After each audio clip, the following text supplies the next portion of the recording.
Ladies and gentlemen, may I have your attention, please? The show starts in 10, 9, 8, 7, 6, 5, 4, 3, 2, 1, go. The following is a world-class Bullshitters exclusive. Welcome to World Class Bullshitters, the epitome of pop culture. I'm your host, Jeff Hicks, and with me tonight is the Big Rig, Nick Utam. Glad to begin this wonderful Thursday night with all of you wonderful people. Well, folks, last week, Nick finally came out and told us the truth. He's not actually Samoan, so we wanted to stop dead-naming him as the last standing Samoan. Don't use that fucking terminology. What the? Don't fucking do that. Dear God. Of course, that's the last time we'll ever bring up your Samoan heritage, Nick. May it rest in peace. Your Uncle Rikishi's pissed off at you, but that's a story for another time. He's pissed off at a lot of other things, too. I know. The Usos lost. Fuck it.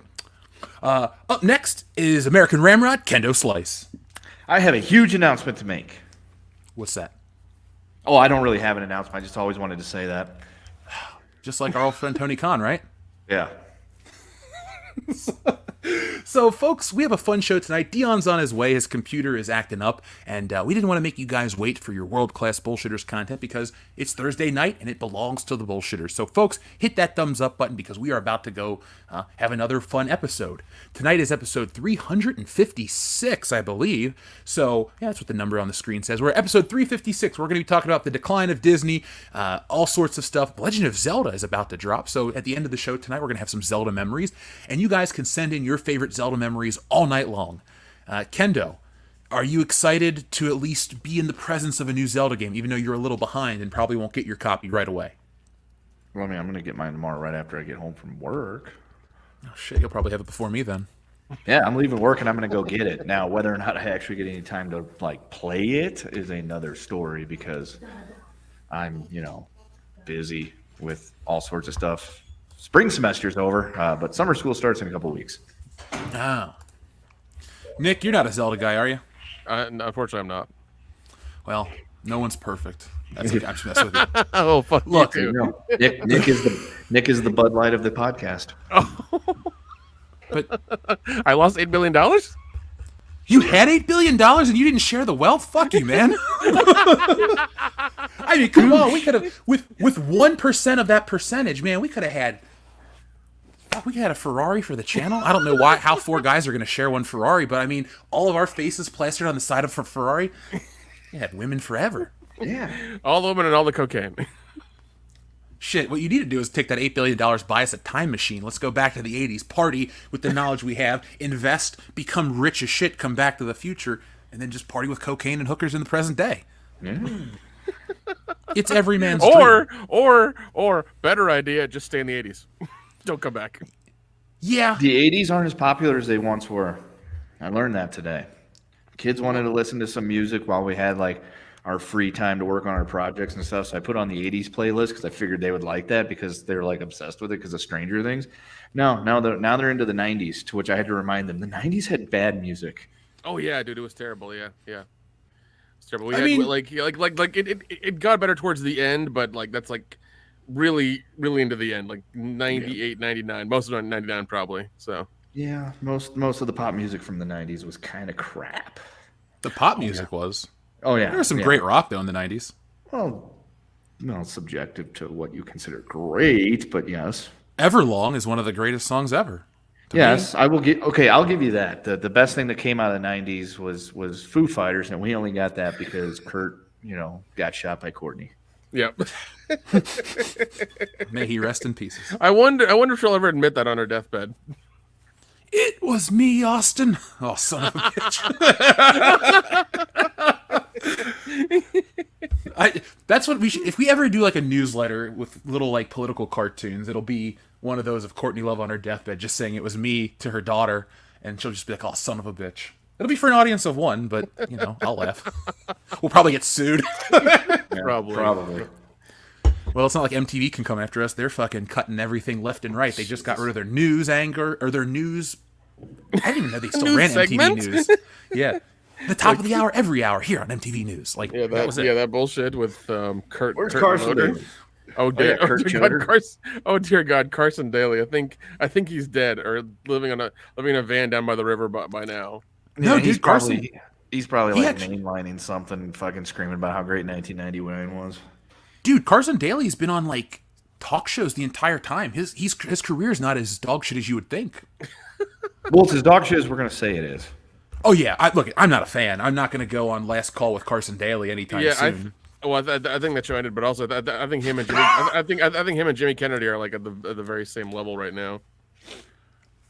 Until Carson Daly makes a documentary crying about people making fun of him, I think he'll always be a step above Jamie Kennedy. That's fair. You know what? Don't say that shit because we'll see the TRL documentary in like fucking 3 years. It's gonna happen. Oh, I forgot about TRL. And like Apple's gonna fucking produce it or some shit. By the way, I did watch Air over this last week. How was it? It was fucking awesome. It was so good. I want to see that movie. Dude, if you really want to cry and have your feelings hurt, if VH1 is still a thing, I don't know if it is or not. But didn't they do like that I Love the 80s thing like 20 something years ago? Yeah, now they're 20 years ago. Yeah, now they're going to be doing the I Love the 2000s. So it'd be like, dude, I Love the 2000s came out already. How? Yeah, I Love the 2000s. I Love the 2000s is like over 10 years old. Yeah, it came out. It just happened. Yeah, they did it like in 2009. Yeah, which, I mean, okay, that was 14 years ago. You can all be like, oh, yeah, well, it's long enough ago to talk about it. Sure, but it kind of just happened. It'd be like, I mean, even talking about when they did the I Love the 80s and then they did the I Love the 90s, like, shortly afterwards. It's like, yo, the 90s just happened like a few years ago. I remember I was in college up in Michigan watching that shit in like 2003 or 4. And they were like, oh, it's I Love the 90s. I'm like, the 90s just fucking happened. They were yesterday. Why is this coming out right now? You're like, are we really nostalgic for 5 years ago? Dude, we were at the time. Like, I can't believe that this was out in 2014, going back to the year 2009. It's like, yeah, nothing really changed. I feel like that's just one of those pinata empty of candy, but we're still beating it type scenarios that I talked about with like Disney and Star Wars. It's like the I Love the 80s thing was a huge success. Then we did I Love the 90s. It was also a success. Then we did I Love the 80s Strikes Back, and it was a huge success. Then we did I Love the 70s, and everybody loved that. What can we do? Let's talk about the 60s. Oh, no. There was not really good. There was a lot of bad things that happened in the 60s. Let's talk about the 2000s. It's 2009. Okay. You forgot. What year? You forgot I Love the 90s part, duh. Oh, yeah, I forgot about that one. And I Love the 80s Strikes Back. I mean, there were 3 I Love the 80s. Yeah, it was I Love the 80s 3D. Yeah, with Weird Al Yankovic. Fuck that one. Oh my god. I mean, I watched every one of those. So did I. I'm guilty of it too because I watched it because I mean that was the thing to do, but in hindsight, it was like the first one was lightning in a bottle. It's like, oh, dude, the nostalgia thing for the 80s, that's really cool. And then it turned into just, yeah, these are just celebrities talking about TV shows and toys they had when they were kids. It's not exciting anymore. Oh, Kendo, we're actually missing one. I Love the 2000s dropped in 2014, talking about the years 2000 to 2009. What we forgot to mention is I Love the New Millennium, which debuted in 2008, talking about the years 2000 through 2007. Jesus. Yeah. They really over fucking did it. We should do our own. I Love the 1880s. And we'll just I love the 1880s. You're like, yeah, the gunfight at the OK Corral. You know what really was at the OK Corral? And then, shit like that. That's a good idea for a skit. I love the 1880s. I like that. Wow. Well, let's make it happen. Yeah, the best part about the 1880s, well, the Indian Wars were mostly over.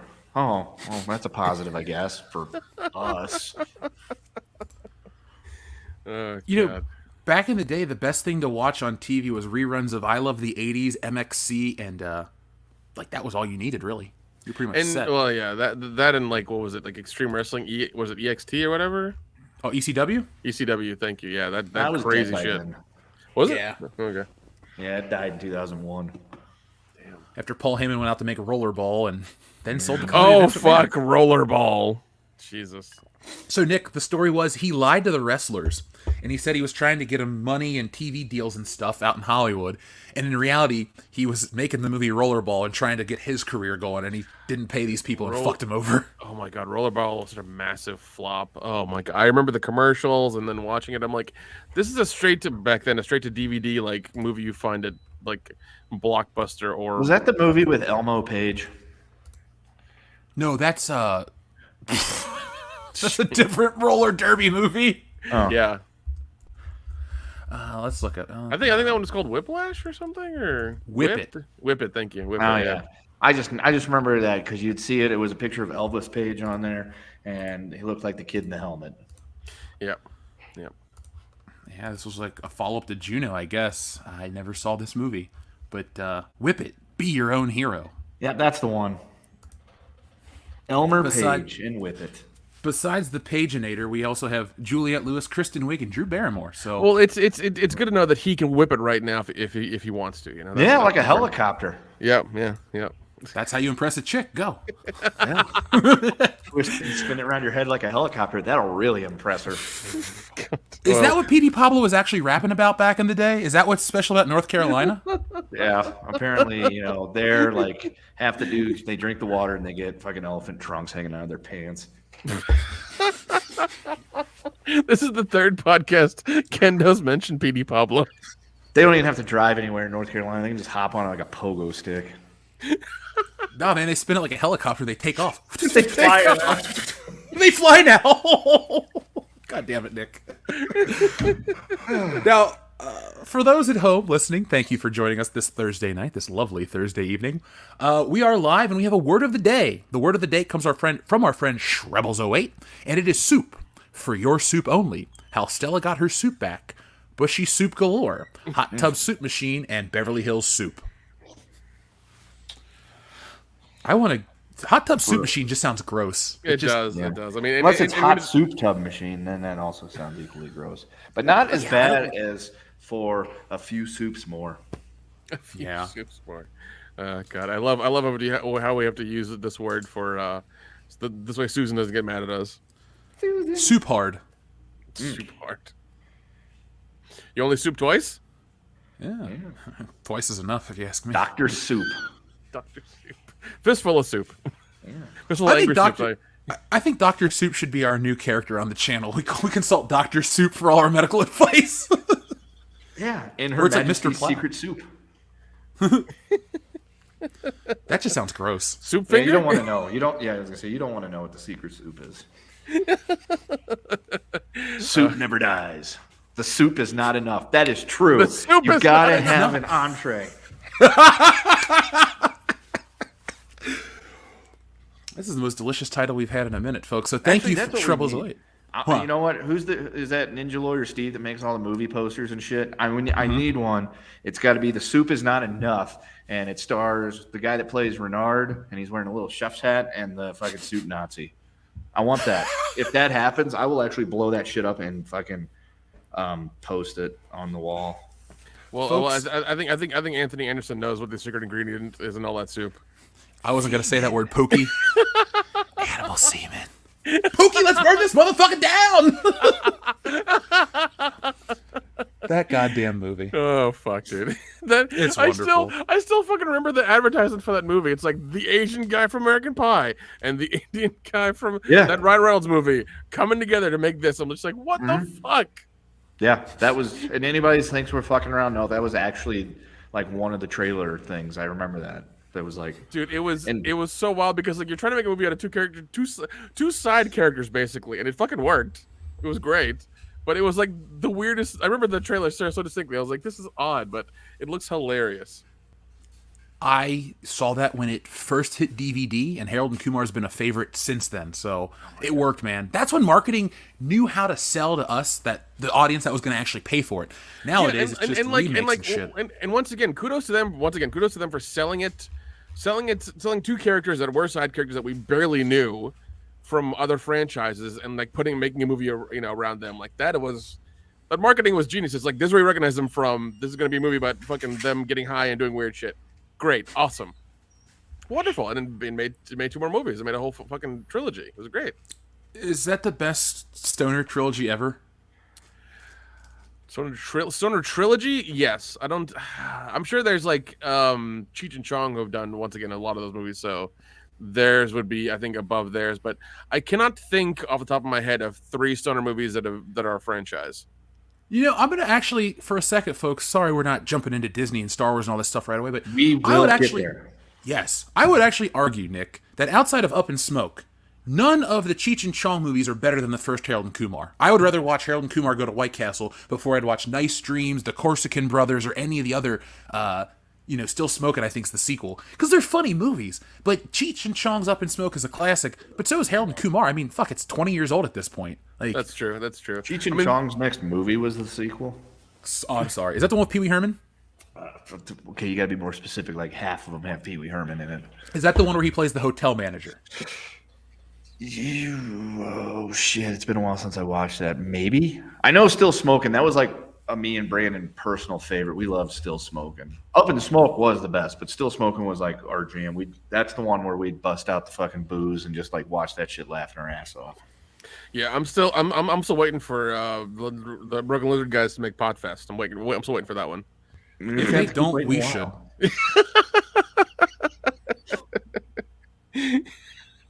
We should ask them if we can buy that title. Can you guys help us make it? I'll make you a $5 bet. They don't even own the copyright because they were never going to make the movie. It's That's probably 100% just a stinger joke that everyone's been That's 100% laughing about true. for like 15 years. But I bet you if we looked into it, we could make it. Oh yeah, I'm sure we could. 100% sure we could. I can't. All right, think folks, that we that's need to really raise like fucking $27 million. copyright Oh god. Well, Kenda, we can fight copyright law. We have a lawyer. We have a couple professionals on our Well, side. So. even if they're like, "Oh, you can't make Potfest," it's copywritten. Be like, "Okay, we're gonna call it Budfest." Yeah, Done. Wheat Fest. Yeah. Or Yeah, Weed Fest, done, yeah. Fest, or Yeah. Dope Fest. I mean, it's not like marijuana doesn't have like 150 fucking nicknames. Yeah, We should just call it Reefer Madness 2 Electric Boogaloo. Yes, nope, that's it. There it is, folks. We're getting the crowdfunding right now. I will give you my PO box. Send me, checks made out to cash, and we'll get this going. You know what? To kind of solidify that, Jeff, buy the domain. Hold on. Reefer Yeah. Madness 2 Electric Boogaloo? Yeah, just go ahead and buy the domain so we just have it. All right, let me sign in real quick. By the way, I want to give a quick shout out to the listener on screen. I believe his name's Devane B10.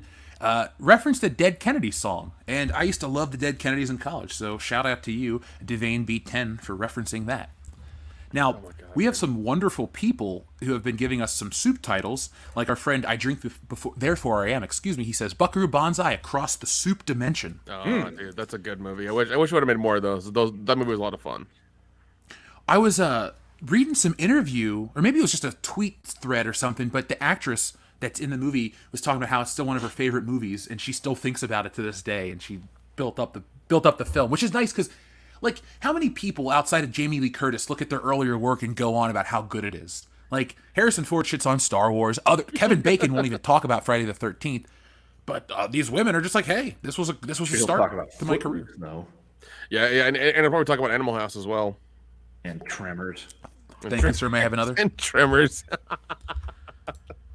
Oh my god. Would Burt Gummer win in a fight against John Wick? No. I didn't think so, but I wanted to ask on air. Well, it's one of those things where like Bert has been like going against these like evolved like crazy earthworms for let's say decades now. John Wick has been going against the Russians for 4 movies. So there's a little bit of a difference there. Who's a deadly adversary? The Russians or these or whatever? they're called? The graboids. Yeah. I would say the graboids because like you don't know where they're gonna, you don't know what's gonna happen, how they're gonna evolve, where they're gonna pop up. Like it's a toss up, really. I'm holy shit! I'm looking at all the domains we have. There's so many I bought. Oh, trust me, I have a lot as well, just like in case. I have bought 17 while we're on the air at times. Like Nice. Yeah. We have stealingsolo.com, so that's the most important one, next to worldclassbullshitters.com and Woke Bus. Well, we got a lot of them. Yeah. Anyway, it doesn't matter, folks. We have to do something with worldclassbullshitters.com. I know a guy who can build us a cool website. I don't know what we'll put on the website, but We'll get it. Well, apparently with some AI program, we can have a website in 30 seconds. Yeah. Is that real? That's real. That's 100% real. Yeah, I'm not kidding. Like the multitude of AI apps now is idiotic. It really is. Yeah, I mean, folks, what you don't realize is you're not actually listening to a current episode of World Class Bullshitters. This is an AI-generated episode. I put in a prompt 6 hours ago to ChatGPT and then sent it to the other one for the voice modulation. That's why Dion's not here. Yeah, I mean, we've given Jeff 2 hours of our voice so we can modulate it correctly. That's all it is. I can get Reefer Madness to electricboogaloo.com for a penny, and it's mine. Fucking do it. Boom. Do it. I don't need any of the add-on and protection. We now own it for 2 years. Oh, jeez. So, folks, we actually have some stuff to talk about today. Okay. Well, one more thing. I wonder if that's a form of copyright. If we own the domain, do we own like the title? I would like to think that, but I also don't think anybody else wants to make Reefer Madness 2 Electric Boogaloo. Like, it's going to be a breakdancing stoner movie set in the current day. Like, yeah, 100%. Yeah, that's true. But I'm just saying, like, if that's a form. Oh, I got a better idea. We set it in the future, but with the future is like 2006. So it's a period piece to us, but a future movie for the original Breakin'? I got it. Correct. So we still have flip phones. The smartphone haven't come out yet. Gotcha. What kind of phone did you have in 2006? A black Motorola StarTAC. It was wonderful. I had the what the fuck did I have? It was just like a Motorola flip phone in 2006. No. In 06, I had it was like the one from the movie The Saint where he had like the keyboard and everything. That's what it was. It was like it was burnt orange like Motorola one with like a fairly nice camera for that time. It was like 3 megapixels. It was like the highest one at the time. I had this phone and I thought it was the coolest fucking phone on the planet. Dude, Nokia. Oh, jeez. I would. You know what? I really do wish it would come back. Well, the way I lost this phone is my mom washed and dried it. And then she brings it to me. She's like, "Hey, honey, your phone was downstairs." And, like, the screen wouldn't light up, so I had to switch it out for some shitty flip phone. But, man, when I had this phone, it was the shit. It came with, like, a little stencil that you would trace, and then you could cut out the back and put anything you wanted behind the phone. And it had, like, a camera and shit. I'm glad we have with technology, but back in the day, man, I thought I was James Bond with this shit. Oh, dude, yeah. No, and like, yeah, that's what mine was too, because like mine would open, like, would unfold like one in the Saint, have a full screen and stuff like that. You could have like a full keyboard at your fingertips. It was great. I loved it. It was awesome. Do you guys remember the best Nokia ringtone ever, Espionage? No, I don't. I do not remember that. No, I do remember paying like 10 cents a text message, though. I'm glad those days are gone. Yeah. Same. Like, fucking, I had it where it was 50 cents a day, but it was unlimited text. So if you didn't text for a day, because I had like a prepaid card, and my mom's like, "Well, when it runs out, I'll get you new ones." And she always did, but those were the weirdest days with the fucking phones. I remember, what was it, when the first iPhone went to AT&T, apparently text messaging through was 50 cents a text. It was stupid. It was fucking, because it was a brand new phone. It was fucking stupid. Well, technology, people pay through the nose for that shit. That's true, man. That's true. But I remember the first goddamn iPhone. It was like, it was a block of aluminum they machined to put the electronics in. It was tough as hell. Now these ones are like pieces of art. You have to like have a fucking like titanium cover around so that it doesn't fucking break. I once sneezed and broke an iPhone. I do not doubt that one bit. I do not doubt that one bit. I really don't. Dude, all joking aside, I once put my own iPod in my pocket with nothing else, and the shit cracked in my pocket. Yeah, there we go. Yeah, there's actually an Etsy store that will make you a brand new music iPod, but it has like an SSD in it and like a battery that'll last like 4 fucking days. It's wild. God. Hail to everyone in the chat tonight, folks, as we take a trip down memory lane to the year 2005, where I had a wonderful Nokia. Kendo, you were in college, correct, in 2005? Yep. Or were you out by then? No, I was still in college. Same for you too, right, Nick? What are you talking about? I'm still in college now. Let's see. 05. Yeah, 05. I was at the ultra prestigious ITT Technical University. It was wonderful. Yeah. Those commercials were always the highlight of my TV days. God, that place was such shit. It was Hacker University straight up. That's how I learned how to do a bunch of shit that I shouldn't know how to do. It's terrible.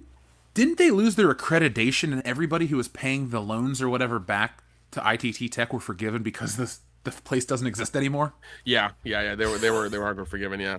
So like whenever I put up, yeah, because like now I can put. Now for my resume, I usually put like University of Tennessee as the college, not ITT Tech, because like it doesn't fucking exist anymore. I don't want them to look at that and be like, oh, he doesn't know what the fuck he's talking about. So Nick's a volunteer, eh? What don't I know? No fruit sucks quite like the big orange there, bud. Jeez, man, that football team blows. Don't say that to this year. Yeah, they finally after 30 goddamn years, they finally got a decent fucking coach and decent players. And to be fair, and none of them thankfully have gotten arrested. Jesus. Because every year there were like 5 or 6 who got arrested for doing dumb shit. It's like, just don't do dumb shit. Honestly, if you go back in time to 2006, what we were talking about, there will be plenty of pictures of me wearing Tennessee hoodies because I grew up a Tennessee fan because my grandfather was, and then oh god, dude, I just kind of stuck with that because I'm like, man, I went to the University of Missouri, but it was in St. Louis. It's not exactly Mizzou, but it kind of is, but it kind of isn't. And then now I'm a Red Raider because I'm like, sweet, I actually have a college I can support because I actually went there. I'm hoping Michigan State loses its accreditation so I can stop paying back. You think that'll happen this season? I don't think so. I don't think so either, man. The Bengals got a better chance. Well, shit, they made it to the Super Bowl. I can't even make that joke anymore. Kendo, opening games, you versus me, man. That's going to be interesting. What? No, it isn't. The first game of the season is Thursday Night Football, Detroit at Kansas City. It's me versus Dion. Well, I thought the Bengals' first game was versus the Chiefs. No, they're playing later in the season because they want to – the really good games they wait till later in the season because they mean more apparently at that point. I'm just glad that the Bengals are actually in that conversation of, hey, you guys are going to play later in the day and have the bigger games now. Actually, no, it's New Year's. It's New Year's Eve is when they're playing. They're playing on New Year's Eve. Oh, dude, I'm going to be so shit-faced with Dion. I'm going to fucking call you. Well, I'm just going to send you a video of me and Dion drinking, yelling at each other. That's fine. By then, either Detroit will be doing really good, so Dion will be really excited, or he'll resign himself back to being a Chiefs fan again, and so he'll get some pushback. Okay, so what's happening is you're telling me that Detroit has as much of a chance as being good as Michigan State does closing this season. So no, right, Detroit, Dion, Detroit actually has a good shot because last year they were like 8-9. They actually had a pretty good season last year by Detroit metrics, and by all accounts, they've actually gotten better in the last few months since the season ended based on what they've drafted and who they've signed. So they should be pretty good, and it's also going to help them that Chicago's still rebuilding. Green Bay is going to suck this year, and Minnesota is, well, they're Minnesota. So there's a good chance that Detroit's going to win the North. Well, Dion needs a win, so I wish him the best. Yeah. So, folks, go ahead. What was it? I'll share my screen. This is the phone I fucking had. Yeah, this one. Oh my god. Yeah. Hold on, let me give you a better layout. Give you the full screen layout there. Yeah, this is the one. The fucking. Oh man, yeah, and it had an SD card slot. Look at that. All, and mind you, that's a mini SD, not the one we always use now as the micro SD. This was before that. Ooh. Yeah. I just feel old. It was the epitome of fucking technology. Look at that camera with the lens cover and everything on that. Look at that. And look, it had a removable battery, so this way nobody could track you. I was gonna say, think of all the drugs that were sold with those phones. With the full keyboard, Jesus. You want to come down and get your cocaine? Oh man, God, old technology is so useless these days. I watched a video where a guy took all the SIM cards, put them in citric acid, separated the gold, and melted it down and made a ring. Yeah, I've seen that shit too. There's a whole YouTube series on people who take old like circuit boards and things like that and take the gold out of there and like go take it to somebody to sell it and stuff like that. It's crazy. It's like when people used to steal the catalytic converters on cars. Oh no. Oh yeah. Jeez, man. Well, yeah. I'm just glad that hasn't happened to me yet. Well, I mean, you live, yeah. I mean, you live on the other coast now. I think it's happening a little more there in California and stuff. So, Where I didn't drive regularly. Where you didn't drive, yeah, where you didn't drive regularly. I drove 500 miles this week. Okay, no, I didn't, but just because I can. Yeah. Life on the open road with a Jeep. Oh God, no. Yeah, I heard about that happening out there, and I was like, they're actually like taking a fucking like reciprocating saw and just going into the cars and just cutting them out. It was crazy. I was like, damn, man, that's ballsy. They'll do it in broad daylight too. They don't give a shit. Oh yeah, man. Yeah, that's how it was happening in San Francisco. They were just bashing in windows and stealing stuff from cars. People now will not put anything in their car. Like they leave the doors and trunk open, so all the criminals will not bash the windows open, and they see there's nothing in there now. Like that's how it is. It's fucking crazy. Shit. Yeah, well, that is shit because they do shit on the streets in San Francisco. That's a thing. Yeah, look, they pissed on the streets in LA. Like you walk down the street from where I lived, and it smelled like a toilet. So fun stuff, man. Fun stuff. No, not at all. Let's not act It was a good experience overall. Now, folks, we're going to give you guys a great experience tonight. We have a lot of interesting topics and a lot of fun ahead of us. But before we get into that, let's check in with the audience real quick because we had a couple people who've had some things to say to us. We don't want to keep you guys waiting. So thank you for your patience. Like we said, folks, Shrubbles08 gave us the word of the day. Now, Nick, since we were taking a trip down memory lane, why don't you pick the first number for our super chats? All right. Let's go with 23. 23. All right. Here we go, folks. Thank you for listening to WCBS. Imagine if you gave a white supremacist 5-MeO DMT, and then as the first one, as they're exhaling, yeah. What a rush! Thank you, Joe. You taught us what DMT really means. So Georgian, thank you very much. He says, Disney should hire Dylan Mulvaney for anything. Maybe we can con Kathleen Kennedy to hire Dylan for a Star Wars project and really tank Lucasfilm and ruin Kathleen Kennedy's. I press secret button? We'll press the secret button for you, so Georgian, in just a second. Do you think that'll work for Disney, or do you think somehow the magic of Kathleen Kennedy will save her job one more time? I don't know. It's worked pretty badly for Budweiser, so I would like to think that maybe it could put a dent into Disney quite a bit. I mean, Bob Iger used to have the Midas touch, and now he's got the Turdy touch because I had heard about him trying to buy out the Phoenix Suns, and that failed, and now he's back trying to fix Disney, and he's in his personal war with Florida. It's a time to be alive, folks. Put it like that. The news is interesting because the world's falling apart. He's got that Bud Light touch, man. That's what it is. Mm-hmm. It's golden on the outside, rotten on the inside. Yeah, man. It's wild. Folks, check out our Bud Light video we dropped yesterday. We dropped 2 videos yesterday. As the rotation of me being home starts to sink in a little more, expect more content like that. I'm building a new office, so soon you'll see me on camera, just like a lot of other YouTubers. We'll be able to really move this stuff a lot quicker. So be on the lookout for that.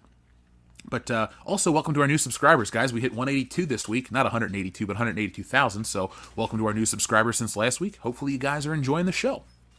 Now it's time for that secret button for our friend Sejorjan. You found my secret button. Lucky you. Lucky me.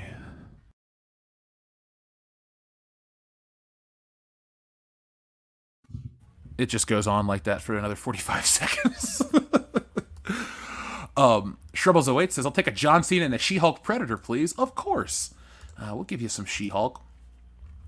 Do we have a Dylan, you son of a bitch button? Oh, we do have a Dylan button. We'll press that later just because. But here's the ones you requested.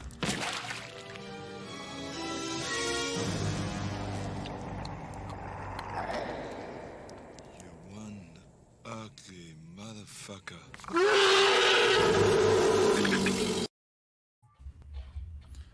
Remember last year when we were all sexists for not watching She-Hulk, and now today they're like, we're not going to make garbage content because it doesn't make us any money. Well, now nobody's making content because, they're all on strike. We were the assholes. Yeah, personally, Kendo, it's like we were responsible for Kevin Smith's heart attack, too. It's just it's us. I know. I heard him praising the new Batman or Flash movie. Of course. I was like, wasn't he one of the people who were like really against Michael Keaton being Batman in the day? Didn't he make a whole DVD about how it was like a problem or something? Yeah, well, he's referencing what happened back in the 80s, and he keeps using the same quote for 20 years. Mr. Mom is Batman? It's like, look, man, you've been saying that for 20 years. We get it. Michael Keaton wasn't liked as Batman, but, like, stop telling the story. It's not like your personal story, Kevin. It's just a part of history. You know, guys, I'm going to start talking about how the Berlin Wall fell in 1989. Man, can you believe it? Like, it's my own personal account. Like, what the fuck? Yeah. That fucking Gorbachev had nothing on Ronald Reagan. Yo. Well, the actor. Jelly beans and shit. Yeah. Well, no, I think it was when he was, a true nerd and not just some shill for Hollywood. And yeah, he's like, oh, Mr. Mom, whatever. And it was just like, I'm sure that was devastating for a lot of people, your age who are fucking old now, Kevin. But like for us who grew up in the 80s or were born in the 80s, like it just was, that's it, man. Batman. That's it. Happened. We were happy with it. Done. Yeah. That's why he's coming back. Yeah. Yep. What are we, about a month out from that movie? I'm not excited. I want to watch the Michael Keaton scenes, and that's about it. God, yeah. Yeah, I don't want to watch that. We'll talk about Beetlejuice 2 in a minute, since that's actually happening. Oh dear now. God! Like I heard the announcement for that, and I was like, "Come the fuck on!" But it's kind of like, it makes sense the way they've done it. Like, whatever. Look, it's a Jenna Ortega movie, which is fine if you like Jenna Ortega, but like, I hope we just get some Beetlejuice. And before anyone says, but Beetlejuice is only in 14 minutes of the original. Yeah, but Alec Baldwin and Gina Davis ain't coming back. Jeffrey Jones is never coming back. Gina Davis, like I just said, like none of these people are really going to come back. Maybe we'll get Catherine O'Hara and Michael Keaton and Winona Ryder. Like, okay, but like, I don't know, man. I want Michael Keaton the whole movie. I don't want him to like pop up at the end. That'd be bullshit. We got a 2006 cell phone texting us right now. Yeah. Oh, we also have this button. Folks, this is a John Cena request. It's a little loud, so get your headphones ready in 3, 2, 1. Who's that Pokemon? It's John Cena!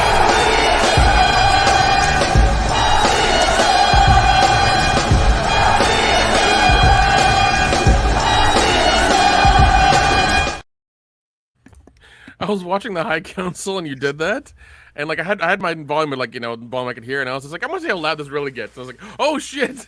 Yeah, it gets pretty loud. It's a Brapid don't, Nick. All right, don't do it. You go Brapid death. Yep. I drink, therefore I am. Sends in a very generous super chat. Says for Kendo, Kraken in 7, unleash the Kraken. I mean, they should be able to do it in 6 because tonight's game 5, and if they win that, they can win it in 6. I know in our house, unofficially, at least we are pulling for Dallas because of Jason Robertson and his lineage, but that's about it. But I would rather see Seattle win. Are we talking hockey? Yeah. Are the Blues not in it anymore? No, the Blues sucked this year. I was riding high. Was it 2018 where they won? And we were all singing Gloria and all that shit? 2019, yeah. Okay. That was 2018-19 season, Jeff. That was a magical season where the Blues were the worst team in the league on January 2nd of 2019 and then went on a tear and just fucking buzzsawed their way through the playoffs. It was amazing. It was a once-in-a-lifetime type thing, unless you are in the St. Louis Blues Lounge Facebook fan group page, and every year is going to be 2019 because even when the Blues are losing 8 games in a row, it's okay. This is just like 2019. It's like, motherfucker, that was a totally different that was an aberration, okay? That was a lightning in the bottle type thing that is never going to happen again, at least not in the foreseeable future. But we're on the mend. We're working on getting ourselves back into, first round exits with impunity, like tradition. Well, we'll be playing Gloria one of these nights, folks. Just not tonight. No.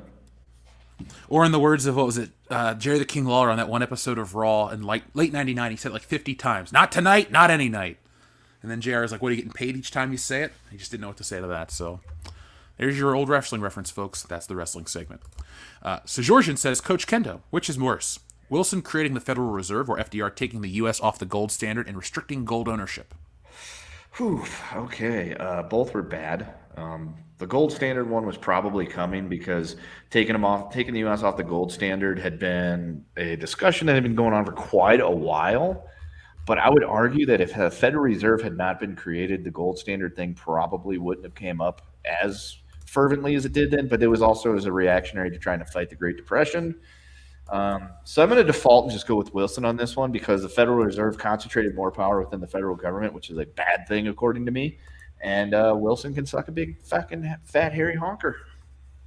He is in hell. Yep. I hope so. But yeah, no, the Federal Reserve, just because it concentrated more power into the government, plus the Federal Reserve chair is somebody that could be beholden to political whims of whoever's in charge, and they haven't been very good when it comes to fighting inflation by raising interest rates and things like that. They should just reduce the supply of money into the population to try to combat inflation, but then the government passes $1 trillion spending bills to launch at fucking, windmill powers and solar panels. And then we're like, why is inflation going crazy? Well, gee, I don't know. Maybe it's because we keep spending money we don't have. That's kind of how that goes, right? Yeah. Be like, Jeff, it's like, oh, I'm running low on money. Let me go open up a credit card and blow it up. Now I've got to pay both of those. What do you mean they're charging interest on this? So it's like, you have even less. And then you just combat it. And then you say, well, we cut the deficit. It's like, you didn't really cut the deficit because we still owe trillions and trillions of dollars. And instead of spending $3 trillion this year, you only spent $2 trillion this year. You know what? We don't have that much money. You didn't do anything, sir. There are some people that listen to this show that are actually learning economics from it. So it's time to become 501c certified because we're an educational service, guys. We made it. Let's have our taxes forgiven. Up next is another one from Adam Wofford. He says, "My next black ass movie series, Mary Jane Festival. Dion must race against time to save Mary and her 1 ton of bud been taken by White Castle." You think Dion will be in that movie? Yes. Where he rescues Mary Jane from the White Castle? In a heartbeat. I could get down for that. I'm sure he would too, Adam. Yeah. Ninja Lawyer Steve, when you're back off location, can you make us those posters? We need your help, man. 2 more, and then we're going to get back into the show. Tonight's topic first is the sinking of Disney. Speaking of iPods, says Sejorjan, you should look at YouTuber DankPods. He started out modding crazy iPods, including one with a terabyte of memory in it. Now it's destroying headphones with royalty-free bass music. What would you guys do with a terabyte of storage in a small device in your pocket? You think you could fill it up? Maybe. Probably. Let's say a terabyte. See, I'd be the jackass who would mod it with an HDMI cord and just like try to play movies off of it wherever I was. That's all I would do. I have this terrible thing where I just take screenshots on my phone and I never delete them. So I have like half a terabyte worth of bullshit on my phone already. So yeah, what's another half a terabyte? It'd just be full up of random pictures and things that we don't need. Like, I don't know what's on my phone. A picture of Bruce Campbell. Overkill161 says, Scott, the Steiner Lorian, hailing from planet Dun-Taween from the galactic empire of obesity. Lizzo the Hutt, give us a button of order 66. Well, when you're talking about Lizzo the Hutt, you know what you're talking about, right, Kendo? What's the most noticeable thing about her? Everything? Well, when you're talking about Lizzo the Hutt, you're talking about this. Rick and Scott Steiner, let me welcome you back. Oh, Team 3D, you guys are out of your mind. Coming to Atlanta, Georgia, the place that the Steiner brothers got their start in professional wrestling. You guys are out of your mind, making it a table match, because tonight we're going to beat you at your own game. And after it's all said and done, you're going to be taking splinters out of your fat asses all night long because you got some fat asses. The only chance you have no chance, but you had a chance, is if you can run lickety-split. Because you can't run because you got some fat asses. And after it's done, we're going to have a tailgate party for all my freaks out there in Atlanta, Georgia. You want it? God bless you, Scott Steiner. Indeed. So tonight we're going to be talking about a multitude of topics. including fat asses, like Dr. Coffinails brings up. But let's talk about one that isn't doing too well, Disney. Now, it's been announced through the news that Disney is in a bit of trouble. So, Disney has lost 4 million subscribers on Disney Plus, and it's preparing to pull content and combine with Hulu into one streaming service at the end of the year. If that doesn't spell disaster or failure, I don't know what does. But Nick, you and I have talked about streaming for years. Even off the show, we message each other about this information and that information about streaming.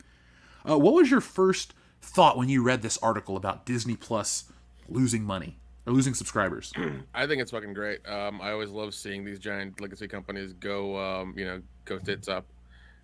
Especially Disney, because they're the ones who think that they're bulletproof, and they're clearly not. Especially when they've lost upwards of $1 billion this last year.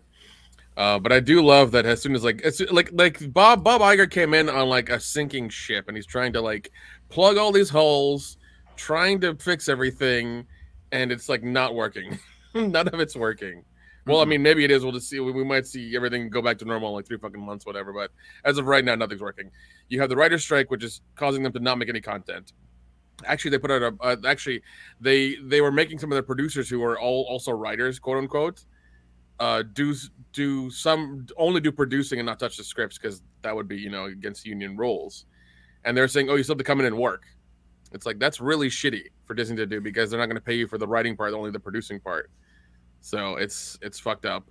I mean, and like also like they have a very like niche streaming service, like Criterion Collection or Shudder. Like, it's very niche, but you can only watch so much of it because it's very saccharine, so it's just like you can't really have it for too long. Not enough things come up on there quick enough for you to like keep it going, so it's just because they bet on this so hard, I think in 2019 or whatever, 2020. Yeah, 2019. Yeah, and I think it's supposed to be profitable this year is when they call it. 2023, 2024 is supposed to when it's supposed to turn a profit finally, because they did all the calculations, and that was their investment. And I love how that's not going to fucking happen. They were wrong, and very wrong. They're eating shit now because of it. I love it, all of it. Well, you're right about the service. It's like, how many times are you actually going to watch Star Wars? And that's me saying that. I've seen that movie fucking minimum 500 times. That's not an exaggeration. Yeah, is it nice that you can stream it by pressing a couple buttons? But also got it on disc. Why would I keep paying to watch it? Yeah, it's one of those things. Like any once again, any Star Wars fan worth their salt has it in an offline form, on a hard drive, on a disc, on a DVD, on a thumbstick, whatever. You have a version of it that you can watch whenever you want to. You're never beholden by fucking Disney or whoever it was, Lucasfilm or whatever, to ever have it be like, oh, I can only watch it when it's on their service. That was never the case. Everybody's always had copies, from fucking Betamax tapes to UHD Blu-rays. Like, there are copies everywhere. You can get them and have them offline whenever you want to. Don't you talk like that with logic and reasoning, Nick.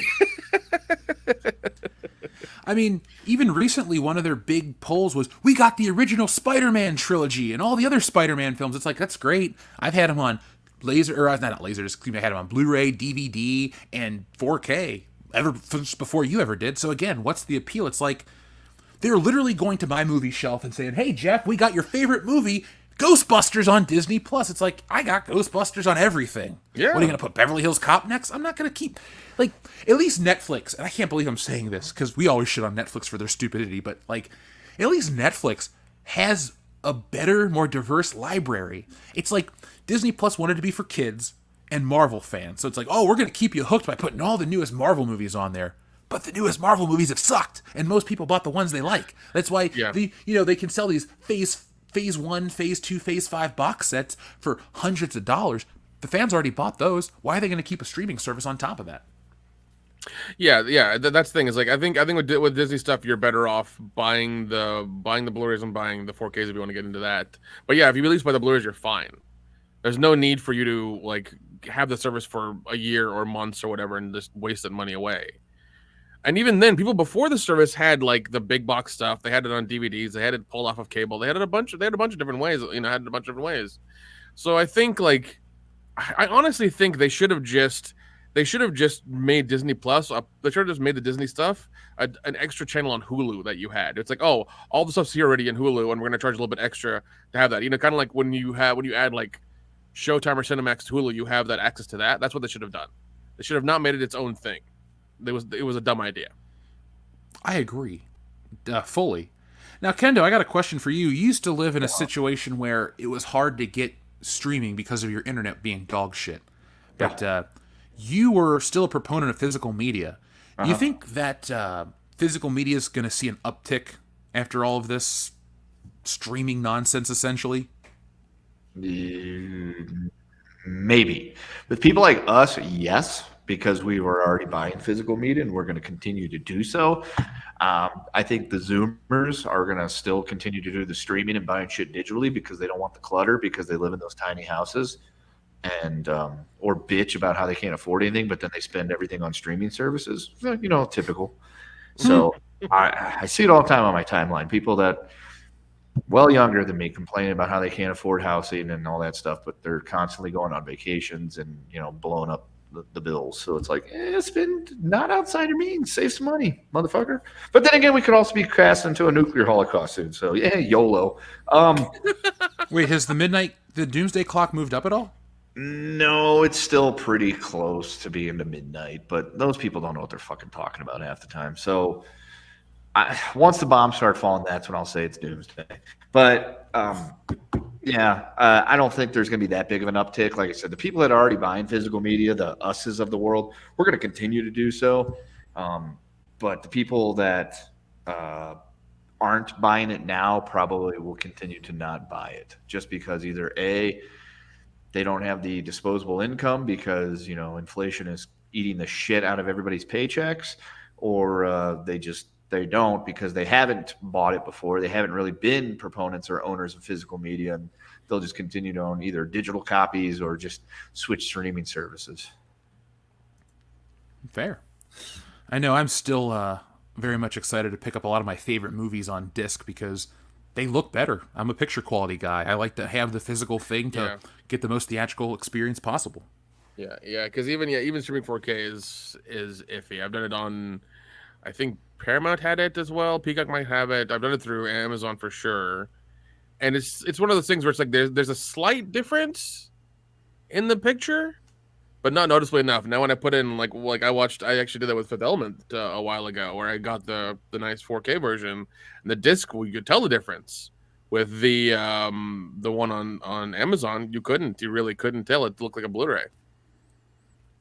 That's how I treat 4K streaming. Like whenever I would watch stuff on Netflix or Disney or Hulu where they're like, it's in 4K, it's HDR, it's this, it's that. It's like, it's the quality of a Blu-ray. I got it. Because, it looked fine, but it could look better. So I guess not enough people have the bandwidth for that. Yeah. It also requires a certain amount of bandwidth, and the cable companies own fucking everything, so that's the goddamn problem too. They're they're their own lobby, and they have their own problems with them too. Like, they're a fucking problem. They should be turned into a goddamn utility and not be given as much power as they have. I wouldn't be mad about that. Yeah. Our friend Obi-Wan says, gents, let's not forget when you bought the Blu-rays of nerd films, you got free digital copies you could stream on Vudu or Amazon. Why monthly streaming for these? Bad model. Suck it, Disney. No, that's 100% true. Also, I think, what was it? The last time we were at Horror Hound in Cincinnati, I went to CompUSA to pick up hard drives to make my own movie server. And even back then, the guy was saying, oh, everybody's doing that now. And it's like, that's a thing. You can look up instructions how to do it and just put everything on a hard drive and port it to your TV. It's crazy. But I think everybody's going to that route. Even now, I've seen, even reading like Torn Freak and things like that, there's been an uptick in people selling the high seas. I wonder why. Well, yeah. I mean, and now you have software that can, pull movies off of the streaming services that will just, do it. And there's no need for a lot of things. You may have it for like a couple of weeks, get your movies off of it, put it on your hard drive, and then you're done. That's it. You can watch whatever you want forever. I just find that I watch the same shit over and over again. Yeah. I've become that way. I think we've become that way because we know what makes us happy and what we watch will make us happy, because we don't want to have to put time and effort into like learning about new characters and new scenarios and new shows, and then being disappointed like five episodes in. That's the thing. Like we don't want that. Nope. Dude, You know? I have watched the first season of that 70s show 4 times in the last 3 months. Just the first season. Dude, I was I'll watch it again. No, now I'll put on Psych. I'll put on Psych when I sleep, and now I've gone through that like 3 or 4 times already, and that's like eight seasons, I think. Jeez. Yeah, it's Good lame. show. The reason I watched the first season of that 70s show is it has a different theme song that I think's better. And so that's kind of why I just watched that, because like there are 8 seasons of that show I could watch, no problem. I can't. But I keep watching the first one. Yeah, I can't put on Scrubs or Community because I'll fucking watch the entire goddamn show for just sitting there. And Scrubs is so like emotionally taxing, like with each episode. It's crazy. Dude, that's how I am with It's Always Sunny in Philadelphia. Not the emotionally taxing part, but it's like, all right, I watched this season. Well, hold on. One of my favorite episodes is in 4 episodes. I'll just keep watching. It was great. What's next? Then, oh shit, Dayman. Like, I keep going. Yeah. And then before you know it, you're 3 seasons in, and it's 6 o'clock in the morning. You're like, fuck. Oh my god, That's the best part about streaming. There we go. As we shit on streaming, the fact that I can just sit down and press a button and it just plays all of my shows repeatedly. That's nice. Yep. It's also another nice thing is like, we'll say, for instance, today I pulled up Prime Video and I was watching a documentary that I was watching during, my lunchtime at work, and popped up. It's Prime Comedy TV suggested for you, Sanford and Son. I'm like, I didn't know that was on here. So it's kind of like you get those little surprise things that pop up every now and then. And it's like, do you want to add to your list? You goddamn right, I want to add that to my list. You may also like the Jeffersons. I do like the Jeffersons. Thank you. And so it's like stuff like that. That's what I really enjoy about streaming. The little things that get added that kind of surprise you, and you're just like, oh, sweet. Yeah, that happened with me during the pandemic. Taxi got added to Hulu, and I was like, oh my god, really? Watch the whole series of Taxi. It's a wonderful fucking show. Oh my god, so good. I like how you guys will pick these really great iconic comedies like Sanford and Son, Taxi, The Jeffersons, and I'm just like, yeah, Inspector Gadget's on here, sweet. I geek out for that dumb shit. No, all of our things, man. I mean, hell, I have Boomerang for Scooby Doo. Boomerang. I pay for that shit. When I was when Boomerang was a cable channel, we didn't have the cable package that it was on, but man, I always wanted to watch Boomerang because it just showed the best shit on repeat. And Johnny Quest, Flintstones. Dude, it's all cartoons, all of it, all the time, and I'm just like very happy with it.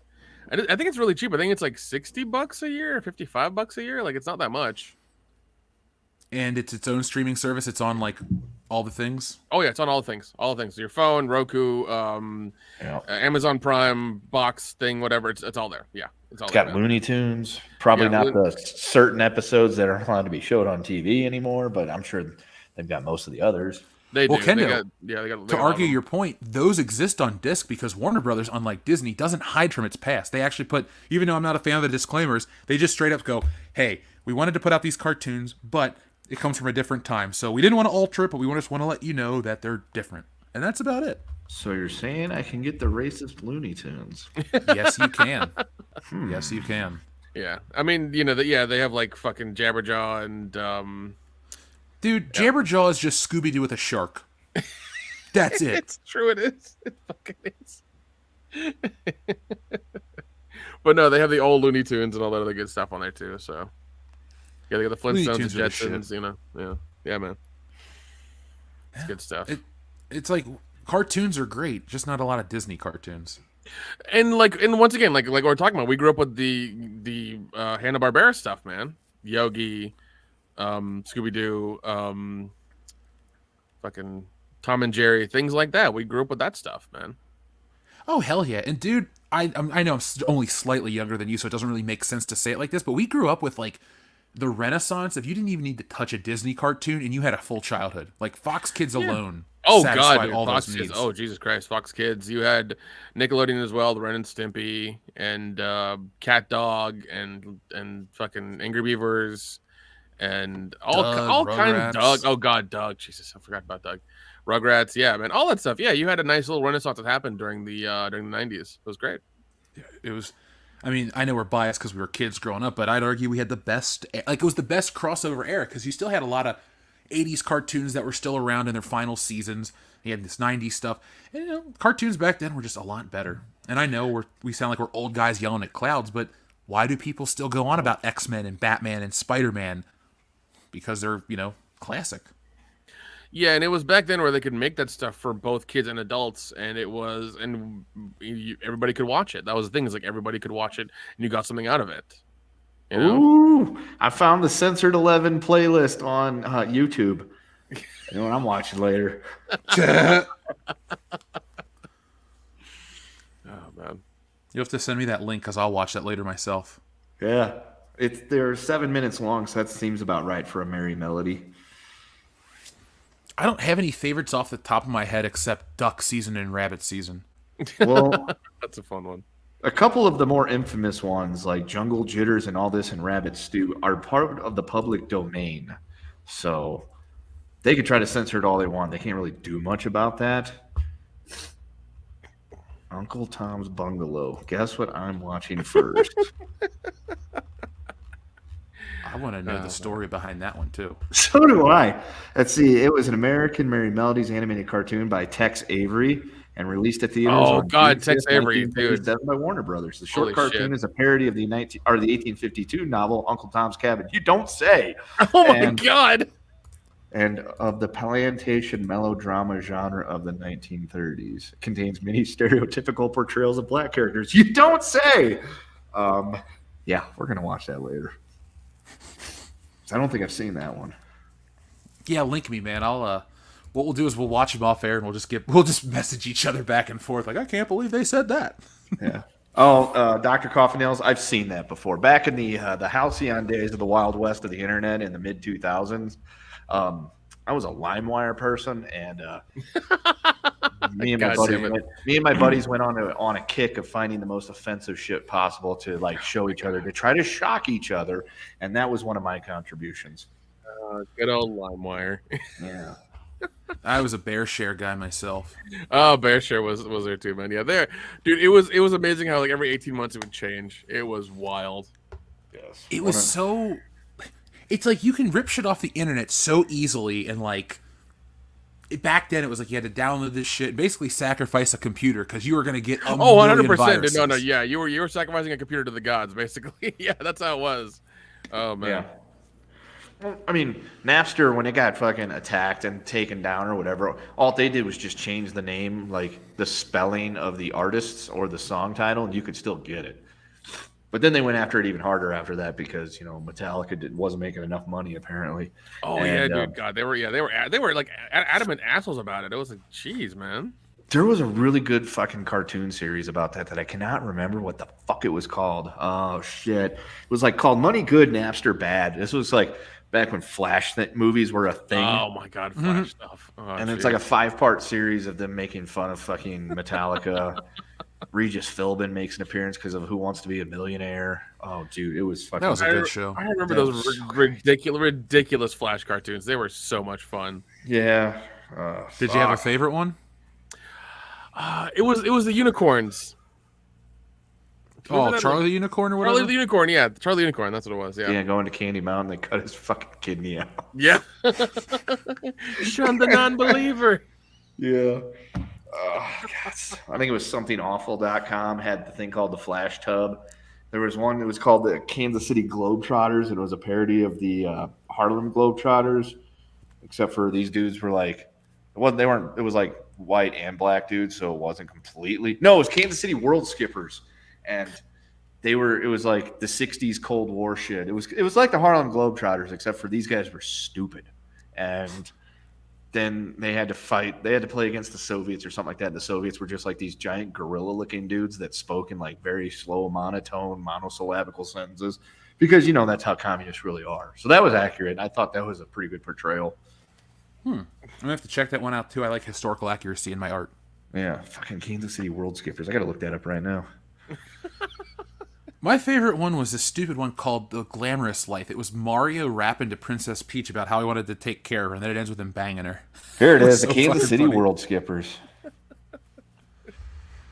Yeah, we got a lot of love for Joe cartoons in the chat. Joe cartoons. Oh my God, I remember that shit, dude. It's so good.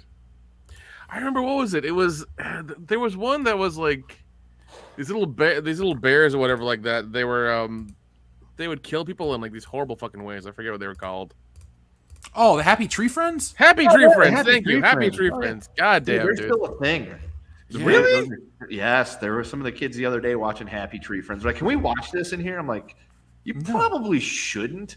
And I can't believe this is still a thing. They're like, you know what the Happy Tree Friends are? I'm like, yeah, like 10 years before you were born, I was watching Happy Tree Friends in college. Yeah, I was still watching it in college. I couldn't. Favorite was Trippy. The bear, Yeah, the yeah, bear that would have the war flashbacks and start killing everybody. I loved it. I got a Trippy wristband somewhere. It looks like Trippy on the front. He's all happy. And if you turn it the other direction, he's like fucking psychotic and just killing things. Dude, they had like plush fucking dolls of those characters and everything like that. They had a whole like crazy line of stuff, man. It was wild. Happy Tree Friends. God, dude, they were so much fun. They were so much fun. I think they eventually sold out and became like mainstream and not just horrible shit to scare people with on the internet. And they weren't the same after that. I think they made it to Netflix. Did they make it? Wow. I think it made it to Netflix in like the end of the first decade of the 2000s. Because I know they were on G4 for a while. Oh yeah. G4, what a thing. Original release 1999 to 2016. Oh damn, that's a large window of time.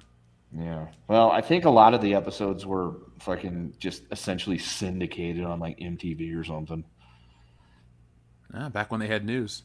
Yeah, they were Mondo Media. They were Mondo Media for the first 2 seasons of 55. Yeah, that's what it was. Mondo. I remember that. Yeah. And then they went to G4 for 13 episodes, and then they came back for 25, 9, and 5 episodes on Mondo Media YouTube.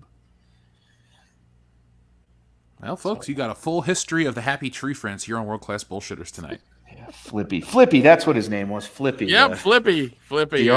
The Army sergeant with a severe case of PTSD. Not funny, because that shit's probably not really great to have, but it's also funny when it's a fucking cartoon bear, and he's doing it, so it's different. Anything's funnier when a cartoon does it. Right. Yeah. For a minute, I was... It's weird to remember that shit. Oh, my God. There was a lot of weird shit when we were younger. Like, there's still weird shit today, but, like, there was a lot of overly violent crap. It was like... Oh, yeah, dude. No, 100%. It was all overly violent, but we all came out fine, so... Well, yeah, for the most part. Us 4 did. Some other people didn't make it. But most, we came out okay. It's fine. It's fine. Us 4, how'd you know John Cena was here in the room?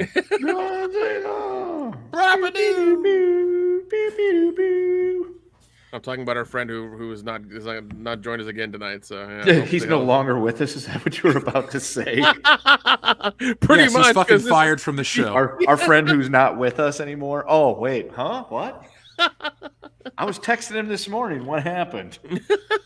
It was a run by fruiting. It was a run by fruiting. Well, folks, if you get a chance, go ahead and pour one out for Dion, who apparently got fruited to death this afternoon. Oh God, there's a joke I want to make about that, but I'm just gonna shut my mouth. Thank you. I don't want to get the channel demonetized. As of 9:15 Eastern time this morning, he was alive because we were talking about the football game, the Detroit at Kansas City, and we're thinking about going. Probably won't. The foosball. The foosball. Is it in Detroit? You said, or is it Kansas City? It's in Kansas City. Oh.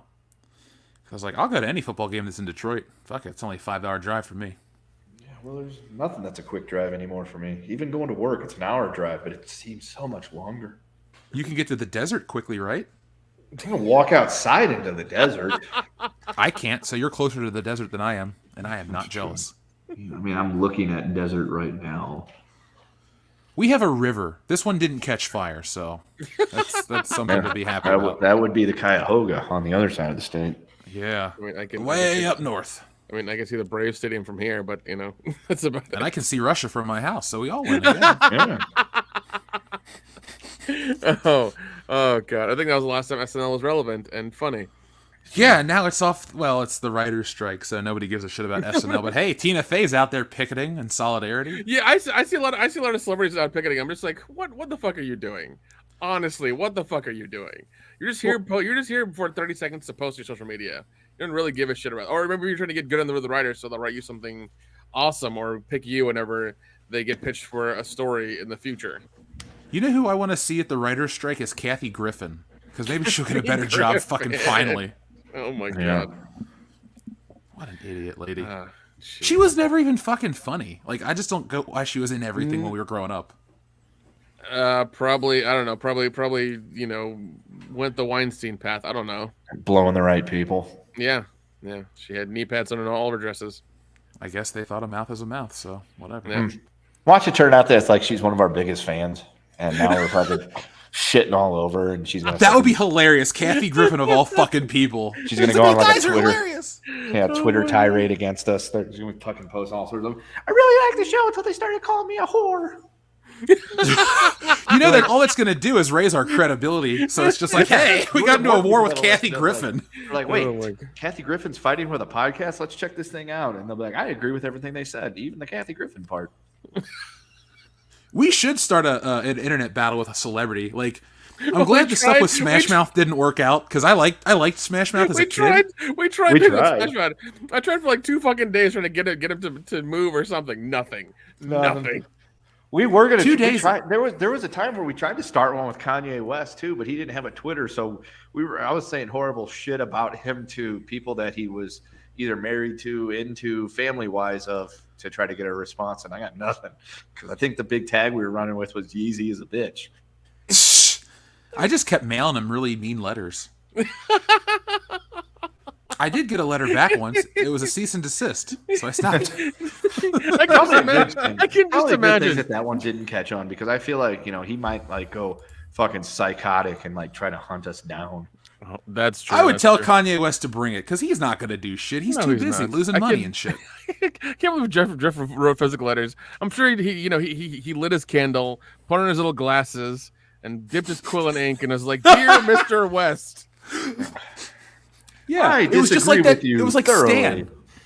Dear Kanye, I write you, but you still ain't calling. You should have just wrote him that. You should have wrote him the fucking letters from the Dear Stan and just changed the names on them. You know, if somebody ever wrote us a letter and just did that, I would laugh my ass off. So I hope the other celebrity that we would do that to, besides Kanye West or Eminem, would find that just as funny. Like, if you're gonna write, okay, seriously, who would you write a Stan letter to just to fuck with? Like, what celebrity would you pick? Folks in the chat, tell us. Nick and Kendo, obviously, you tell us too. Dion, what do you think? Yeah. Dion would write a letter to Lena Dunham, obviously. Dear Lena, I love thank you for last night. Oh, I would write one to Brie Larson. That's what I would write to. I think that'd be funny as hell. Dear Brie, you've ruined my life. If she says anything mean to you, you could always call her a racist. Exactly. It would be funny as hell. Brie Larson doesn't like Asians. Yeah, because she would be like, some white guy wrote me a letter. I'm just like, oh, did he? Oh yeah, super white. Yeah, the big rig himself. Yeah, it's like, oh, did he? Let's wait to see him in person, bitch. You're the white guy that wrote me those letters? Yes. Yeah. We all become Dion in person. Yeah. Yeah. Yeah, I bet my hedges, bitch. What? I should just pull up a random picture of Dion and see if we can convince people to believe he's actually here. I don't think I have any pictures of Dion though, like that I can share. Oh god, that man needs to come back. Well, in his defense, his computer is shit and it broke, so it's like I can't really get mad at him because it's you know, getting on X videos, dude. Jesus, come on. Okay, that's fair. You got a wife, bro. All right, just stop. Yeah, man, just. Either that or, you know, get on an OF and buy some of those videos. I don't fucking know. So I've never signed up for it, but is that how it works? You sign up for a subscription and then you buy videos on top of it? It just depends. I mean, some of the subscriptions are free and they just will message you like daily with like, hey, this is a new one, this one that, and then some of them are just like in the categories of like the stuff they have at the top of their page. It all depends on what you want. And then they do customs and they do other things as well that I cannot say on YouTube because it's fucking YouTube. So, you know what we should do is we should get Midjourney and we should create a fake woman. And we should create an OnlyFans, and anytime someone sends a letter, we send them the lyrics to Stan with that person's name in it. Oh my God. That'd be fucking weird. I thought about AI porn like a few months ago. I was like, I wonder how far I could take it if I actually went that route. Like how far can we go with this? You give them all Ron Jeremy schlong. Oh God. It's like, oh God, I would start a Tinder as well and just have a Cash App in the fucking Tinder profile and just see what happens. We should create 4 fictional women. No, is it weird though? Because it's like you just wrote to a computer to do something, and then the computer created it. We're just cashing the checks. Yeah. Well, I'm pretty sure it's illegal. Is it? Who's getting? What's happening to who? I need to call our friend and figure out what the legality of all this stuff is. God. Channel Dad Brian Lape, can you look into this for us? I see you in the chat right now, pal. I would ask if Lape was coming to Horror Hound with us, but he moves far away. That's true. I like what Miss Ninja Julian said. What'd he say? OnlyFans is a scam. Just wait for the free wait for the free leaks. That's true. That's what's up. Yeah, I think they're all on like some Reddit server or something, or some Reddit page or something like that. Well, when you Kendo, send over the URL for the Looney Tunes, and Nick, send over the URL for Reddit. Will do. So we do have some Disney to talk about still. Let's check back in with Disney. Everyone's just been hanging out. Our numbers staying consistent. Everyone's like, yeah, I like this.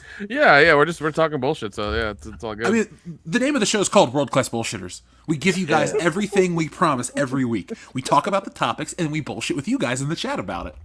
Oh yeah.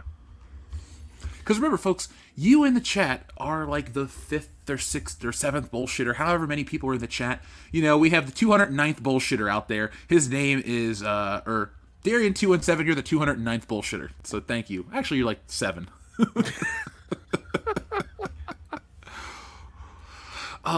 Somebody in the chat, Jay Robinson, says Disney Star Wars is the Bud Light of Disney Plus. Oh my God.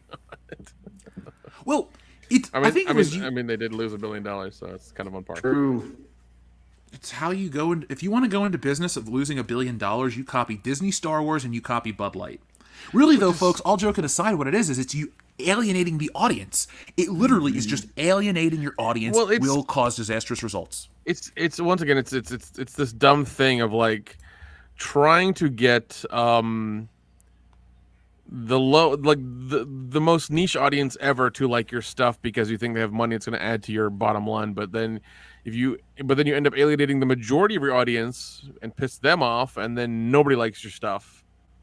And it's the NASCAR effect. The NASCAR effect. Yeah, NASCAR was one of the NASCAR was one of the most popular sports in the United States, mostly regionally to the southern half of the country. But NASCAR was super popular. Races, people were going to races. Races were selling out. They were partying in the infield. They were doing all these things. But they were also doing a lot of things that NASCAR wasn't a big fan of, like, being redneck hillbillies. And NASCAR was like, we need to make more money. How do we get more money? We have to branch out. We have to get people like from the north and the west and all these other places around the country to like NASCAR. So how are we going to do that? I know. Let's go after them, and let's not continue with our core audience of the redneck hillbillies and all the other things that go on at NASCAR. And so they priced them out of the market. They alienated them. They were chasing after the big money and fabulous prizes of this audience that didn't watch NASCAR. And in response, NASCAR ended up losing out and alienated their core audiences and all that other good stuff. And then they became cause celebrities and trying to like chase all the causes out there and get, they were trying to get people to join up and watch it, and they weren't going to. So for the small percentage of people that weren't NASCAR fans that started watching NASCAR, they ended up just tanking their home audience. And there's a reason why when you watch a NASCAR event, half the stands aren't filled. And that's how it's been for quite a while. That's wow. I did not know that because I had no idea that happened. That was wild, man. Nah, they pissed me off like 15 years ago when they kept changing the format all the time. I'm like, this is like heat races. I'm not interested anymore. Fuck NASCAR. So I quit before it was cool to quit. I'm like a NASCAR Fuck yeah. And I started watching Indy Racing League and Formula One. Better racing, much more entertaining. Dude, Formula One is so fucking awesome. I'm still waiting for them to go to Vegas. I really am. They're supposed to be going to Vegas later this year. Yep. We need to go to Monaco as a channel. Holy shit, man. Well, I'm not joking. I meant to bring this up to you guys, but I'm 100% serious about doing Star Wars Celebration in Japan. I've already talked to a couple people that want to go, just like friends. 2025. 2025. Okay. So it's 2 years from now. I can probably swing that one because if somebody doesn't have certain paperwork that allows them to travel, guess who won't be allowed to go? Me.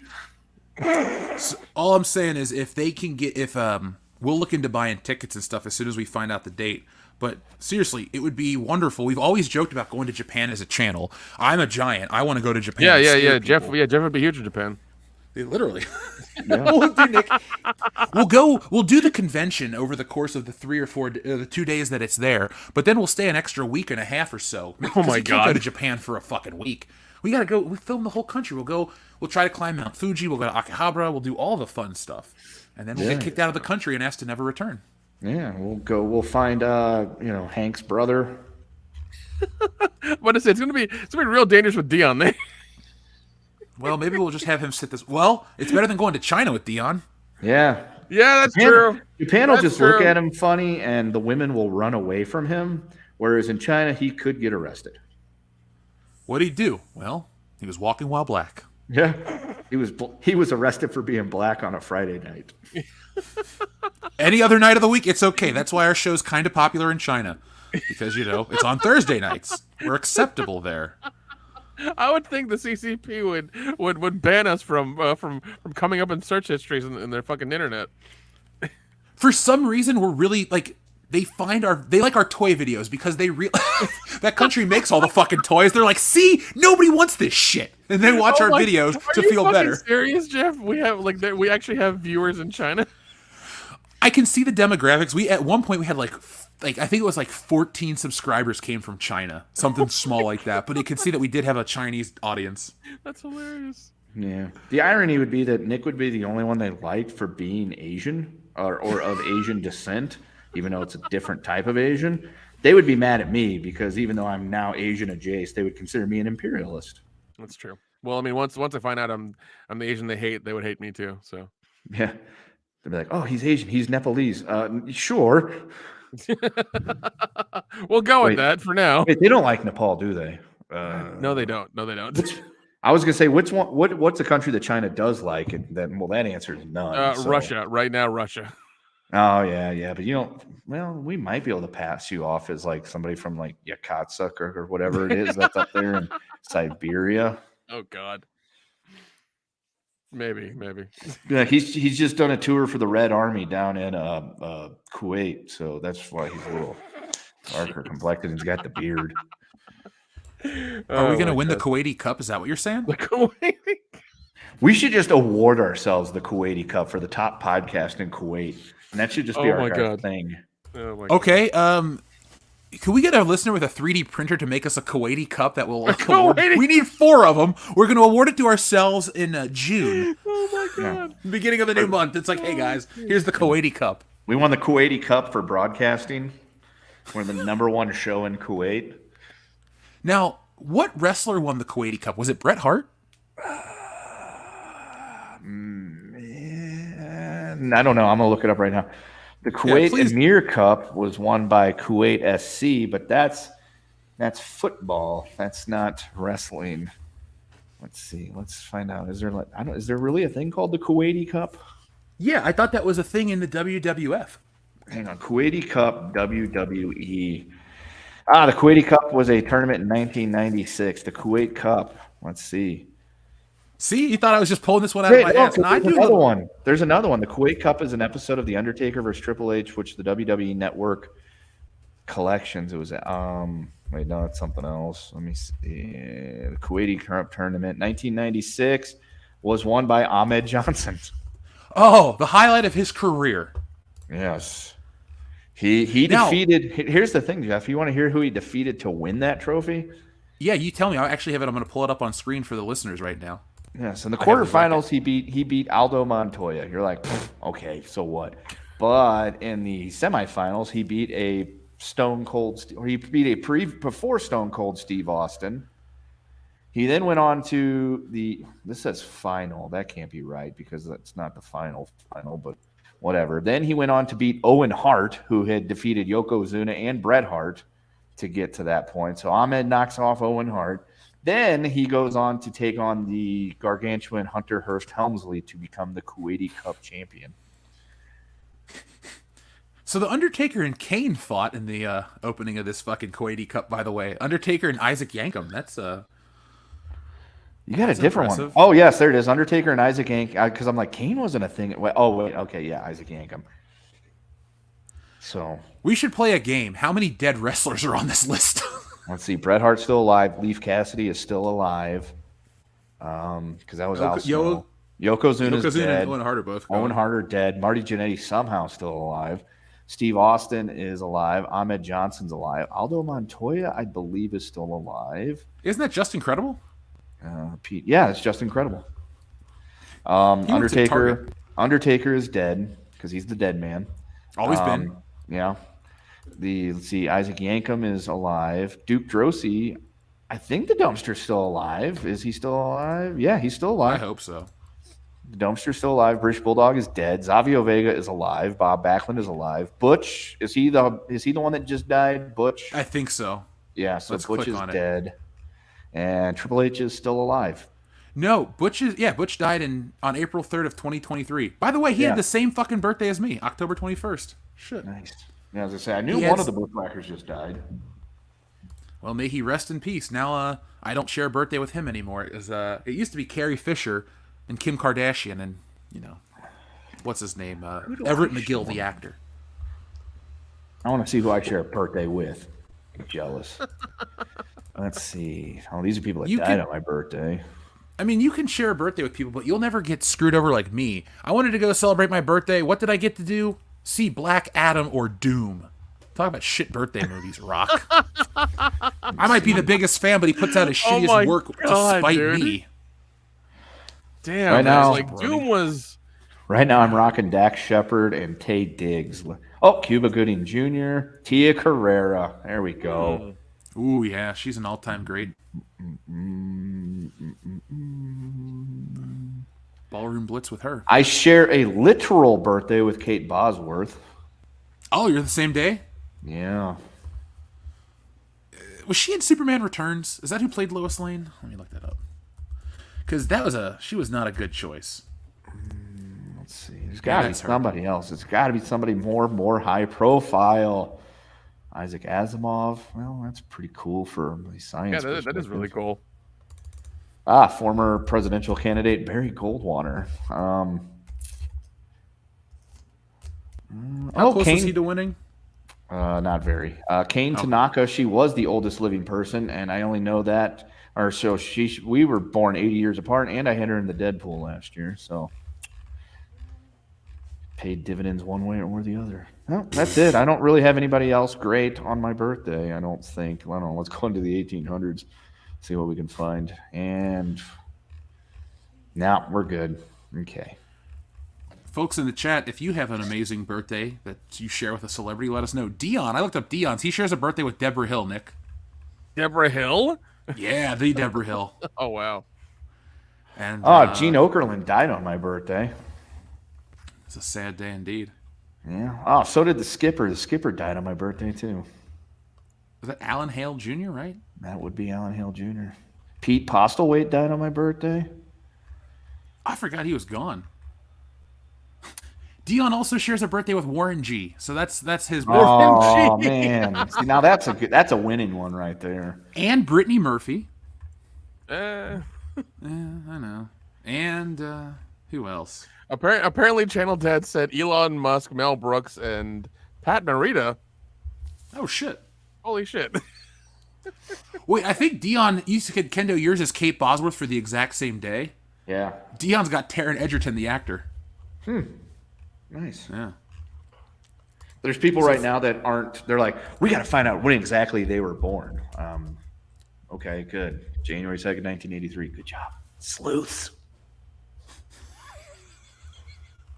They're gonna, folks. If you figure this out, just send us birthday cards. We all like gift cards to Target. Oh God! By the way, folks, have you been seeing some of the videos on like boycotting Target?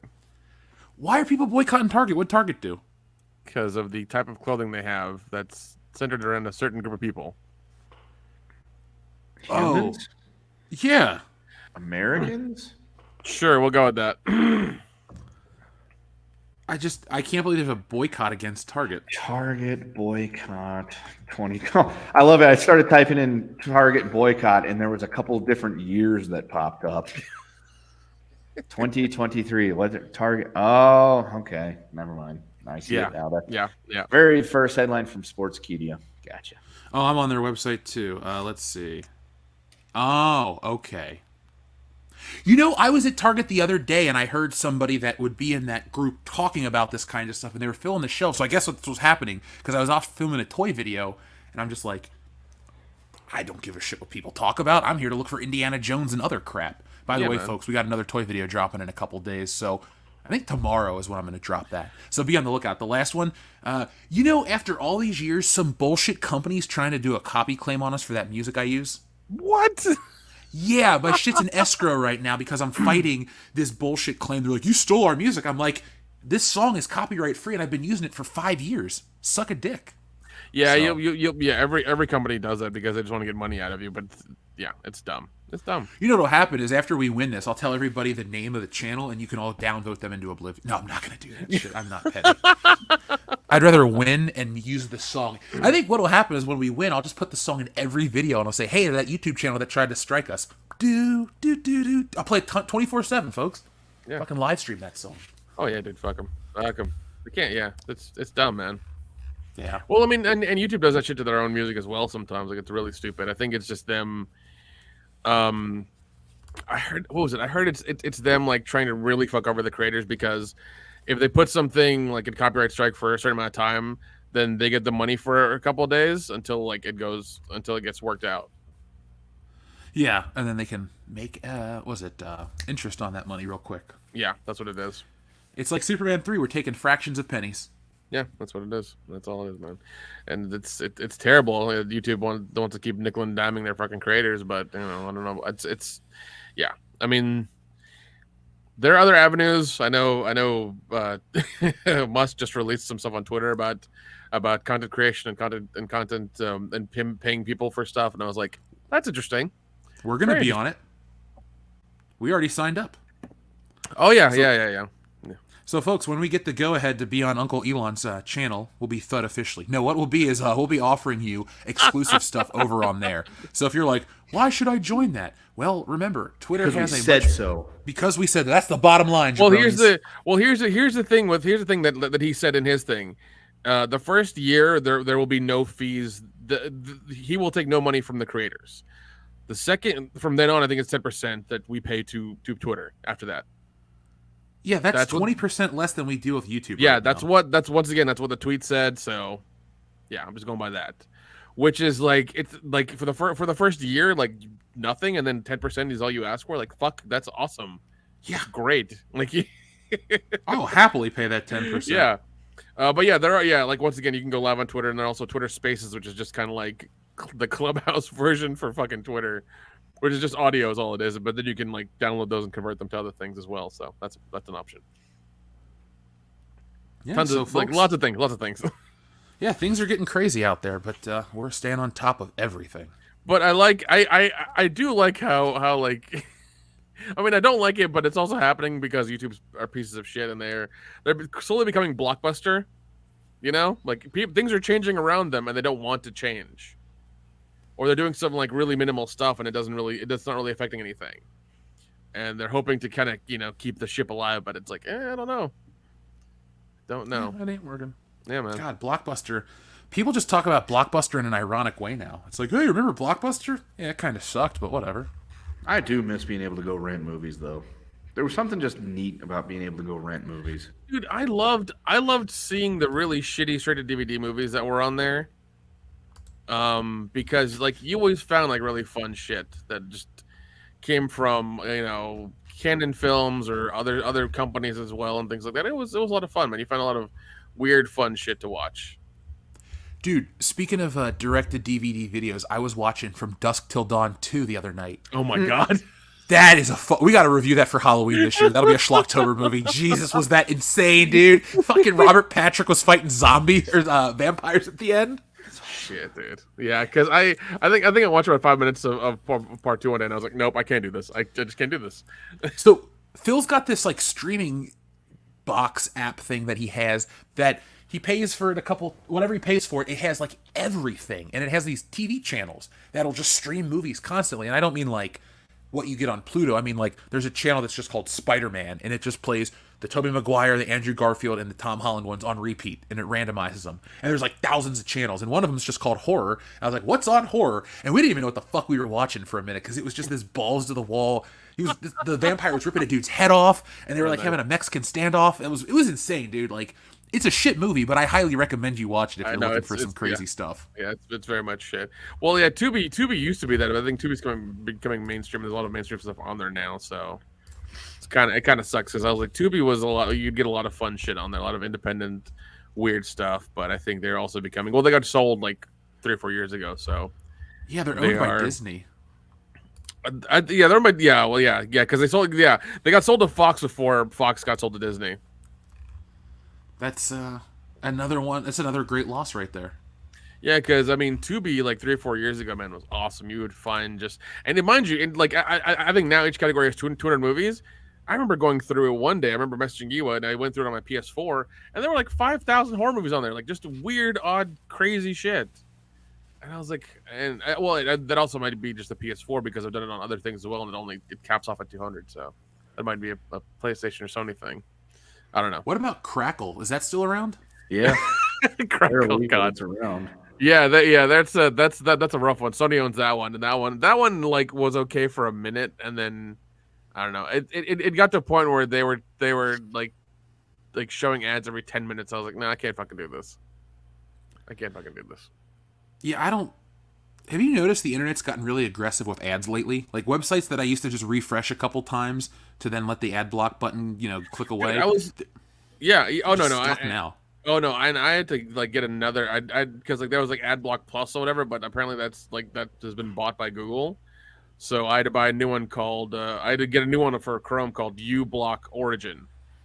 That's not owned by fucking Google, and that's been working pretty well as well. But who knows? They may block that too. But yeah, I agree with you, man. It's becoming a problem.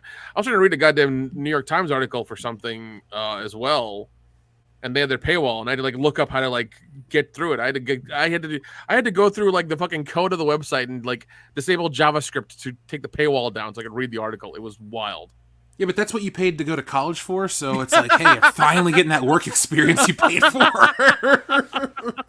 Yeah, I was like, I had to go through like the fucking HTML of the site, and then go to like what was it, like operator mode or like some mode of Chrome, and like find it and like disable Java, and then like the paywall went away. I was like, the fuck is this? Yeah, the internet's broken, but hey.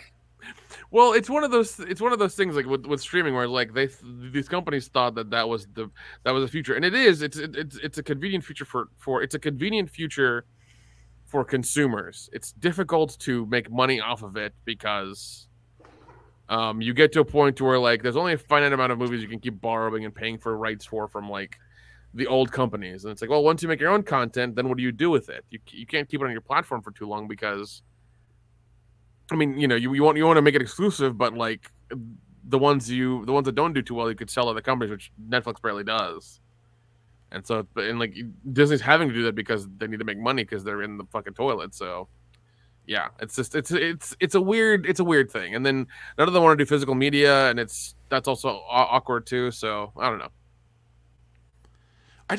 I can't believe we're talking about Disney Plus being gone by the end of the year. Now it's going to combine with Hulu, but. Do you think they'll get rid of the Hulu brand name? or they'll just keep it as Hulu and Disney Plus is just an extra channel. I mean, in all honesty, for brand recognition, they should keep it. They should keep the Hulu brand. Honestly, they should, because that's the only one I read in the article about subscribers and numbers and things like that. That's one of the things that they've had that's actually gone up in subscribers by a little bit, not much, but a little bit. I think it was like 200,000. Yeah, 200,000. Yeah. So because of that being because it being like a legacy name, like you had fucking Netflix, Hulu, whatever. The other third one was Amazon. Like, you really want to keep that just because it's recognizable. If they were to just ditch it and be like, oh, where's Disney Plus now and the Hulu stuff is on there, that'd be fucking terrible. That'd be terrible branding. I feel the same way, especially with the way Disney's focused on, families and kids and this and that. It's like, that's fine, but those people didn't care enough about The Little Mermaid and Aladdin and Hunchback of Notre Dame to keep paying for it.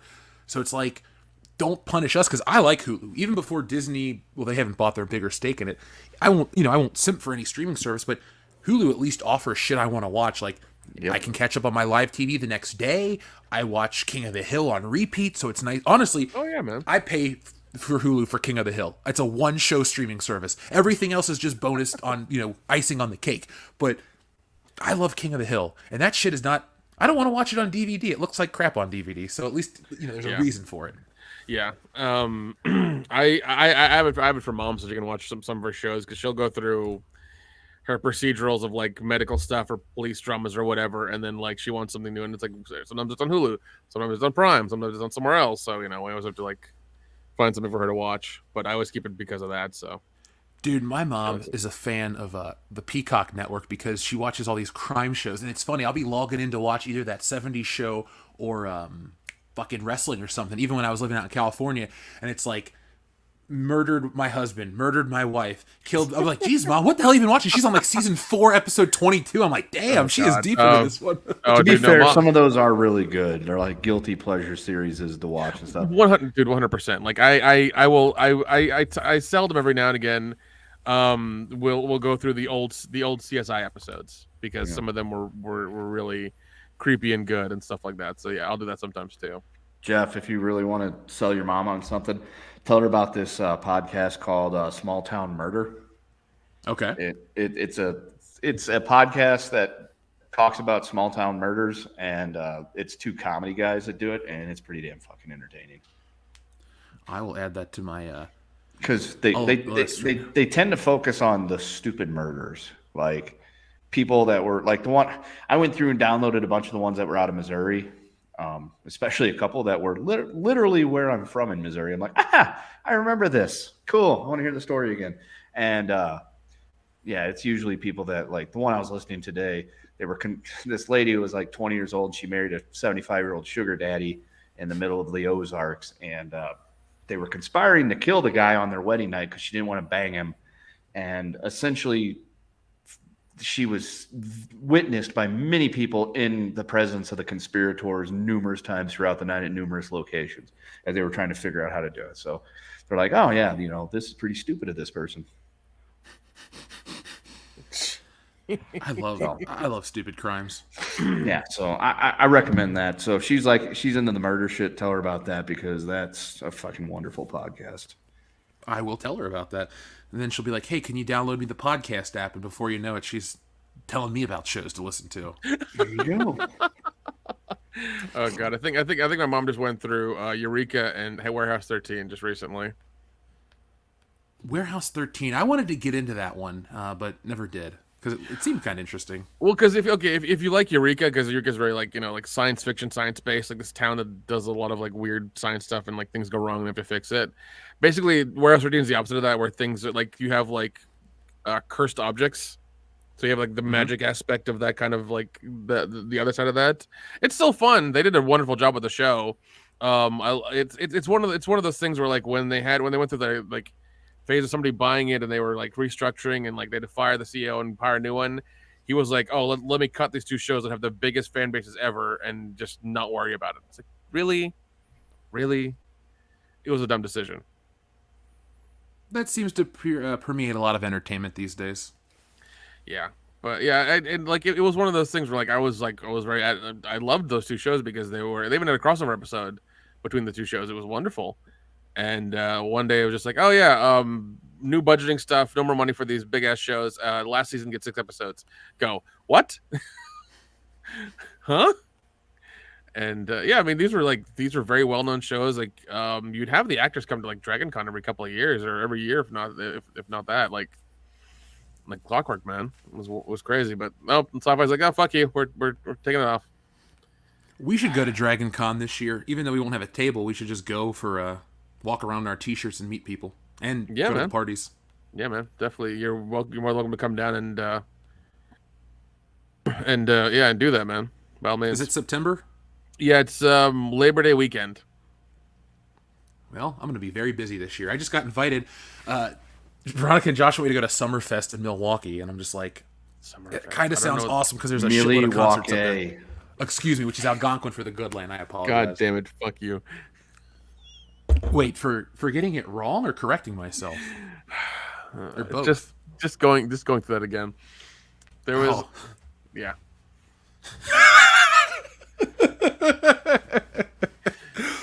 Oh my god, what the audience doesn't know. Yeah. Jason Green has excellent taste. He loves the original Twilight Zone and the Outer Limits. Kendo. Original Twilight Zone. Yeah. Oh, go ahead. I was gonna say, I want us to eventually do reviews of every episode of the Twilight Zone, even if they're just 5-minute clips of like on Patreon. It's like, let's do them all. That's fine. I do like the '90s Showtime Outer Limits. That's the one I really love. I watched it a lot as a kid. Wasn't supposed to, but that's my jam. I love those.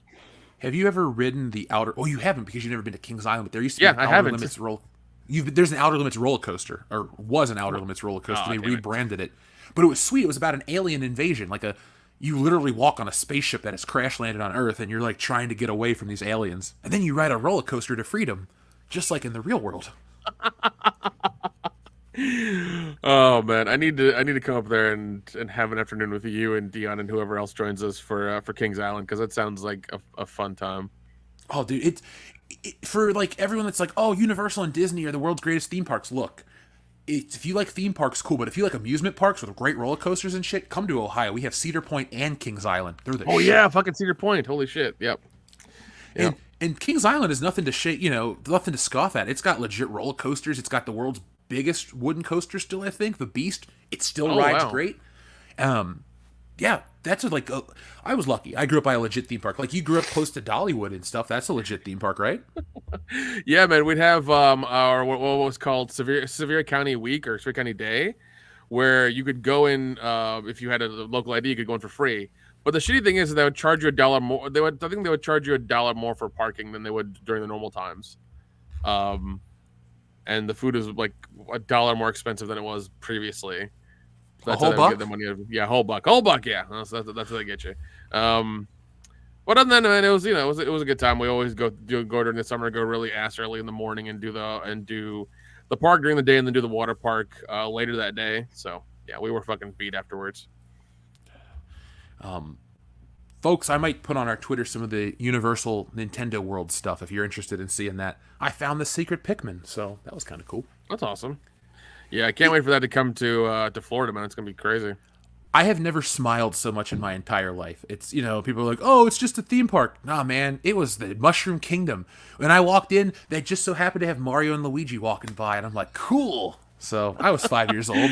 Goddamn Channel Dad's over here. It's like, I was old enough to remember when Dollywood was Silver Dollar City. Jesus Christ, Channel Dad. Yeah, he's also fucking old enough to remember when Ben Franklin was 6. So yeah. Were you the guy that helped Ben Franklin score all those old ladies? Were you the one that was lighting the cameras and shit and taking? No. He was the guy on the grassy knoll. Oh shit. Lapes the babushka lady? No, wait. Somebody else that was there. Oh my god. I taught my kids about the Zapruder film the other day. Oh god. I've watched it many times. Mm-hmm. I'm happy that you know the babushka lady, Jeff. I'm really happy you know that. I don't talk about this because I don't want to come off as one of these tinfoil hat people, but I actually find the Kennedy assassination very fascinating because it's like, how the fuck did that happen? And so I have for years just have read books, watched documentaries. All kinds of theories are out there. I don't know where I stand. I swear to God, if you make a diorama, I'm gonna have to come and like calm you down. All right. We should make a comic book about it. Oh, dear God. I don't know what we would do. No, I don't think that would be funny to go back in time and like beat up Jack Ruby or somebody. Well, no. Why would we stop? Just Jack download Ruby? JFK Reloaded and have some fun. I remember that game. Oh my god. Oh my god. Yeah, I told the kids about that too. Dude, well, I mean, there was also the Canadian movie called Death of a President during the Bush years. Do you remember that one? I do not. That one was fucking crazy. Basically, somebody, took out President Bush during the while he was president, and the person they thought was the guy who did it wasn't, and they literally got the wrong guy because he looked like he was one of the people from the 9/11 attacks. So yeah, it was a whole race. It was a whole race thing. It was fucking weird. Since we're talking about offensive shit or weird shit in video games, there was like a video game where you would fight Osama bin Laden at the end, and I can't remember what that one was, but that was a thing. Like, it was like you boxed him or something. Like it was like a side, like you fought him in like a Mortal Kombat style battle. Speaking of those things, do you remember the card set that came out during that time? Yes, we have one still. Oh god, so do I. We never opened it. Somebody gave it to us as a gift. We're like, we'll collect this. Dude, we sold them. I think I still have a box of them somewhere. Because we were selling the shit out of them. The best thing you ever told me, you're like, one day you're cleaning out inventory, you're like, we have a box of XFL t-shirts. And I just started cracking up so hard. It's like, goddamn. Yeah, we did. I actually went back during Christmas and tried looking for them again, and they were gone. So I assumed they got like thrown out in the trash or whatever. Because I wanted to at least get one and bring it to you. But no, we don't have them anymore, unfortunately. That's okay. I'll get a new XFL t-shirt after it goes out of business next season. It's not going to happen. I know. The Rock's actually doing well with it. Exactly. Just needs to fix the playoff format. That's about it. He seems really good at business or really shit at like acting and picking his fucking, roles for stuff. I think he's just doing it for the money so that way he can fund things like the XFL. I mean, he's worth almost $1 billion. Mm-hmm. Well, The Rock is the epitome of like, hey, you didn't get to live out your first dream goal, so you did everything in your power to live it out afterwards. It's like, hey, I couldn't make it in the NFL, but I made it in the CFL, but then I got fired. So then I made it in the WWE and then Hollywood, and, well, I'm going to buy my own football league now. Yeah, and he did get his own show called Ballers on HBO. That's getting its final season. No, it's over with. It's been over with. Oh, it's over? Okay, I thought it was had one more left. No, it's been over. Oh, I'm thinking of Billions. Sorry, not Ballers. Yeah. No, Billions is a good show too, but Ballers is like the successor to Entourage. It's that same kind of thing. But instead of being actors, like they're like what is it? They're sports like they help athletes financially. Like they help them like with their money and shit like that to invest properly. Like that's what they do. So they don't go broke. Yeah, basically because that story is like he was an athlete and he went broke, and then now he made a company or was working for a company that helps athletes not go broke. What was the premise of the show Arliss with Robert Wool? Was that like a baseball version of that? Yeah. Okay. That was just a deep cut, I know, but like sounded like that show to me. Yeah. No, is Robert Wool still alive? Yeah. Oh, okay. He's still alive. Okay. Well, he got that grant from Bruce Wayne, so he bought immortality with it. Yeah, there you go. That's all you need. I would love if fucking Alexander Knox was in the Flash movie. That's the only reason I want to see it. No, I want to see that. Yeah, you do. You have the comic book adaptation of Batman 89, right? Nope. Well, if you ever do choose to pick it up, the way the comic book ends is different than the movie. After the Joker falls off the roof of the cathedral or whatever, Batman goes down to the ground, and people are coming after him. They're going to catch him, essentially. So what he does is he takes off his costume and he plants it on Knox. And so Knox wakes up from the Joker gas or whatever. He wakes up from getting knocked out, and he's got the Batman suit on him. And Bruce Wayne's like hiding in the shadows. So nice. I assume that footage has been filmed since it's in the comic book, but it's never been released. Now I want to see that. I do too. Maybe they'll put it on HBO Max. That's how people will sign up for it. It's like, you guys can see. That's what they should really put on these streaming services. If they want to get people to subscribe and stay, put the bonus features of discs on the streaming service. That's actually something that people are talking about. I know Well, the Criterion Channel does that, but I think they charge like $10 or $14 a month or some shit like that. It's just like, for example, like Ghostbusters. I don't know what streaming platform that's on, but why would I really want to watch it on streaming when I can't even watch the deleted scenes or the shit with the Admiral's jacket? Like, that's now part of the movie to me. I want to watch all of it. So it just feels like you're getting half of the content for double the price. So, yeah, it's crazy. So Disney Plus, folks, by the end of the year will be combined with Hulu, and I'm sure it'll be wonderful for no one out there. What is it? Yeah, the Criterion Channel is $10.99 a month or $100 a year. That's not bad. I mean, it's one of the. It's once again, that's a very niche channel. If you really like that stuff, by all means, get it. Yeah. I don't. The only Criterion Collection film I own is a copy of Shaft. The only one I own is I think it's Blowout. That's a good ass movie with John Travolta. Yeah, like I love that movie. That one was really well done. I really love it. Especially as a filmmaker, you probably really like it. Oh yeah, dude. No, it's wonderful.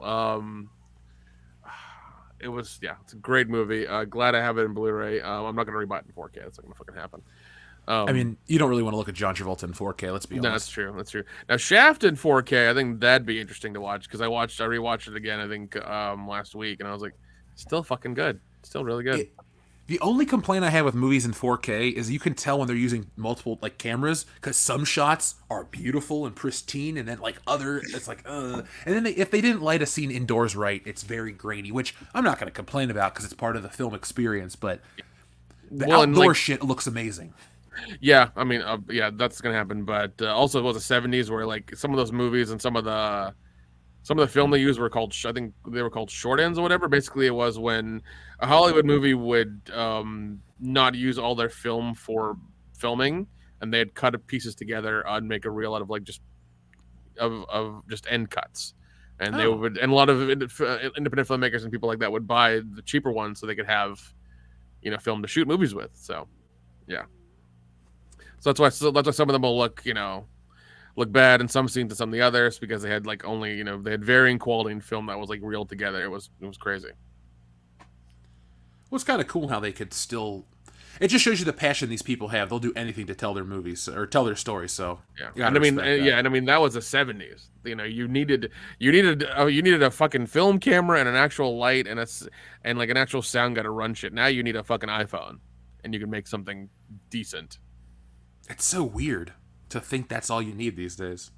Yeah, I mean, it's one of those things where like the barrier of entry to get into that is very low, and you get the worst thing about it is that you're wading through a lot more shit now than you would be back then, or even like let's say 20 years ago.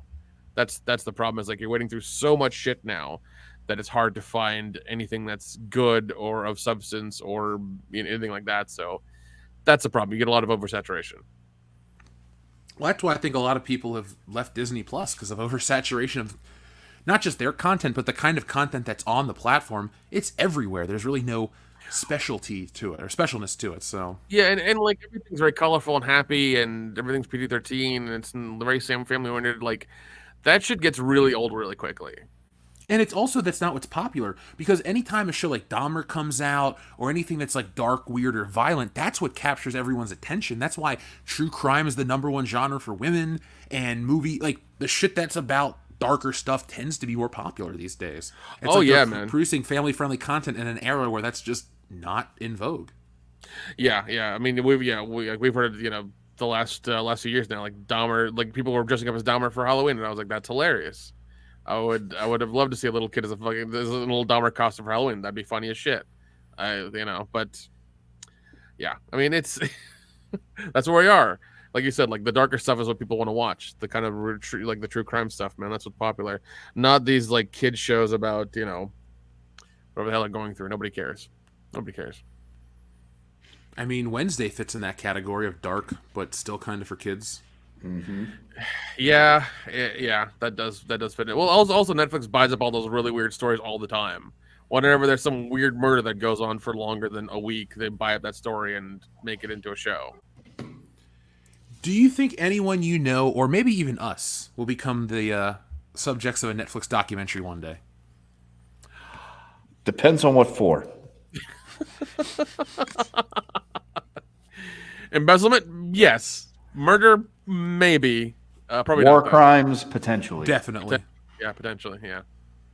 Crimes against humanity, of course. Oh, of course, yeah.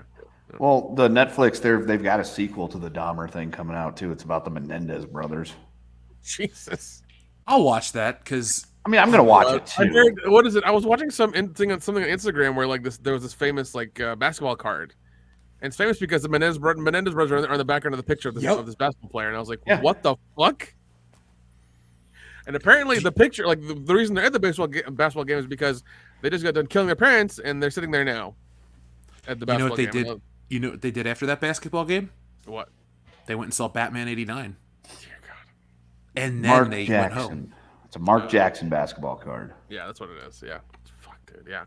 I was like, that's because like, oh, there's a very special basketball card. I'm like, oh, did the guy die or did he get a couple rings? Did he win some stuff? What happened? Oh, the Menendez brothers are in the background. Fuck. You can get it for $5 off of eBay. It's probably a fake. Yeah. I always think back to Dumb and Dumber when I hear the Menendez brothers because they're watching A Current Affair, which that's an old ass show, and they're like, next time on The Current Affair, inside the Menendez brothers' attorney's home. I think of Cable Guy. Oh God, they parodied that. Yeah, they parodied it in the background. Remember? Yeah. Sam Sweet. Yep. He was Asian, and he was saying something that was Asian. Yep. Yeah, that's an underrated in the movie. background the whole time. It was fucking weird. Brother, sweet brother, the Sam Sweet story. Yep. Yeah. I was watching The Cable Guy not that long ago. That's a favorite. That's one of those anytime movies for me. It's not Dumb and Dumber good, but it's up there. No, it is, and it was once again like watching it as a kid. I was like, fuck this, you know, because like you grew up with Jim Carrey being funny, and then you see him do like this thing that's slightly serious, but more like adult, and you have to be an adult to enjoy it.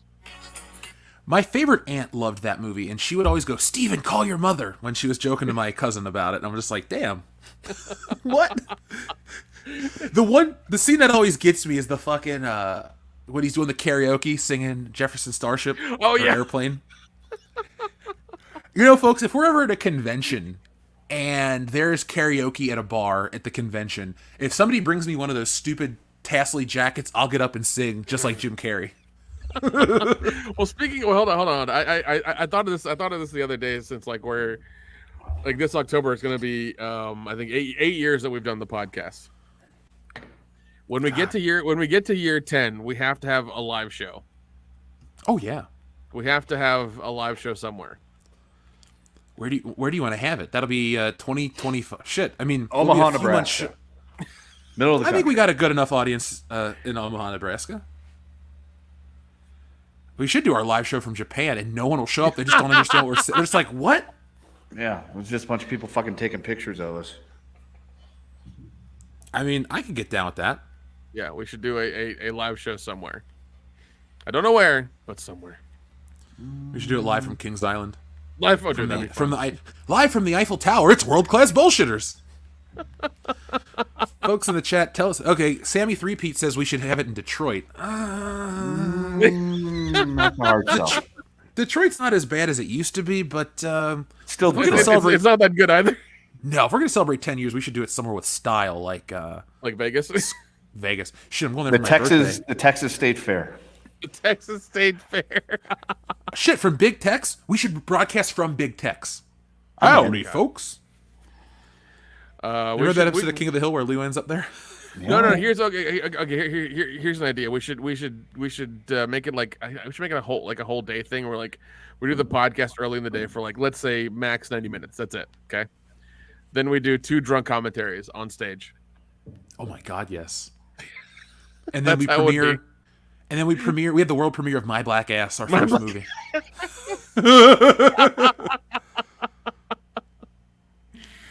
Oh my God. Fucking Freddie Delgado. How about Dollywood? Jesus. I actually have a couple of connections there that might happen. No shit. We should. We'll become the unofficial podcast of Dollywood. Oh, dude, they'd fucking. They'll sponsor us. The opening of the show, we're like, folks, this week at Dollywood, they have a new topping for the funnel cake, and the turkey legs are back. Make sure you tell them WCBS sent you. Oh my god, dude! If I ever take you there, you're gonna be so fucking disappointed. It's gonna be so disappointing. It's gonna be terrible. Look. There's a place called Coney Island near me. Nothing can be shittier than Coney Island. Coney Island, really? In Cincinnati. It's not the Coney Island in New York. It's Cincinnati Coney Island. Really? That's. I was worried for a second. I was like, so there's a Coney Island like park or area in Ohio? Yes, it's right by me. It used to have like really shitty rides and a water park, and now it's just a water park. Oh god. But it's like down by the river, so it's like I could get eaten by some of the mutants from New Palestine, Ohio. The water ran off, so. Oh jeez, yeah. I wouldn't be surprised if they filled the pool with that water. I shouldn't say that; they'll sue us. You guys are perpetuating lies that we poison our customers. Yeah, be a better theme park. Yeah, but we will not broadcast from there. Yeah, Dr. Coffin Nails knows what's up. He's like, oh, that Coney Island is a dam. It's that shitty, man. Like, anytime I would go there, I would ask to go to Kings Island to cleanse the palate of theme park disappointment. Oh, that's fucking terrible. Yeah. Dude, one of the reasons why Kings Island kicked ass, they used to have an Axel Foley garden, and that's not a joke. If you went under the Eiffel Tower, they used to have a Beverly Hills Cop poster right by this clock, and there was all these benches and shit. So it was the Axel Foley garden. Nice. Yeah. I would love to have that giant poster. Somebody else has it.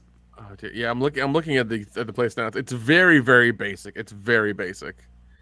Look up Stricker's Grove. That park is like the size of a backyard. That's even shittier. Grove. Oh god, what was it? When I was home a few weeks ago, I learned that they're making some sort of like, what is it? They're making a fucking like a heavy machinery like adult theme park or whatever in Sevierville. And like apparently my brother looked into it and he's like, it's gonna be bullshit. Like you don't get around or anything. They just like, like he was very disappointed because like they advertise it one way and it's gonna be another. And I'm just like, oh, that sucks, man. That really sucks. Hey Kendo, do you remember the Glory Hole theme park? No. Oh, you don't remember the Glory Hole's Arm theme park? It was from Grand Theft Auto San Andreas. They used to talk about it on the radio all the time. Oh, yeah, no. I haven't really played San Andreas to any great degree. You missed out on a great game. I mean, it's dated now, so it's really not as great. But if you would have played it back in 2004, it's like head and shoulders above Vice City in every single way, except the aesthetic of the 80s. But, yeah, because you could actually swim in that Grand Theft Auto game. Unlike Vice City, where it's like, oh man, I'm on an island, and I drowned. Great. Oh god, I keep hearing inklings of 6, so we'll see what happens. I don't know if I care anymore. Yeah, I kind of don't anymore. I'm with you. Actually, you want to know what I played recently that I really liked? Dead Island 2. The first one was a lot of fun. Yeah, no, yeah. First one was a ton of fun. This one is pretty much the same. You have like main quest, a lot of side missions. You gotta you have to up your stuff to make sure you can beat the zombies and things like that. And there are a lot of fucking weird ones like the giant ones who throw up either acid or fire or other things. So yeah, a lot of fun. You have the giant, the big. Basically, when you go to like Venice Beach and they're the big guys who work out there, these giant zombies want to crush you. It's awesome. Nice. I'm just worried about Zelda. Zelda comes out in a few hours. I'll be there to get it tomorrow, and that's all. That's gonna be my focus because it's gonna take me 6 months to beat that game. Don't ask why. I don't want to relive it. Okay, fair enough. Yeah, it'll be out in 1 hour and 7 minutes here. So, what I should do is take my phone, broadcast from my car, drive to GameStop, and go buy it. Nah, that'd be boring. Actually, I was never. If I'm gonna buy it, I'm gonna get it digitally. Because I don't buy physical games for the Switch anymore. Oh, man. So, is there anything else you guys want to say about Disney Plus or streaming? I know it's all gloom and doom. It's been 2 hours of fun so far, and we still have more stuff to talk about. So, anything else you guys want to say? We've just been shitting around for 2 hours. It's literally called World Class Bullshitters. So I know. The audience gets what they want. Usually we're a little bit more on task, but it's fine. It's okay. The thing is, people have stuck around. Like normally, if we go off topic, they like click off and come back. People pretty much stayed this number the whole time. They're like, they missed the year 2005. That's what it is. That's what they're nostalgic for 2005. I need to finish Jedi Survivor first. Oh, jeez, man. I think I saw the other Jedi game that they came out with recently, and I haven't finished that ever. It's been sitting on the PS4, and I'm like, I don't need to do anything further with this. Yeah, I gave up on Jedi, the first one, Jedi Outcast, or Jedi Outcast, the new one. Sorry, Jedi Survivor is the one I gave up on. Not that it's a bad game, but with Xbox Game Pass, it's like you have access to 300 games at once, and I'm like, I got stuck on this level. I'm gonna play this. I'm gonna play that. I have video game ADD. It's not fun. No, that's very true because I switch between I've been switching between Dead Island and like Evil Dead. Still playing Evil Dead. I still love the online aspect where you can be the demons and really fuck with the 4 players who are trying to trying to get the pages and the dagger and everything. That I fucking love that. It's so much fun.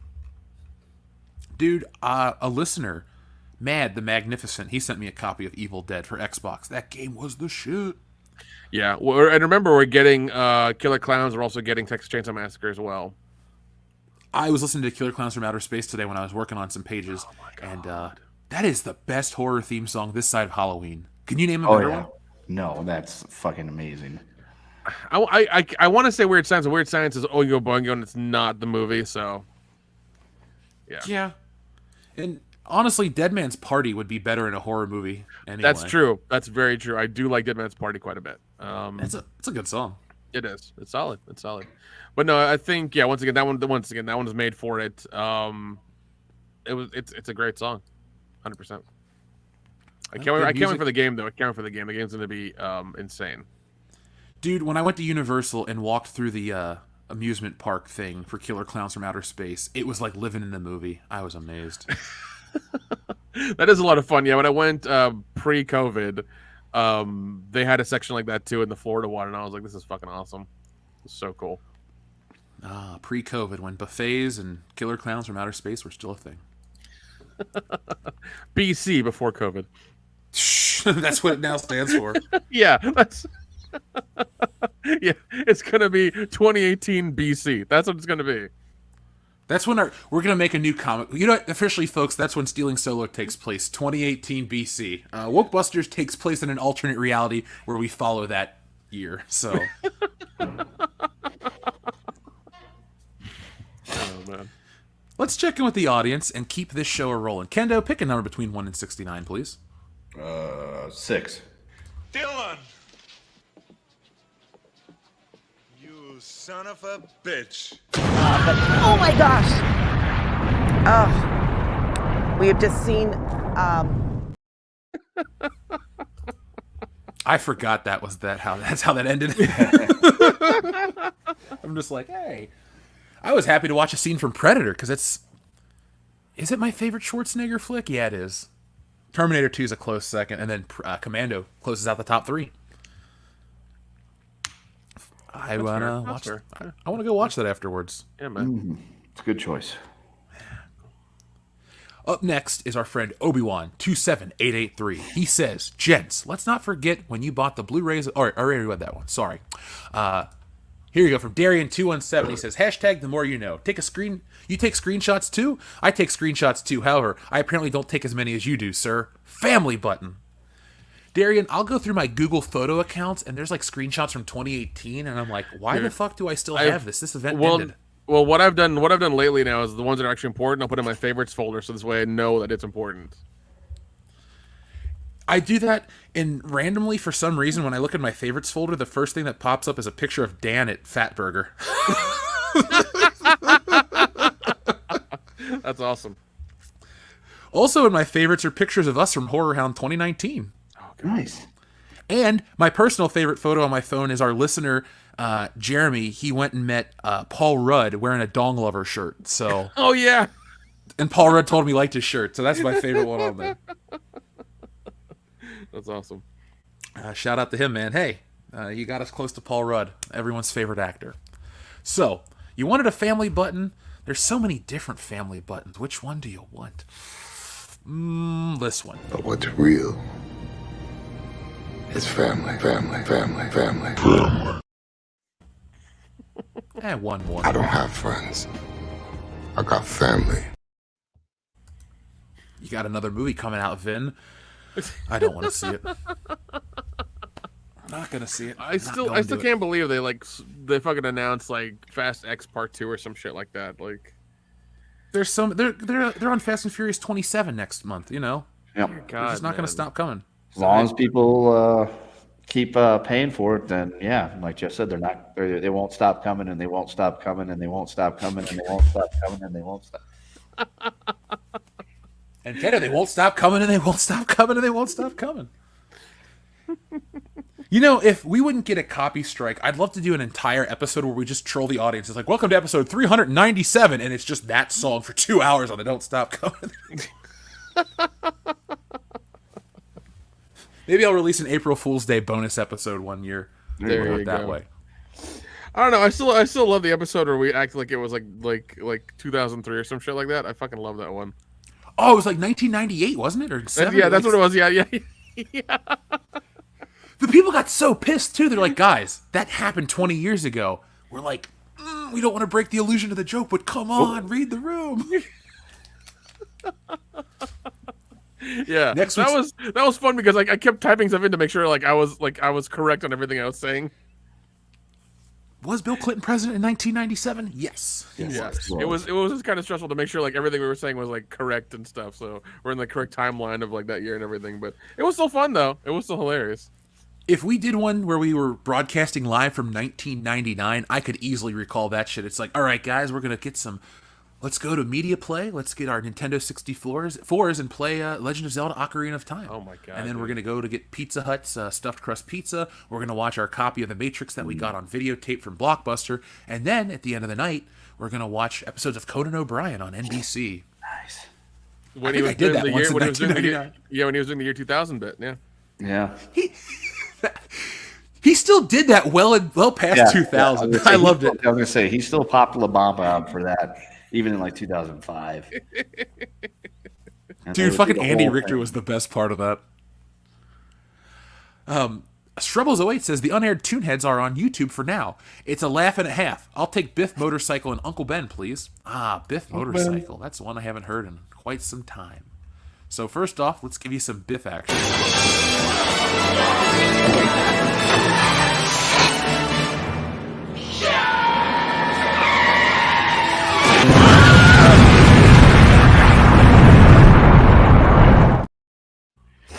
The other day, I was at Walmart, and I was looking at their Hot Wheels, and they have the Biff car from the Back to the Future with the manure piled in it. I hate manure. I wanted to buy that because it's a Back to the Future thing, but then I'm like, if it was just Biff's car, I'd buy that, but what's the point of having this if it's just covered in shit? I'm just like, I think the manure actually comes off. Oh, okay. Well, that would require me to open it, and I didn't want to do that. I don't open my Hot Wheels either. I collect very select Hot Wheels, but I keep them all in the package because, I'm not 3 years old anymore. I'm not going to fucking zoom them around the floor. I'm just going to go drive a real car. I wish it was a DeLorean, but, whatever. Well, if the manure does come off of it, maybe next time I'm at the store, if I see it, I'll buy it because it was like $5 or $6, and I'm just like, if it was the 46 Ford Super, whatever the fuck it is, Super Deluxe, yes, I'm buying this, but nah, I don't want it with the poo-poo all over it. Dude, speaking of cars, when I was moving back, I found this Batmobile I bought right before I left. It's all metal, so it was Michael Keaton's Batmobile. I'm in the zone for that movie. Well, not for Ezra Miller. He can go fuck himself. Oh yeah, here's your Uncle Ben button though. Yeah, I'm dreading that movie. I mean, I'm probably gonna go watch it anyways. It's gonna be the first it's gonna be the superhero movie I've watched. The first superhero movie I've watched in a long time. So no Guardians of the Galaxy 3. No. Fine. Definitely skip Ant-Man. But The Flash, I wish I liked The Flash, but I don't. I mean, I did once again. I watched the old '90s show, and I loved The Flash as a kid. When I watched that show, it was awesome. But now with the current jackass I have, I'm just like, I'm not too keen on The Flash anymore. Or at least I still like the character, just not the actor. Yeah, he's a dick. Yeah, it's a fucking weirdo. Shrebbles08, here is your button. Pokemon? It's Uncle Ben.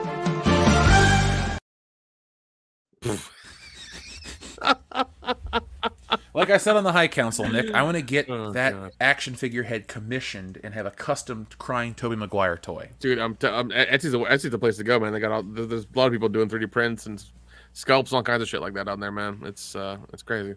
I saw something so well made on Etsy, I wanted to buy toys I don't even collect. Somebody made a Star Trek 1966 full bridge set, and it comes with, or it's made for those old Playmate figures from the 90s. And I've never purchased a single one of those, but now I'm like, man, I want to get each piece. It's got the transporter, it's got the deck of the ship, it's got the hallway where Sulu fought Captain Kirk with the fencing sword. It's cool. It's like, it's $1,200 to get every piece because it's all custom made, but you know, when I want to go burn some cash, I think I'll buy a Starship Enterprise just because. Well, no, if you're gonna burn some cash, buy some Legos, man. Like that's the place to go now. Bro, I'm just gonna invest in Legos. Yeah, that site I found, I've been on that like every day now, just looking at shit, and it's just it's fucking wild. And I'm glad I collected things that I currently have, because I looked at some of them on there and I was like, oh, okay, I'm good. I'm really good. You know, being back post-pandemic, like a lot of the collectibles that I bought before I left for super cheap are now super expensive, and it's like dumb shit too. Like some of these comic books that I paid like $1 for, selling for $10 and $15. I'm like, maybe I should go sell this crap. I don't really read it. It sits in a box. How many copies of Flashpoint do I need? None. Yeah, man. Yeah. By all means, man. Yeah, if you can sell them, you know, do it, man. Because I've just been collecting, because that's what I do. I'll spend a good amount of money on Legos every month. I used to do it a lot more frequently, but then I had to quit doing that because bank account was getting kind of low. So I had to kind of like dial it back to like every month I'll spend some money on collecting a couple of those. So yeah. Well, just open up another casino. You got all that casino money coming in, don't you? I'm not that kind of Indian, Kendo. Oh, I see. I wish I was. And if we owned casinos, it'd be a fucking problem. Dude, if I owned a casino, I would become the world's shittiest mobster. Like, it would just straight up... I'd probably get killed for robbing my own casino. Oh, God. And the nearest casino near me, I've seen the billboard board, is Harrah's Cherokee Casino in North Carolina. It's really, really, like, it's really, really nice once you're in that area, but everything around it is just shit. It's a nice hotel, nice place, like wonderful buffet and things like that, but like that's the only thing there that's where anything's going on. It's crazy. Well, we have the Hard Rock Casino by me, so. Oh yeah, the fucking Hard Rock. Oh yeah, duh. There's like 3 casinos near me. It's there's Belterra Park, there's Hard Rock, and there's Miami Valley Gaming. I have won money at all 3. Nice. Yeah, one time I went to one and they had this game where you actually had to play a game of tic-tac-toe against a chicken. Seriously, that's not a joke. I beat the chicken and won $100. Nice. Yeah, highlight of my year. That and there was Rose Tico figures. Oh God, now it'd be beat the AI. Shit, you can't beat. Actually, you can beat the AI if you tell it to say something funny. It goes, "That's offensive, and I cannot say it." So, well, oh God, I've looked at so many tutorials, but there's a guy who made his own Jarvis for his computer. Oh shit! Yeah, I need that. Yeah, and apparently it's a little easier now because of the way ChatGPT has like an API, another thing on it set up, so it's a little bit easier to do if you want to. Like it's like 3 lines of code or something like that, and you just kind of get it going. Can you send me some links because I want to just fuck around with this? Yeah, no, I will. I'll send you some stuff because I want to do it too for my place. I was like, how much like Iron Man can I be? Can I automate a lot of shit in my place if I want to? Just like automate the fuck out of it as soon as I enter it, and it'll just say hello, Nick, and like play music and put things on the TV and stuff. Like, will that happen? It's gonna connect to your cell phone because it thinks it wants to get to know you, and then it's gonna be like, "Hey, Nick, we know you like the show what's that fucking cartoon you like about JFK and Cleopatra? Clone High? Oh, Clone High? Yeah, it's going to be like, hey, we know you like Clone High. So it starts playing you episodes of Clone High, and you're like, all right. And then before you know it, it's showing you episodes of Undergrads and all these MTV shows. And then it asks you for your social security number. So be careful. If that happens, I'll be like, well, I'm going to take you outside and burn you now. Fuck it. No. That's when you play Social Security number roulette, which is where you just type in a random number, and then in about 5 months, you find out whose it was. What if he accidentally guessed yours? Oh. Well, and that's why I will be like, that's not me. I can test it. I've had to do that before. Like back when, yeah, but it wasn't like for anything bad. It was like back when like that whole like the identity theft was becoming like a big deal, like 15, 20 years ago. And I ran mine, and it was actually kind of sad because there was like an account that was open, like a credit account for like Discover or some kind of credit card that was open in like 1975, but had been inactive for like a couple of years. And I'm just like, well, that happened before I was born, which means that's the dead person's social security number I got. Oh, man. Kendo, never mind. We'll talk about that off air. Darian217 says, can Buffalo Jeff sing Goodbye Horses in memory of Dion? I will read this at the end of the show because I'll pull it up and we'll close the show out. Buffalo Jeff. Dude, you still need to get Buffalo Jeff on Cameo. Still need to do that. I will. I will have all of that stuff. I actually have an idea for a Buffalo Jeff series. I'll explain to you exactly what it is, but yeah, it can be done very quickly and very efficiently. I'll never leave. Darian217 also says, I share my birthday with Martin Scorsese, Danny DeVito, all right, that's a good one. Sophie Marceau, that's a good one too. Tom Seaver, Rachel McAdams, ooh, Daisy Fuentes. November 17th was also the death of Mary I and the ascension of Elizabeth in 1558. Channel Dad Brian Lape, you were around in 1558. Tell us what that was like in person. Yeah, what was it like seeing a beheading live? Did the body still twitch afterwards? Yeah, was there like a splashdown like in a Gallagher show? Yeah. Dude, that's what we should do. We do the WCBS time travel movie. We get taken back to the French Revolution, and the fucking the executioner is essentially Gallagher. He's making all these fucking jokes and stuff instead of watermelons. He's cutting off heads left and right. He would be like the guy from what is it? Robin Hood Men in Tights. With the noose. Can we get Black Gallagher and a half? I love that fucking movie so much. No, Brooks, man, he was the man, or is the man. He's still alive. Can't act like he's not. Yeah. TLJ Screwjob, thank you very much. He says, speaking of the Kennedy, the YouTube channel American Veterans Center interviewed the guy that was handcuffed to Oswald as Jack Ruby. Oh. Is it wrong for a second? I was like, Kathleen Kennedy? Oh, wait, the other Kennedy. Yeah, I know Quantum Leap had like a 3-episode arc on the show. And also there was the Stephen King book, 11/26/63. I think it's 11/22/63. Yeah, that's one. Yeah, I know something like that. That was a great series. I never read the book. I've only seen the James Franco series. It's a wonderful series. Like I said, based off the book or based off the show, I was hooked. It was very good. I might watch it again just for the hell of it. Yeah, it was very, very fun series. Very informative too, man. It's weird. It's weird the bigger stuff that you see and like what happened in that whole incident. Like, I remember watching Quantum Leap a few years ago, and I didn't realize the guy tried to defect to Russia. I had no idea that was a thing. Had no idea. I was like, this is insane. And then so what you're telling me is you're actually learning stuff from history through television. Yeah, it's wild, isn't it? I learned through television that Cleopatra was black. Yeah, good old Netflix, still fucking it up. You know what the best part about that is? The show kind of sucks. All the reviews are like, it's not very good.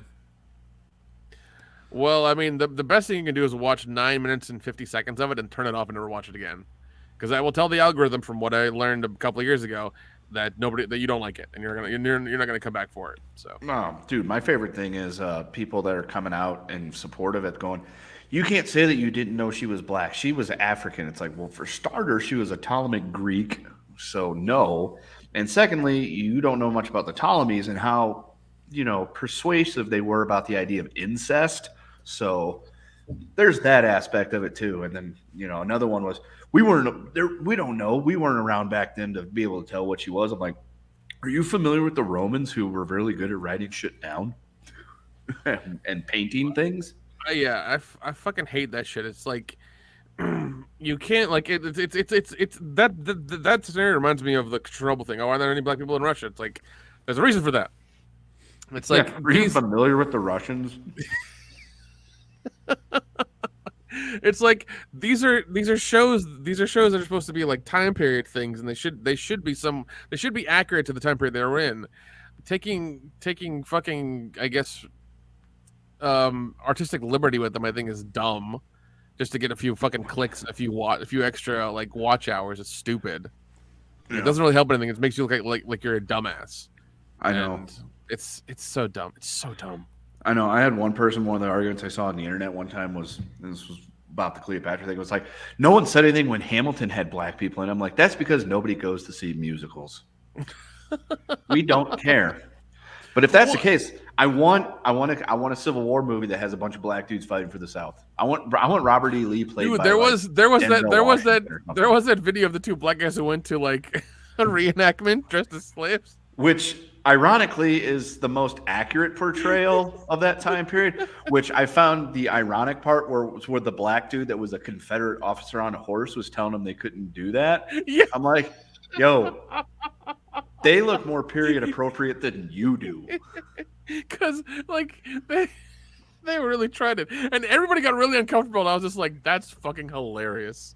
Yeah, like it couldn't have gone better. They're the most period-looking people there. It couldn't have gone better.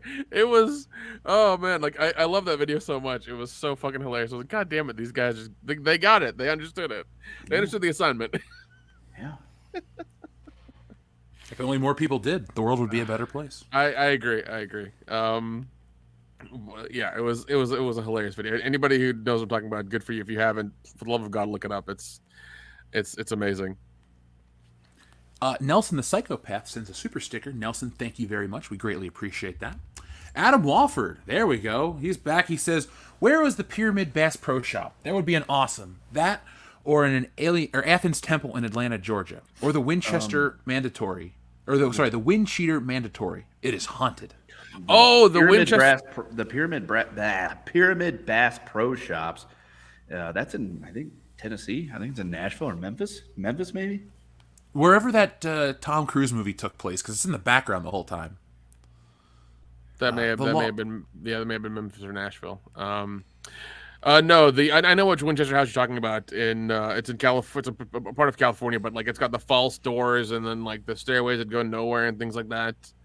The woman had to build it because some psychic told her to, and it would stop being built when she died or some shit like that. I forget. There's a whole story about it. What did you think of the Winchester show getting canceled? Since we're talking about Winchesters, really? Yeah, it got canceled after. It's not even done with the first season, is it? Actually, let me see. Holy shit, but it is canceled officially today. Oh man, all these shows. True Lies got canceled. One show. It got canceled because of the strike. Yeah. Oh wow, that's terrible. Cancel after one season. Oof, man, that's crazy. It's fine. I mean, we got 15 seasons of Supernatural, and that's more than we actually needed. But it's good. It's fine. That show, I wasn't a fan of that idea. Even the True Lies show, like I haven't seen it, but it's just kind of like, why are you doing this? A show of this obscure movie from the 90s. Like this is weird. You know.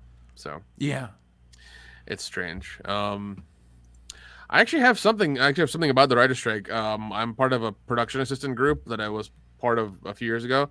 I'm still part of it. The main person who runs it, because she's part of the union, the PA union or whatever in Atlanta, and she wrote something on the message board, and I'll read it.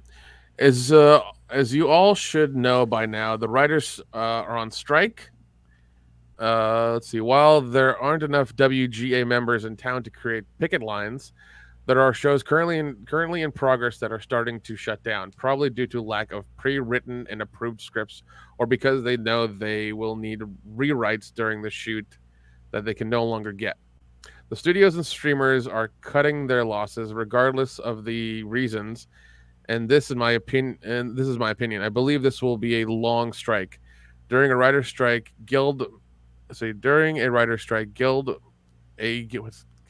meeting the other day. Oh God, she can't fucking write. Every union and guild showed up in support. That's weird. That has never happened before, but I still believe the strike is going to be very long. So I strongly recommend that if you are not working currently, you might consider a job outside the industry. Commercials, industrials, and music videos will not support everyone in the industry. It's very unlikely that the new shows will start up, so you need to protect yourself financially, even if the strike only lasts 3 to 6 months. Can you pay your bills for that long?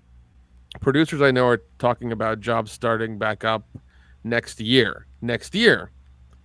Exclamation point. Jesus. No one knows how long it will last, but take care of yourselves and pay attention to the news coming from negotiations, not only from the writers, but the DGA, whose contract expires June 1st, and SAG and ARFTA contract, which expires June 30th. It's going to be an ugly summer and a long year.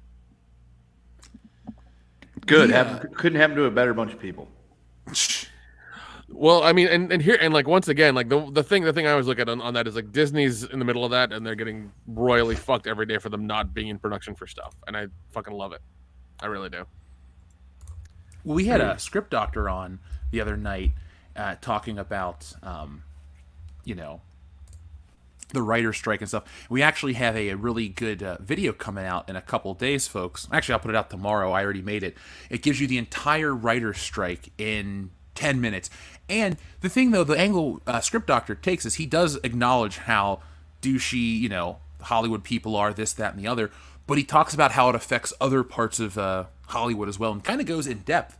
And so if we're looking at a year of this stuff, man, I think it'll be beneficial for people online that make content because, your shows are canceled, nothing's coming out, you're going into reruns. Okay, well, you know what? Come to WCBS.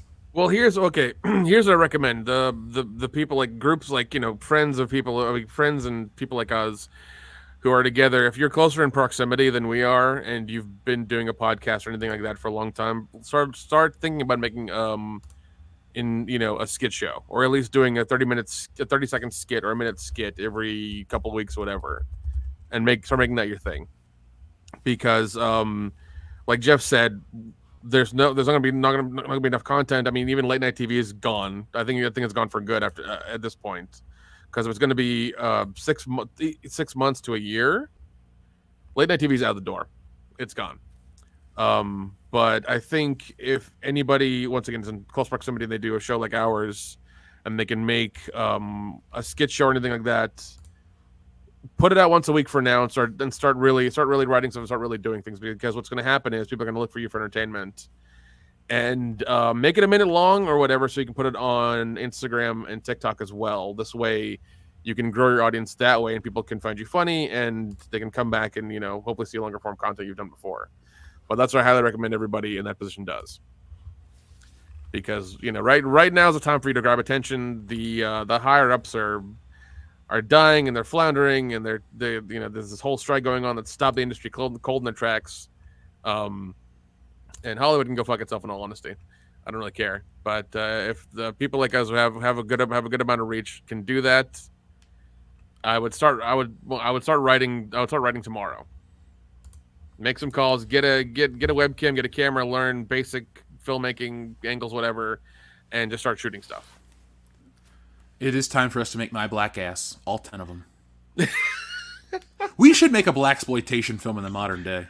Dude, don't fucking tease me with that shit, Jeff. I have no problem doing that at all. I want to so bad. I love that era. I love that genre. I love that era of film. The 70s were, I mean, they weren't really notable for anything else, but they were just wild for movies, man. Like just the crazy shit that went on during that time. You had blaxploitation, you had sexploitation, You had a lot of that stuff. You had like gory stuff coming out as well. Like it was just nuts, and it was, I think, a very interesting time for film. A lot of it's, you know, a response to the over-conservative nature of 1960s entertainment. You know, post-Vietnam or whatever, however you want to say it, man. Like, yeah, shit just got more real after the 60s. Yeah, that's true. And I think you had Melvin Van Peebles who did Sweetback Badass Song, and started kind of the I guess the black independent film as well during that time. You had that happen. You got a bunch of other stuff as well, but Shaft, Black Shampoo, Black Caesar, Superfly, just a bunch of stuff that came out that was real crazy and a lot of fun to watch. A lot of it's low budget, like Jeff said. He was watching Shaft, and like there was a shift to cameras. It's going to happen a lot with those movies too, but they're fun to watch, man. The music is like right on for that era. It's just that they also like all the music sounds like Shaft, the Shaft theme song. Yep, but it's a wonderful. kick-ass song. Like, well, they had to be able to sell it to the porn industry real easy. You're 100% right. You're 100% right, Kendo. That was the biggest disappointment for me when I watched the sequels to Shaft. It doesn't have the song. He's got a different song in each movie, and they kind of suck, comparatively speaking. That's weird. That's weird. Yeah. Look, if you wrote a perfect theme song, you keep it. James Bond doesn't have a different theme song. He's still got the same one since 1962. Yeah. You don't mess with perfection.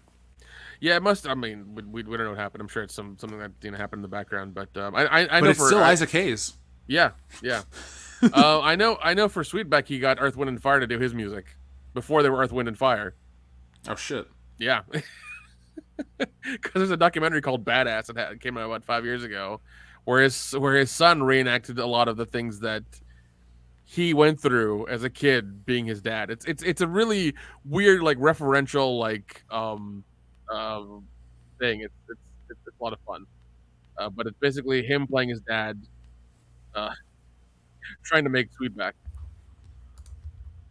Now you make me want to watch the Eddie Murphy playing Dolomite just because. Dolomite's good too, man. Dolomite's awesome too. Yeah, you had those things as well. I mean, yeah, you had a bunch of stuff, man. That was fun. A bunch of stuff during that era. Because we were getting away from like the 60s stuff with the psychedelic thing and stuff like that. We were over the atomic age in like the 50s and late 60s. So we're getting into like that that age of just making a lot of, just blaxploitation and sexploitation was happening as well. So yeah. Well, I like the whole nuclear apocalypse, fear-mongering, doomsday of the Cold War of the 50s and 60s entertainment, but I don't like... Let me rephrase that. I like that, and I like how they used to use allegories to tell a lot of those stories, especially in the Twilight Zone. Oh, yeah, dude. But for as much as, like, the 60s has great music and a couple, like, really great icon... It has multiple great films. I can't act like it doesn't. A lot of, like, 60s filler movies are next-level shitty. Like, 70s filler movies are much more digestible. Yeah, and I think that's because you had, like, well, this is my theory about it. You had the refinement of, like, that, because once again, you had people making a lot of shit that wasn't good, and I think some of them left the industry, some of them refined their stuff and learned how to do it better, and you had this better stuff in the 70s. Yeah, also the lower cost of entry. You really do have a lot of people be able to, tell different unique stories. It's not about diversity, like, in that way, folks, but it's about, like, hey, Joe Blow with a camera can now make a video. Look when you get to the 80s, though, Nick, with the invention of the advent of home video, and you have all of the those direct-to-video you have you have the explosion of Wynorski and those guys making just stuff like constantly, man. It's that whole explosion, and that explosion lasted until the early 2000s. Yeah. You had that whole straight to video thing. You had Full Moon. You had Troma. You had Canon. You had American Artists, I think, as well. Yeah, you had a bunch of them, man. I even though this isn't that same decade, we're talking about good and bad films all at the same time. I love to see a Dino De Laurentiis picture every once in a while, because those are low budget, high recognizable pieces of shit, and they're interesting on the next level. Like, yes, he does Conan and other great movies like that, but there's a lot of those terrible ones. So, folks, if you're looking for some schlocky movies to watch, look up something from Dino De Laurentiis Productions. And his granddaughter is the hot lady on the Food Network, Giada De Laurentiis. Yeah, definitely. Yeah, if you want schlock with tits, look up Jim Wynorski. Dude, schlock with tits is the story of my life. That's what I only want to watch in film. Oh, fair enough. Fair enough. Now, I just realized we started the show off incorrectly. I do have headlines for tonight. I forgot to read those. I didn't have a porn title this week, but we are going to talk about Zelda in a moment. And, yeah, let me get that image on screen real quick, because that's going to be fun. So, let's play a quick game of headlines for those who are listening. And, yeah. Oh, also, too, I wanted to make some announcements. As you guys know, we'll be at Horror Hound in August. We'll be at the Cincinnati Comic Expo in September as well. So be on the lookout for all of the information. Horror Hound keeps getting better, Nick. I mean, Robert Englund. Yeah, no. They are doing the Freddy vs. Jason reunion. That's what's happening. Oh, dude. Because I looked into it, and it happened 20 years ago. Well, I got excited because I'm looking at the list right now. Kathy Najimy, a.k.a. the voice of Peggy Hill, is going to be there. Yes. I'm going to go get some King of the Hill shit signed. Yes. Also, she was the dumb sister from Hocus Pocus. Yep. And she was in Sister Act? Yep, Sister Act as well. Yep. I like how they have to list what character she played in King of the Hill. It's like, we all know that's the voice of Peggy Hill. Don't disrespect our intelligence. It's like, yeah, we know what that is. Just stop. Wait, Peggy. Nick Carter of the Backstreet Boys is going to be there? Well, Aaron Carter's not going to be there. Jesus. Yeah, he's too expensive to dig up. I shouldn't say God damn. I actually watched the documentary on his life the other day and felt really bad. Because I was like, man, having online haters is one thing. It's like, yeah, just don't engage with it. But he couldn't not engage with it, and it really ruined his life on top of other things. So it was kind of a downer to watch. It was rough for him. I wonder who else they're going to bring from Freddy vs. Jason, because they can't get Kelly Rowland for sure. She's not going to show up at a horror convention. Hold on. A Backstreet Boy is at a horror convention. You can get a member of Destiny's Child. It's not like she's in demand. She might be the second most powerful of the group. But look, if Beyonce was... It's like if they're trying to get a gold member reunion, Beyonce's not going to show up. But Kelly Rowland might show up for Freddy Krueger. Oh, shit. Hey, hold the presses. George Wendt is going to be there, okay? Yeah. I may have to go out of my way to see him. You know you want to. I do. Because he's Norm from Cheers. I fucking love Cheers. Do you think he's going to know your name? No, because I've never met the man before. He's like, hey there, Kendo. I know you, pal. I like how in there it says he's from House, Cheers, and in parentheses, Norm Peterson. It's like, no, anybody that's ever watched Cheers knows he's fucking Norm. Modalicious, the James Bond theme, not the title credit for each James Bond movie, but the James Bond theme is in every movie. That's his theme song. Dude, I want to meet Woody Harrelson. That's the only Cheers actor I care about. that'd be that. That'd be cool. Yeah, he seems like a really cool guy. I'd like to have a beer with Woody Harrelson. I know. I think Woody Harrelson and Matthew McConaughey really recently discovered they were like cousins or some shit like that. They might be brothers. They might be brothers. Yeah, they might be brothers. Yeah. They realize they're both cool. McConaughey's cool. I would hang out with that dude. Yeah, he'd ride around with him in his Lincoln. He was driving. So it was cool. All right. I feel like if we were going to hang out with both of them, that would be an epic night that we would never speak about again, nor we would ever forget. Yeah, I would want to hang out with them and be like, look, no cameras, no nothing.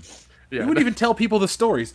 All we would do is get a picture at the very end of the night that proved that it happened. That's it. That's all we need. That's all we need. Oh, man. Dion actually never makes it back. Actually, we have to tell a story because Dion died during the fucking party. It's like, well, what do we do? Oh, man. All right. So, it's time for headlines. You guys ready to try to figure out which is the fake one? Yeah. Massive penis mowed into lawn at King Charles coronation party. Dwarf bullfighting banned in Spain. That sounds real. Pizza-loving man discovers new pizza weight loss diet. Gains 200 pounds. The fake one is the... I'm going to go with the pizza one as being fake. Yeah, I'm going with that too. That is correct. That is not from. It's not from the Babylon Bee. It's from AI. Okay. And AI wrote that headline for you. So there you go. So folks, tomorrow or 26 minutes from now, officially, the new Legend of Zelda game drops. Now, if you're one of the pirates online, you probably downloaded that shit and played it on your computer 2 or 3 weeks ago because that was a thing. Now, I'm not here to judge because I don't care. If you downloaded it, fine. Nintendo's going to make a couple $1 billion anyway this year, so maybe they'll send the Pinkertons after you like Hasbro or Wizards of the Coast. Maybe you'll get away with it scot-free, or maybe you'll drop $70 fucking dollars. Can you believe video games are $70 again? Dude, I am so not happy about that. Yeah, I'm not either.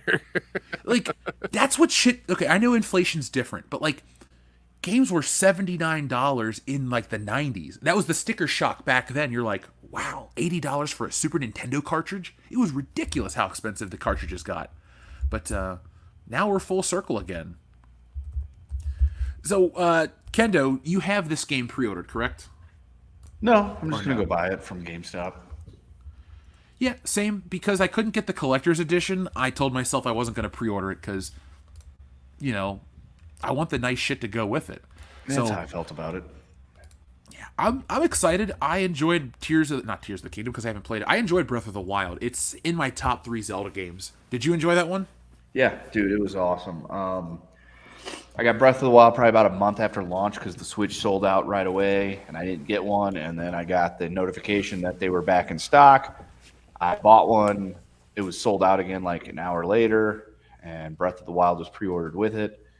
And when I got my Switch, the Breath of the Wild game wasn't with it at the time.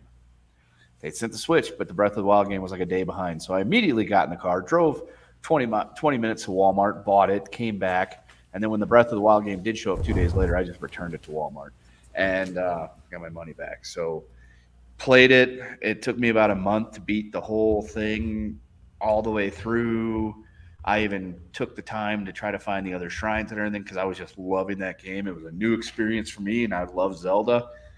And yeah, it's easily one of my favorite Zelda games of all time. It's not one that I can go back and play regularly, like every year, because it takes a lot longer to beat that game than it does like the other ones. But yeah, dude, Zelda's fucking wheelhouse of mine. I love Zelda, and I'm really, really looking forward to getting home tomorrow, being able to play the game for about 10 minutes. Yeah, you'll get through the first cutscene. Yeah, I'll get through the first cutscene, then I'll have to take care of some other shit, and before I know it, I'll be tired. Be like, maybe I'll get to play it tomorrow, and then, see about picking it up again in about a week. I'm going to go pick this up eventually. I have other things I need to take care of first, like more Wokebusters pages and shit like that. But I want to get Tears of the Kingdom. I enjoyed Breath of the Wild. I bought that shit day one. Folks, if you go back into our archives, I think I reviewed the Nintendo Switch in 2017. I bought one and made a video. I was like, the games are the size of my thumbnail. So, that's out there. Oh, yeah. Breath of the Wild. You even tasted the cartridge to see how it would taste. Yeah, that's why I lost my first copy of Zelda. I ate it. Yeah, it was delicious. That was the whole thing. Because they coated the cartridge in something that would make kids like it would just taste horrible. It would just horrible to you whenever you put it in your mouth or something like that. So you throw it up. Joke's on you. I like the flavor of plastic. I'm just joking.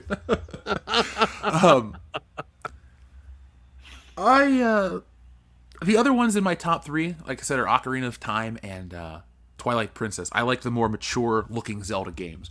Though, like I was talking to my friend the other day, I don't really have the top-down bias as much as I used to because I've been playing through the Minish Cap, and that game's awesome. And I've been really liking the original Zelda, too. I popped it in for a minute on the Switch, and I was like, hey, Mom, you remember how Zelda used to look? Because the story in my family is when Zelda was new, my mom was pregnant with me, and her and my dad would play it every night on the couch. And they tried to beat it. Sadly, he passed away. So I picked up Zelda years later for Ocarina of Time and made it my own series. And for shits and giggles last night, I turned it on, and I made it like I read the manual the other day just for the hell of it because I was looking up the artwork. And so I remembered you go up into the left, and I beat the first level in I got the sword and beat the level in 8 minutes. It was fun, but it was incredibly simplistic, but that doesn't make it bad. I'm trying to figure out how quickly I could beat Zelda I wonder if I could speed run it. Have you ever tried that? No, not entirely trying to speed run it. I've sat down and I've beaten it over the course of a few hours once, where I was playing it, just running around, doing whatever, and pausing it or stopping to go get something to eat or things like that. I've never tried to speed run it. I'd be interested to see how quick I can do it.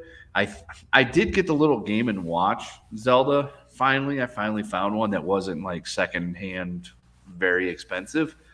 And I think that there's a way you can do it with a speedrunner, because there's like a picture on the back where it's got like a timer going. So I don't know if that's what it is or if it's just like a challenge thing. I haven't opened it yet, but I have thought about sitting down and trying to speedrun to see how long it would take to get it done, because the part where you would run into problems, at least for me, would be when you get to level 9, because there's like a direct path to take to get to Ganon, and it's one of those things that you can do it. I just don't remember the exact path all the time. I'm always like, wait, do I have to go this way? Do I have to go this way? I don't fucking remember. And I usually just end up knocking out the whole fucking dungeon just because whatever. And it looks like a skull when you're done with it. Haha, cool. And yeah, I don't know. Maybe I should sit down. I'd have to look and like try to memorize the fucking path to get to Ganon, the easiest though to do it, to see if I can get it done. Because I'd say I could probably get it done about 90 minutes, maybe, just because. Yeah, you can't really go around. You can maybe get a few secrets like heart containers and things like that, because some of them don't really take you too far out of the way. But I don't know. It'd be fun to try to speed run it, but we'll see. There are a lot of classic games that I've never played through. I feel like a shitty gamer when I say that, but it's like, sorry that I've never beat Legend of Zelda or the second one. Or, hell, I never even beat Link to the Past. I started out on Ocarina of Time and kind of stuck with that. So I'm trying to work my way through everything. Yeah, Link to the Past was great. That's one of the better ones that they've ever created. Zelda 2 kind of sucked because, for me, one of the greatest things my father ever did was in early 1989. He bought The Legend of Zelda. We rented it. I rented something. He rented that. He played through it for a couple days, took it back to the video store, and ended up just fucking buying the game. And we got Zelda 2 later that year, because I think that came out in 89. And the first Zelda, he beat it and the Master Quest version of it. I was 6. I didn't fucking understand what I was supposed to be doing. So I was just hacking and slashing my way through it. And then we played Zelda 2, but neither one of us really liked it because it was so drastically different from the original. And the furthest I ever got was I was one hit away from taking down the Thunderbird, and I got killed. And then it took me getting the fucking emulator version and making it to where you have infinite lives to be able to go through there and beat that game. With the virtual console, I thought about going through and trying to beat it again, because Zelda 2 is really not hard until you get to the very end, and the castle is a pain in the ass. But A Link to the Past, I remember we got that. My sister got a Super Nintendo because I had gotten a Sega, so she had to have a Super Nintendo. She made the better choice, in my opinion. And we got A Link to the Past, and that's when my dad stopped playing Zelda, because I guess he just wasn't into it or didn't have the time, or he just thought he was too old for that shit. And I played through it, and I thought it was fucking amazing. I didn't really appreciate it or whatever, except I didn't appreciate it for what it was at the time. It was just the new Zelda game for me, and I just, whatever. And then I didn't have any Zelda after that until Ocarina of Time, and that was awesome. But yeah, Link to the Past is one I go back and I play every now and then. It's like a once a year type thing. Go back and play Link to the Past, just because it's not hard. It's it takes a little while. You can't run through it as fast as the other ones, but it's a lot of fun. I would recommend it. I played through it on the Switch for a little bit. I haven't beat the whole thing, but I think I'll go back and finish it. I mean, I'm at the age where I'm realizing how simplistic some of these classic games were. Not to dig on them, but like playing through GoldenEye, I was like, holy shit, this is easy. Playing through Ocarina of Time, holy shit, this is easy. I know I've played these games as a kid and stuff, but if I were to go back and play, went back and played Gears of War. That shit was intense back in 2006, and replaying it again last year, I was like, man, I kept dying left and right. I didn't even finish the fucking game. I'm still trying to play my way through it. But like, that game, that's a great game as well. But the Nintendo ones, I just can't believe how quick you can beat them. Like, you can beat the original Mario in minutes if you use the Warp Zone trick. you can beat Ocarina of Time in 2 or 3 hours? You just have to sit through certain cutscenes. Like, you don't even have to hack your way through these games. They're just that short. But, they're still some of the best games out there. It's all about the Nintendo experience. And The Legend of Zelda, I don't think I've ever had... Well, hold on. Let me stop myself. I don't think I've ever had a bad time playing a Zelda game. I did not like Wind Waker, and I'm not going to be guilted into liking it. I thought it sucked in 03. I didn't like the size of the map when you had to take and search for all the Triforce shards through the ocean. That's when I gave up. I just legitimately was like, I'm done. Fuck this game. And I never played it again. I sold it, and I wish I wouldn't have, but I traded it in years ago. And it's not for me, man. Did you like that one? When I first saw it on the GameCube, Brandon got one of those, and he got the Wind Waker. And I rushed right over his house to play it and see what it looked like. And I was like, this is cartoony and stupid looking. I don't fucking like this. And I tried playing it a little bit, and I'm just like, nah, man, this ain't for me. I don't know. Maybe I'll revisit this later. And that was it, because then I never got a GameCube, so I missed out on that and Twilight Princess the first time around. And I didn't get a Wii right away because I didn't like the controller. And so I missed out on Skyward Sword. And, there was it was kind of like with me in wrestling, there was like a period of 8 years where there was just nothing. It went, dormant. And then I got the Wii U because it was the Zelda edition, and that was the only one that GameStop had left. And it had been out for a year or so at that point. And so I bought it. And it came with Wind Waker HD, and I started playing through it. Just was like, let's see if it's as bad as I thought it was. And it wasn't terrible because the HD remake fixed a lot of things. You could get the super fast sale that you didn't have to keep stopping to play the fucking Wind Symphony thing. And so you could get around the map a whole lot quicker and easier. And I played through it, beat it. Was like, that was all right. And then I picked it up again a couple years later to try to play through it because I do that with the Zelda games. I'll go through and I'll play them every once in a while. A year or two goes by, I pick them up again. And I got most of the way through, and then I stopped. I got Twilight Princess HD when it came out, and I couldn't put it down because it was that fucking good. And I enjoyed the shit out of it and kind of wish I had missed it. Skyward Sword, when it came out for Switch HD, I started playing that, enjoyed it quite a bit, and then got caught up in some shit, and I just never really got around to finishing it. And I kind of wish I would have sat down a month or so ago and played through it again to beat it all the way through. And then I just didn't. I've played Breath of the Wild a couple times through. That's great. And Link's Awakening, when they put it out on Switch, I went through and played that because that, for me, that was really hard to play on the Game Boy just because Zelda games, I don't really play the handheld ones because I feel like Zelda doesn't belong on a handheld. It should be on the big thing. But then again, also, I've got A Link Between Worlds on my 3DS, and I think that game's fucking fun as shit. Is that the one where he could turn flat? Yeah. I remember playing that in Target and thinking that was pretty solid. I don't do handhelds. I bought, as a kid, I had a Game Boy Color, a DS, a Game Boy Advance, and a PSP. And I think I put the most time in the Game Boy Advance. But I barely touch these things because it's I can play this little scaled down version, or I can go home and play it on GameCube, PlayStation, or Xbox. So that's kind of when I gave up on handheld consoles. Well, for me, the 3DS, the reason why I did it is because it was a Zelda edition that came in it's gold, came in the box and everything, and it came with the download of A Link Between Worlds.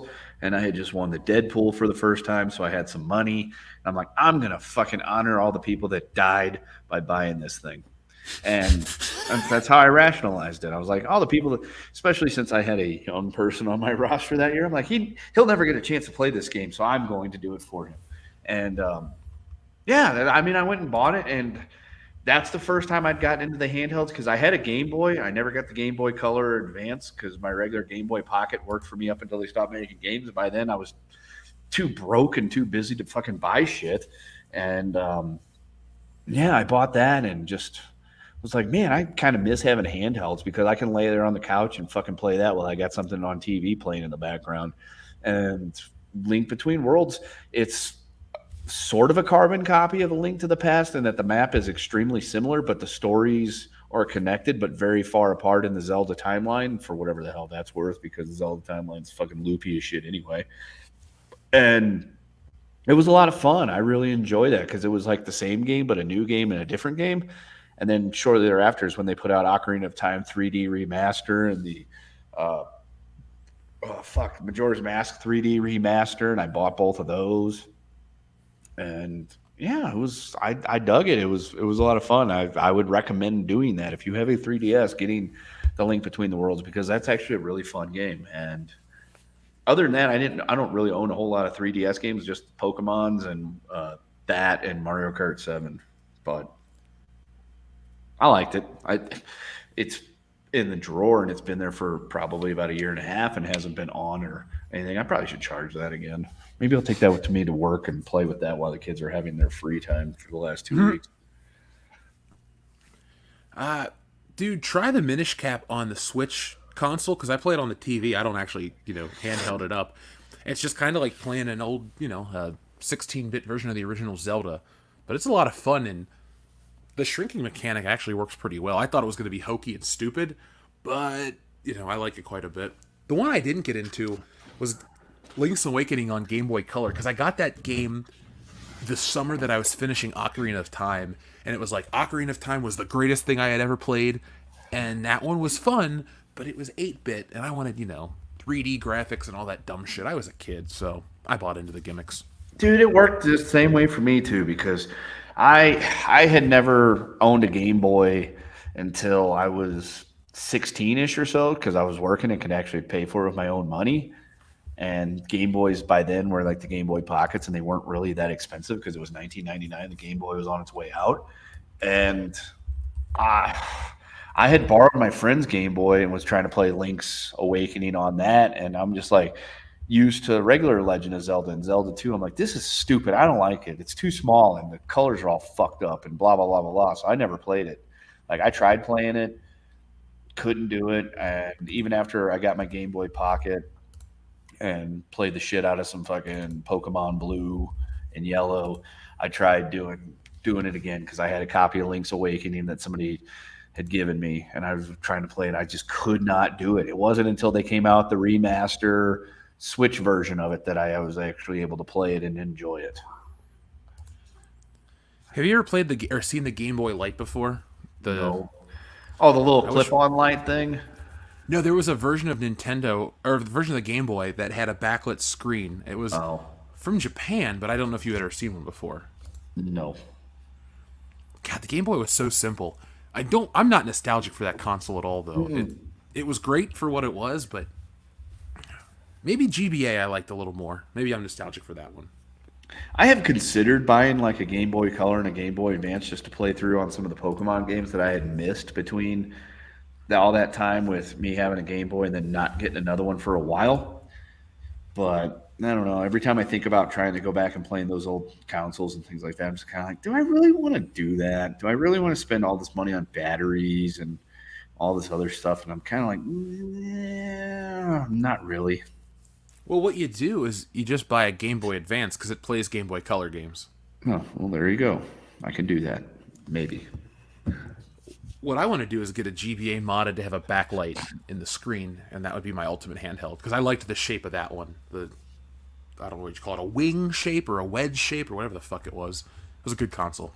I'm pretty sure you can get those, because I think there's people that actually make those things custom and things like that. With the Nintendo Switch, what's the purpose? It's like, yeah, I can get this backlit console and do all this stuff, or I can just play one that's like got everything, like my TV just shrunk down. So. Well, yeah, especially with the virtual consoles and everything like that, because fucking the Nintendo Online for a year with the expansion pack to get you the Sega and the 64 is like $50. It's like nothing if you actually spend time playing that. Plus, it comes with the extra tracks for Mario Kart and some other shit too. So it's like $50 is a drop in the bucket for most people for something that you can play over the course of a year. Because I would definitely, I had Game Boy or Switch Online after I had an internet connection, so I had that. But then I upgraded to the expansion pack last year because I got the email the other day that's coming due. And it's like, do you want to turn off auto renew? I'm like, no, fucking renew that shit. $50, that's nothing for all the stuff that I get. Like the other day, I sat there and played the shit out of some Street Fighter 2 on the Sega thing for no other reason than just because I wanted to. And yeah, there's like a lot of really great games. I would like to see them put more on there, and I would love to see them be able to pay and get the Konami library on there. It won't happen anytime soon. But yeah, dude, that would, if you've got a Switch, go fucking get the expansion pack with I mean, Nintendo's not paying me. They're not offering me anything to put this promotional thing out there, but you know, it's worth it. There's a lot of really great shit on all those consoles they have. Plus, they added the Game Boy Advance one on there and the regular Game Boy. So if they put the Pokemon games on there, yeah, dude, it's definitely fucking worth it. God, I'd lose some productivity. I played Pokemon Stadium for a minute, which was a trip down memory lane. I think they threw Pokemon Snap on there, and I was like fucking jonesing to play the shit out of that. I did play the shit out of it back in the year 2000. It doesn't hold up as well as I had hoped. But then again, the N64 controls do not work well on the Switch. So no, they don't. Fucking GoldenEye was a disaster. Thank God for the Xbox version. Oh yeah, I was so fucking disappointed when when GoldenEye finally popped up on there under the "See What's New," and the controllers were just awful. I'm just like, oh god. But then it came out on Xbox and it was amazing. So I'm like, fucking A, dude, that's where it is. Yeah, as soon as my stuff arrives from my move, I'm going to hook up my Xbox and play GoldenEye. It's a nice way to kick back and relax between making videos and doing live shows and drawing comics and all the fun stuff that I get to do for the life that I call a job. So, I know this is crazy. I just turned on the Switch because we're talking about it. They added Street Fighter 2 Turbo to the Genesis collection. Oh, nice. Wait, I think, is that... Oh, yeah, that's the one I was playing the other day. Kid Chameleon and Flicky. I don't know what the fuck Flicky is, but I think I'm going to play some Street Fighter after tonight's show. I would. I played it the other day because I had that on fucking Xbox. Or not Xbox, Sega Genesis back in the day. And it was a lot of fun. I had it for Super Nintendo. I had Street Fighter 2 Turbo, Hyper Fighting. It was a great game. Street Fighter. Fuck, man. I love Street Fighter games. I'm not, like, good enough to play in a competition, but I can hold my own. I'm not gonna lose right away. We'll put it like that. But maybe second round, I'm done. Yeah, considering I hadn't played it for a very long time, I turned the difficulty all the way down just because I wanted to run through it with Ken and just see the game again. He's my favorite, and I didn't want to have to put any fucking effort into it. Mm-hmm. God, how many different hyperstars can you add to this fucking game? That's 9 different stars. Shit. So, folks, or Nick, is there anything, any Zelda games you've ever played? Probably not, but no. That's okay. Yeah, because they've always been, just very long and one of those things where it's like, oh, you do this to get this, to get this, to get this, and I was just like, I don't really care. I just want to either get the mushroom and get the fire thing so I can kill everybody and move on to the level. Or, get a gun and shoot everybody or whatever else, it is. I just don't, I can't, some of the complicated games I just don't care for.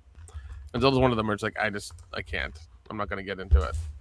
If there was a scary version of Zelda, you would? Even then, that would be a lot of time to, really get into it. And I think the scary version of Zelda would be, Silent Hill or something. No, not Silent Hill. Maybe Resident Evil. Maybe Silent Hill, I think.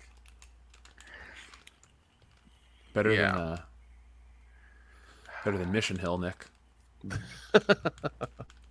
Oh, that's still a funny cartoon. I know. Silent Hill's not a terrible movie either. I'd put it maybe 3rd or 4th video game movie of all time. The first one's really good. The second one, they dropped the goddamn ball, dude. It's terrible. Never saw it. Don't, because me and some friends went to go see it when I was in Tennessee, and we loved the first. The first one was great, and they did the second one. The trailer was nice. It looked good.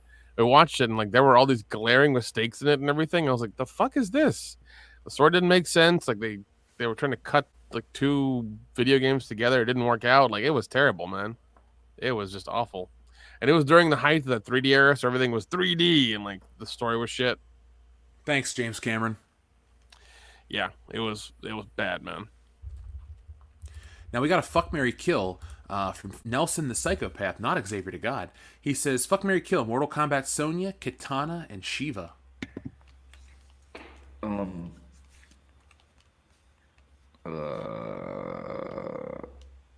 The only ones I remember are Kitana and Sonya from like the first couple of Mortal Kombat games. So we'll kill the others, marry Kitana, fuck Sonya, I guess.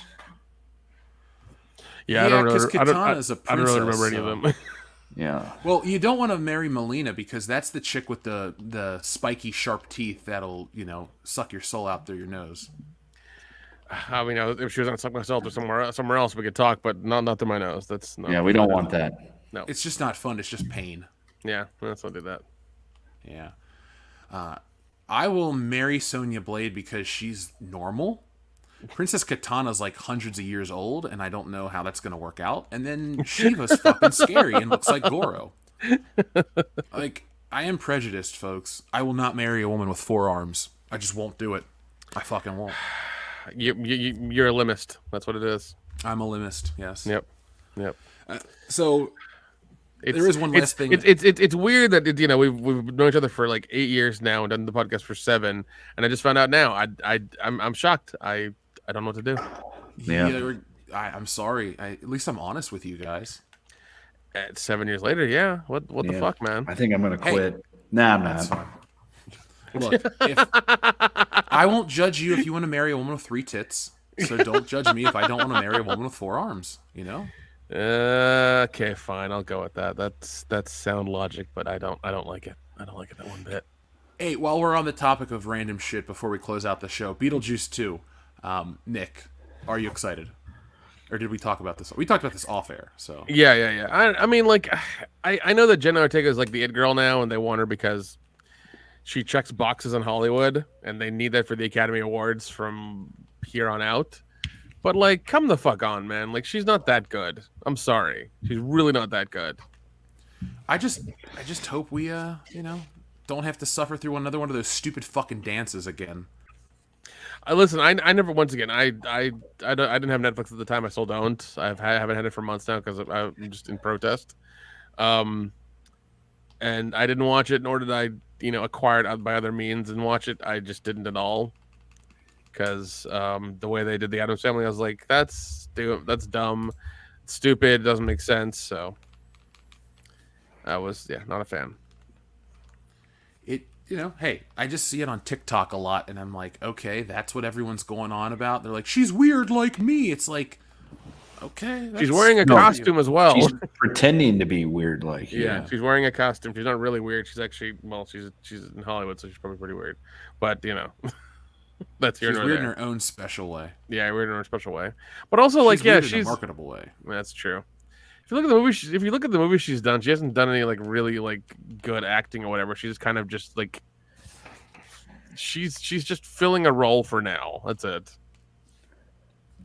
At least Christina Ricci was talented.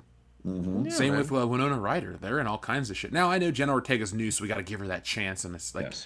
I think I'm not even angry that she's in this movie. Like I said to you off there, I just hope that Michael Keaton's still the draw of the movie. Yeah, same here. That's her whole thing is this: she's cute and inoffensive. I don't know. I'm pretty offended, Kendo. Oh well, I mean, she's cute. She hasn't done anything to offend people outwardly. It was funny. Apparently, she was getting roasted a couple weeks ago because she admitted to everybody that she was she had COVID while working on a Netflix show where they were testing her, and she was still working. It's okay, I don't give a shit. These once again, these people make these rules, but they're gonna bend them if they need to get shit done, and it's gonna cost them money. They don't fucking care. They'll enforce the fuck out of them in public, but in reality, when push comes to shove and you're counting money here, they don't give a shit. Well, she better be careful, or else Tom Cruise is gonna yell at her. Oh God. That's a movie I can't wait for to come out this year. Mission Impossible? Yeah, I love those movies. They're so much fun. Oh yeah, they're great. I was watching part 3 the other night because it was on something. And I was like, this one sucks. Which one's 3? J.J. Abrams. Which Philip Seymour Hoffman. Oh, that one's the way that one starts is a little weird. It's very jarring, and the way it goes down is okay. But I mean, like, yeah, that one's alright. But after that, they get really good. The second one is just like way over the top. It's not even a Mission Impossible movie. Yeah, the second one is a John Woo movie, and it's very much John Woo. It's fucking crazy.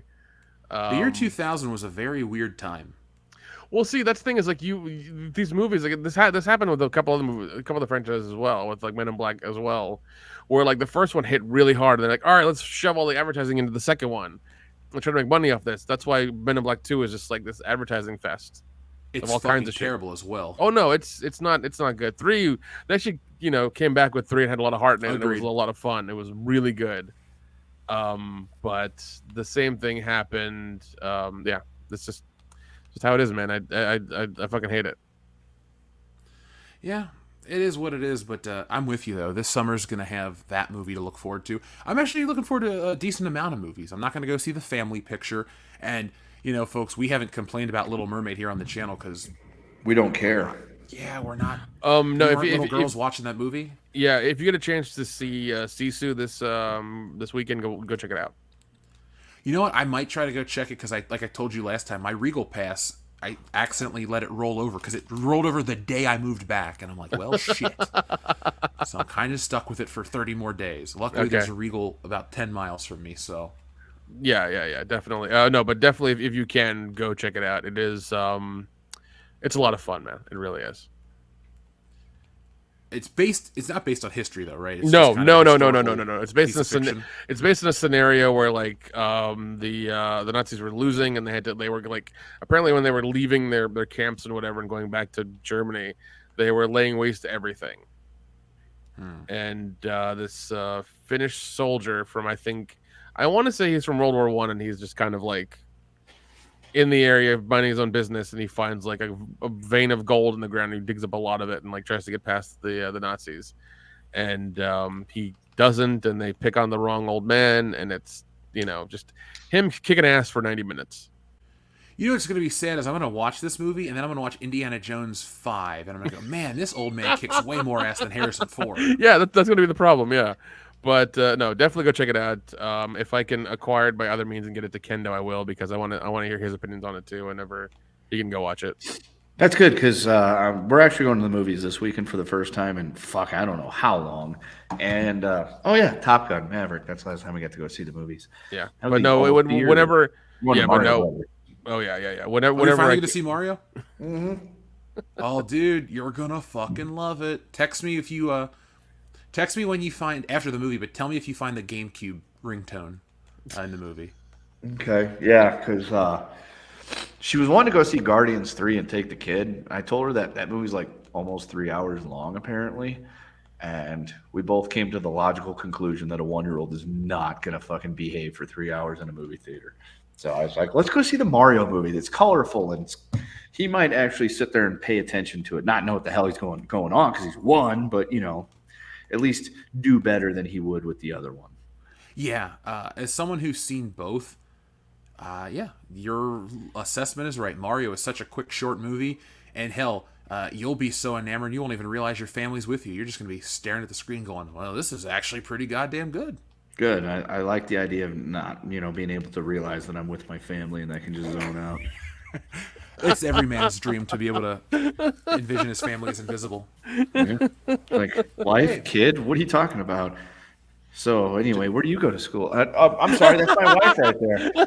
Go to Texas Tech. Are you at State? Are you a Lobo? What's going on there? What you got going on? Wife? I don't have a wife. What are you talking about? Oh, God. I fear for you and Dion. I really do.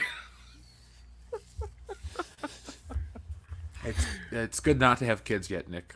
The difference is, the difference is I'm 95% sure I wouldn't go through with it. It's not 100. No, it's not. I can never be 100% sure. Like, what happens if there's a knock on the door right now and it's fucking, I don't know, some hot Hollywood chick? I don't know. Give me a name. Sydney Sweeney. Scarlett Johansson. Yeah, if Scarlett Johansson knocks on the door and says, "I was driving through Indian country here and I broke down. Can you give me, a ride somewhere?" Be like, "Oh, I got the ride for you, honey." See, that's the 5% right there. That is locked up in a 0.00000000001% chance that would actually ever happen. So you have no chance, but if you had a chance, that's right. I'd run lickety split. Yeah, you'd be licking all right, right in that split. Oh my God. Xavier to God, thank you very much. He says, "So guys, I heard Amber Turd was cast as Scarlet in the next Mortal Kombat movie. Thoughts? Also, Jeff and Kendo, did you guys play Street Fighter V? Are you going to get 6? No, and maybe. I gotta see what Street Fighter V was. Is that? Yes, I did play Street Fighter V, and I played Street Fighter IV, and I will not be buying Street Fighter VI because, I mean, it's just going to be a higher resolution version of 4. Street Fighter's felt the same for 30 years almost. It's like, yeah, oh man, all, I'm playing Turbo 2. Like those side scrolling fighters. I was just like, why are there more of these games? It doesn't make sense. Like they're just gonna keep being the same. There might be some story, cutscenes, but like it's just you fighting somebody else. So back in the old days of the arcade machine, it made sense. Now when you're doing that I agree with you. Yeah, that I agree with you. That's fine. But yeah, these days it's like, why are there 8 parts of this game? It's weird. So Amber Turd is part of the new Mortal Kombat movie. Well, that fits because the last Mortal Kombat movie was terrible. Mm-hmm. Yeah, and I think didn't the newer one not make money, but they're making a part 2 anyways? It's weird. I actually don't know how successful or not it was, but I hated it. We watched it during the pandemic. It was dog shit. Yeah, we did, because I remember going to the theaters and watching it before the show, or maybe the week after. But I remember like actually watching it, and I was like, "This is really boring." Yeah, back 1995, we still had the best Mortal Kombat movie. Yeah, still does, man. Yeah, still good. Xavier to God says, YouTube. So YouTube is giving warnings to people who use ad blocker. Also, what's your guys' favorite Mr. Ditkovich line or scene? Mr. Ditkovich is the landlord from Spider-Man 2 and 3, by the way, for reference. Oh, okay. I was gonna say I know a Dickovich, but I don't. Yeah, I know. I know YouTube is giving warnings. I don't know. I might have to fucking build an ad blocker or use a pie hole or something like that to make sure that I don't get any fucking ads from YouTube. You shut your pie hole. Yeah, bitch. Yeah, because I like the way I have it now. I don't pay for YouTube Premium, whatever. I just stream from my laptop to my TV, and that's it. So, yeah. I won't say what I use because we're on their platform currently, but yeah, I don't watch ads on YouTube. Yeah, I don't think I ever have because what I use has been effective for like a decade. Oh yeah. Nothing, because like when I would watch it on the TV, I have to sit through the ads, or I'd have to sit through the ads on my phone. But it's like, I mean, I get it because content creators and stuff, but they also dick us over. So it's like it's hard to. They really hardcore dick us over because I've heard about the new rules and even the rules that came last year, or sorry, the middle of a few months ago as well. And I was like you keep digging more and more of your fucking greedy hands into our pockets. Like, stop, just fucking stop. Yeah, that's why we're going to be on other platforms, folks. We'll give you bonus content. We'll make it worth your while. It's all about what we can give you, not what you can give us. Yeah, that does make me happy when Musk made that post on Twitter, and I was like, oh shit, he's trying to compete with YouTube. That's interesting. Our musky uncle Elon. Hail Thud. Hail Thud, indeed.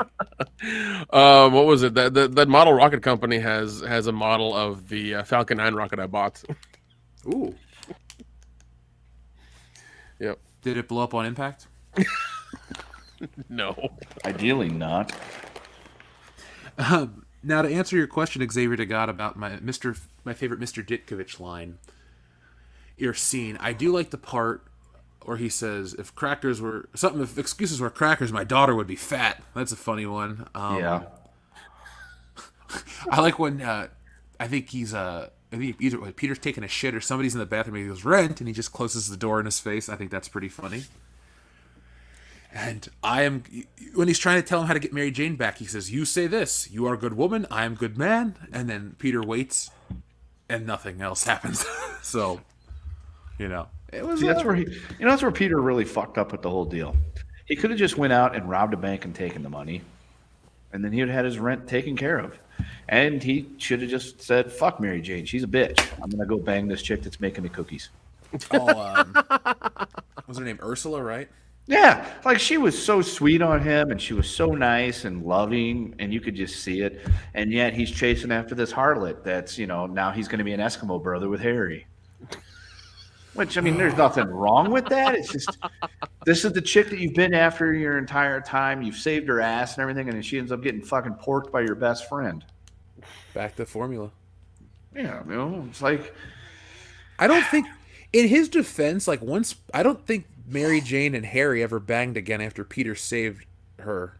It's not the point, Jeff. The thought is, he could have thought that, because it's like they're together all the time. There's a good chance that they banged. I'm not going to ask him if they banged because that makes it weird, and I don't want to know.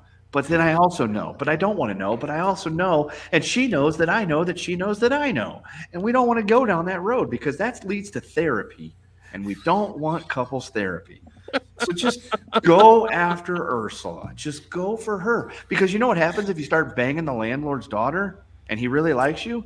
Guess what? You don't have to pay. Yeah, you don't have to pay the rent. In fact, the landlord's going to let you stay there for free as long as he doesn't hear his daughter in the throes of passion to throw him off of whatever borscht he's eating that night. And he'll be happy as shit because she'll be gone. She'll be moved out. She'll be moved across the hall. And he can still see her and get to see his daughter all he wants. But now he can throw out all her bullshit and have extra space for himself. It's called Lebensraum, Jeff. I'm sorry. When you say Ursula, I just think of fucking Super Trooper. Ursula, Ursula, I love you. Oh God, that's it's what I was blow-up thinking doll. of too. Oh no, and it's got your name on it. Yeah. I did like that in the second one. Foster and her were still a thing. That made me happy. You made me want to see that one. Even though It's I a haven't good seen one. it yet. It's not bad. The best part is when they go up to Canada or when they're in Canada. Best line in the entire movie is when the guy's talking to him about fishing and he's like looking in the car and they're all sitting in there, or he's sitting in there and he looks at Ramathorn and he goes, "Are you a jigger man?" And he's like, "Am I a what man?" Yeah, that is one where I'm glad they waited time to do part 2. It made sense and it made it a little bit better. Than it would have been if they did it like immediately afterwards. So yeah, you wouldn't have got Club Dread, that classic. That's true. Yeah. It was one of those times where he's like, "Oh, there's a long time between this and the sequel. I don't know if it's still going to be as good." It works because how they fill in the gaps of what's happened over the course of like the 15 or whatever years makes 100% sense. And when they find all the crazy illegal pills in the woods and they have to figure out what they are, that's also highly entertaining. That's true. But no, there was a whole controversy during Club Dread. Even though they were filming things on time and doing it on time, and they're also having fun as well. But apparently, like one of the producers called one of the higher ups of the studio and said, "Oh, these guys are fucking around." But it's like they're delivering everything on time. But I guess it's like, what else do you want? Yeah, it's like apparently they didn't like they were having fun. So Jay was directing, and they brought in some other guy to kind of shadow him for a week. One of the fucking studio guys, and I think she shadowed him for a bit, and then he fired him. And then by firing him, he fired the main other guys as well because they walked out because their friend was getting fired. They're like, "Fuck you, we're walking." And so there was a big controversy, and then the studio called Jay back and be like, all right, we'll make you the director again, whatever, this and the other, and get back to work. He's like, okay, fine. It was a whole big thing that happened, but it's like they're delivering things on time. They're just having fun while they're doing it. Like, what the fuck's the problem? They're not wasting any money or any time. They're able to get things done in a good amount of time. And they're able to fuck around too. I don't understand the problem. You're not allowed to have fun in Hollywood, Nick. Shit, man. This is why I'm independent, man. Fuck it. That's why you're supposed to sit on that couch and shut your mouth before they fuck it. No, yeah, exactly, man. Once again, that's why I'm fucking independent. I like that shit. It's way easier to deal with. Jeff, I just sent over to our chat that scene, and it's the fucking best scene in the entire movie. Watch that, and you'll be like, God, I want to go watch Super Troopers 2 now. And you will, because it's good. Well, good thing I have their entire collection on my hard drive. Yeah, I was going to say, I've got all of it on DVD and Blu-ray 1,200 miles away. Oh, damn it. Yeah, I'm hoping Quasi, gets on Blu-ray at some point, so you can support the old BL guys. Oh yeah, man. Always support them. We follow them on Twitter and Instagram for sure. Beer Fest is the movie of my people because of my German heritage. I fucking love that movie. That's a good one too. God, I love Beer Fest. It's my favorite one of theirs. I saw Super Troopers when it was new. It's funny. I have nothing bad to say about it, but Beer Fest is just game changer for me, man. I fucking loved that movie. Yep. Super Troopers is the one I regret not watching it in theaters. Yeah, same here.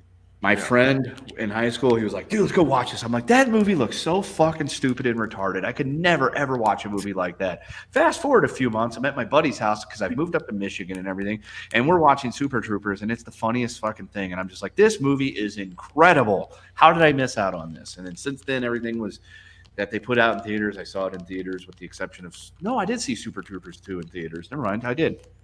Yeah, because you saw that like as soon as it came out. I remember we were doing a thing on the show about it. You and Nick had both seen it, and Dion and I had not. Well, we weren't perfect. Yeah, man. Those guys are fucking crazy, and they're still doing stuff. I know. When I went to go see Quasi, the screening of it, they were talking about doing Super Troopers 3. They were actually writing it and getting it together. I was like, oh, okay, it's happening. Holy shit. Well, they know where their bread is buttered. Yeah, and it's one of those things where it's like they came to a college to do the screening, and I was like, oh god, they're doing it at a college in 2023. But then I had to remember, I was like, they've done this since they started. That's a Super Troopers. That's when they did Super Troopers. That's when they were screening that. They were going from college to college, and doing it that way. So that's what they've done it for a while now. Well, we should go see them at their next one. We'll be on location. There you go. That's what we should do. We should do our 10th anniversary episode broadcast live from Jay Chandrasekhar's fucking front yard. Whether he likes it or not. Yeah, we'll see how long we can go live before security and the police show up and get us the hell out of there. Joke's on you. He actually watches the channel, so he's like, "Come in, guys." I don't know. I think those guys would appreciate it. He's like, I'm a big supporter of Indian American art, and I listen just for that Nick dude. Oh God. I mean, I told you that's our next plan for world domination. Or Disney couldn't do it. Foster and Rabbit are like, hey, dude, I met this podcast guys at the fucking Horror Hound we did. They took a picture with us. They are cool as shit. Oh God, dude. Yeah, I mean, that's because I did meet them in one of the Horror Hounds. And I got my poster I bought from them, which is up on my wall right now. We got a picture of them with them too. Yeah. It's I have it somewhere for sure. It's where Dion's fucking icon for YouTube came from because he's like his eyes are closed in and he's got a dirt face. Because he was drunk. No, I waited in line for so fucking long for that picture because we were the only ones who wanted the Beer Fest one. Everybody else wanted them, and they're like, "That's where we met Bearfucker." Yeah, Oh God, that chick was intense. Who else do you think we're gonna meet this year? I hope we run into Bearfucker again. Oh God. Well, here's also the thing. It's been a while since that show's been in Indianapolis, so people want it, and they've got some high level talent there. So I think it's gonna be a big draw. Well, it's going to be great because we're going to be doing like our soft launch of Wokebuster stuff there. So, cheap plug for that. But yeah, folks, we're going to have a ton going on this year. Like I said, it's the summer of bullshit. We have our streams coming up. We have our fun stuff, new videos, all that coming out all the time. But I can't wait till we get to Horror Hound, Nick, because it's going to get fucking wild. Like, let's make sure we go to the party. That's true. And also, the fucking I feel like an asshole. The restaurant that's out that we always go to in Indianapolis. What the hell's it called? Stelmo's. Thank you. Stelmo's. Thank you. I fucking forgot. It's been that long. So yeah, it's been 84 years, Nick. 84 years. Yeah, it's been a while, and I missed that place too. So that'll be nice to go eat there afterwards. Oh yeah, we're gonna go. It's gonna be nice, man. It's gonna be so nice. Do you remember when we went the last time? All those fucking football players were there. Yeah. Like, well, I mean, I'm glad, and also the thing I loved that was brilliant on your part. You made a reservation for us, and we waited all of like 5 minutes in the lobby, and they're like, "Okay, we have your table ready." And Look, everyone's like, "What the fuck? What how did that happen?" It's like, motherfucker, we made a reservation like 3 weeks ago. Get with it. with a reservation and the right clothes, you can get in anywhere in America, almost to the top. That's true, because Kenda wore a suit I think that's Saturday. Dude, I'm bringing my suit to Horror Hound. That's all I'm gonna wear is suits to Horror Hound. Oh God, are we doing this? I'll probably join you for Suit Saturday. I don't know about the whole In other time, words, though. I have to It's Suit stop Saturday. in St. Louis and then drive to Indianapolis. Unless I just go buy a new suit. Maybe I'll just go buy a new suit. I think you deserve it because I mean you could buy it pre-graduation suit. That's true, because I will be graduating next year too. Yep. Again. Yep. This is, you know what though? I will actually attend it. Outside of my high school graduation, I have not attended any graduation ceremonies for my associates or my bachelors. This one I might actually want to go to. And then we'll drive from Lubbock up to Amarillo and do the Big Texan Challenge. I'm coming down for that, man. I want to celebrate you and a giant steak. Oh God, yeah, Sammy Threepeat. I fucking forgot this line. One time, landfill farted a whole plum, and we were plum surprised.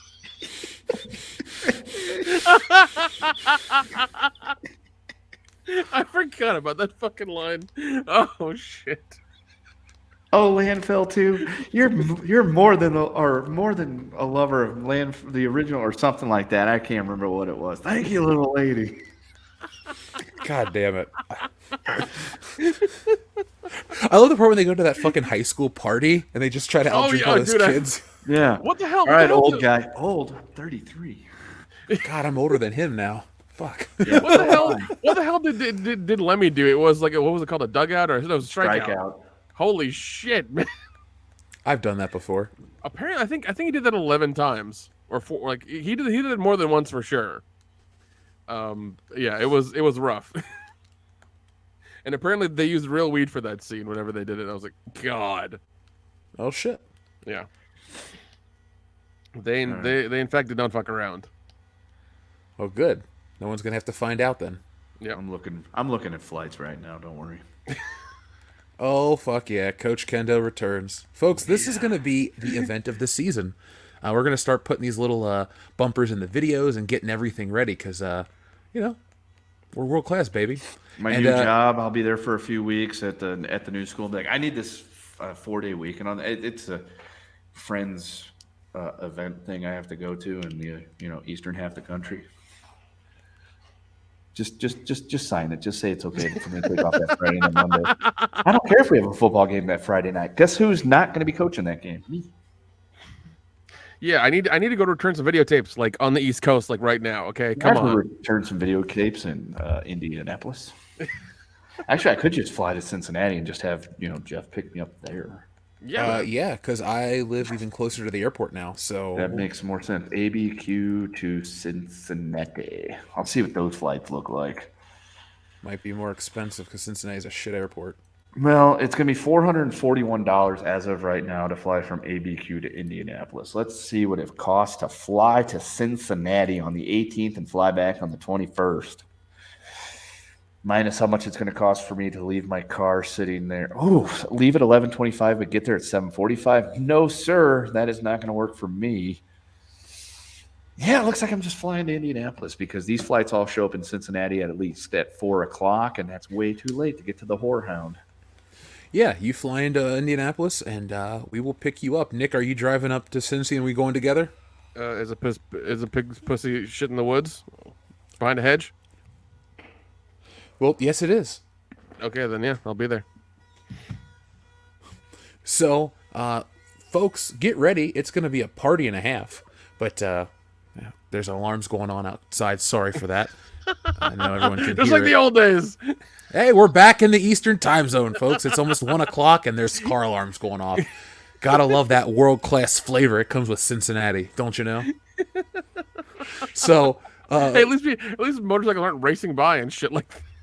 Dude, they were filming Fast and Furious 11, 12, 13, and 14 outside of my old apartment. Oh, God. Xavier to God, I did not see the Mortal Kombat 12 game trailer. I didn't even realize they were making Mortal Kombat 12, to be perfectly honest with you. Yeah, I agree. I don't know. I've given up on Mortal Kombat. They're all kind of the same. Yeah, man. Yeah, you got to push like 85 buttons to do one move. I'm like, not a fan anymore. I miss the simplistic days. Yeah, it was cool back in the day. Of the joystick and 2 buttons, that's it. Yeah. Just give me Mortal Kombat 2. That's all I need. Yeah, man. I'm an old man at this point. Yep. Ripe old age of 34. I'm ready to cash in and retire. Yeah, man. But no, Kendo. We'll drive up and I'll let Jeff set up and then I'll come get you, man. Sounds like a plan. The flight I'm looking at now gets in at 1:30 in Indianapolis, so. We'll just come and get you. Got me first. Yeah, man. No problem. Yeah, you come in that way, and then we'll go to the hotel. Hey, I'm at the airport. Come get me. Stop it. Just over here. God, that's gonna be dude. Indianapolis is a decent city. Or it'll be one of those. Hey, my plane lands at 1:30. I'll be outside at 2. If you're not there, I'm gonna start walking towards the hotel. Don't do that. That's what Dion does. Don't fucking do that. That is terrible. No, he goes to look for a fucking bar, and we lost him in Texas. Oh yeah, that's always. It's called making progress. Okay. Okay. That's the kind of progress we like here on this channel. Or I'll flag down the nearest fucking Uber and be like, hey, there's a Skyline right down the road. Take me to that. We'll fucking eat some chili dogs while I wait for these fucking mows. They're called Coney's, pal. Whatever. They're chili dogs. Fair. Oh my God. Oh They're delicious. God. I think I'll have one tomorrow in honor of you, Kendo. God damn it. I miss doing Horror Hound with you guys so fucking much. Oh, here's the thing. It's like we're going back to all the fun stuff that we used to do. So yeah, we're finally what is it? BC before COVID. Yeah. Honestly, it does feel like we're finally past that pandemic and all that shit. It's like everything's been so fucking slow. Yeah. The only difference is I got to fly to all this shit instead of driving it. I miss that. You're like, what, Indianapolis? Fuck yeah, dude. I'll get in the car. I'll get in the car at like 10. I'll be there at 2. Hey man, start racking up those Sky Miles, man. Get you a Delta credit card or something. Yeah, now it's like, all right, well, if I leave at 4, I can be at the Albuquerque airport at 6, get my flight at 8, change planes in Dallas. I'll let you know what time I'll be there. Oh man. Can you get Whataburger at Dallas Airport? Because I hope you can. You can at the Dallas Love Field. There is a Whataburger there. Well, you know what you're going to have on that date. Yeah, Whataburger. Yeah. Hey, if you buy, well, no, you wouldn't end up at the Denver airport. I was going to say if you end up there, go investigate and see what's really going on. I've done that. It's creepy. Yeah, I saw that devil horse. The last time I flew from St. Louis to Albuquerque and back, my first connection landed in Dallas. My second one came back through Denver. And I got off the plane, and it was right there at a sports bar thing, and the Manchester United game was on. So I'm like, I know what I'm doing for the 3-hour layover. And I sat right there and just, got stinko. Nice. Yeah, I'll bring the big cooler. We'll fill it with beer, nice, and it'll be a nice, a nice Goonie weekend. Fuck yeah, dude! We should one show we should cosplay as the Goonies. I call Data. No. Don't tell me that doesn't fit, Jeff. But okay, I'll let it slide. It's fine. Who are you gonna be? I call the Fratelli. The Fratelli. Your mama Fratelli. No, I want to be the one that was in Saigon, Slick. Oh, Johnson. Yeah. No relation. Johnson Fratelli. Oh God. On this comic page I drew, there's 2 soldiers, and both of their name tags say Johnson because it's a reference to Die Hard. I was like, I hope the inker doesn't think I made a mistake and just not put Johnson on both, because it's like, fine. I'll dress like Andy. It's okay. Oh God, I was hoping you were gonna be Rosalina. Adios, señorita. Oh man.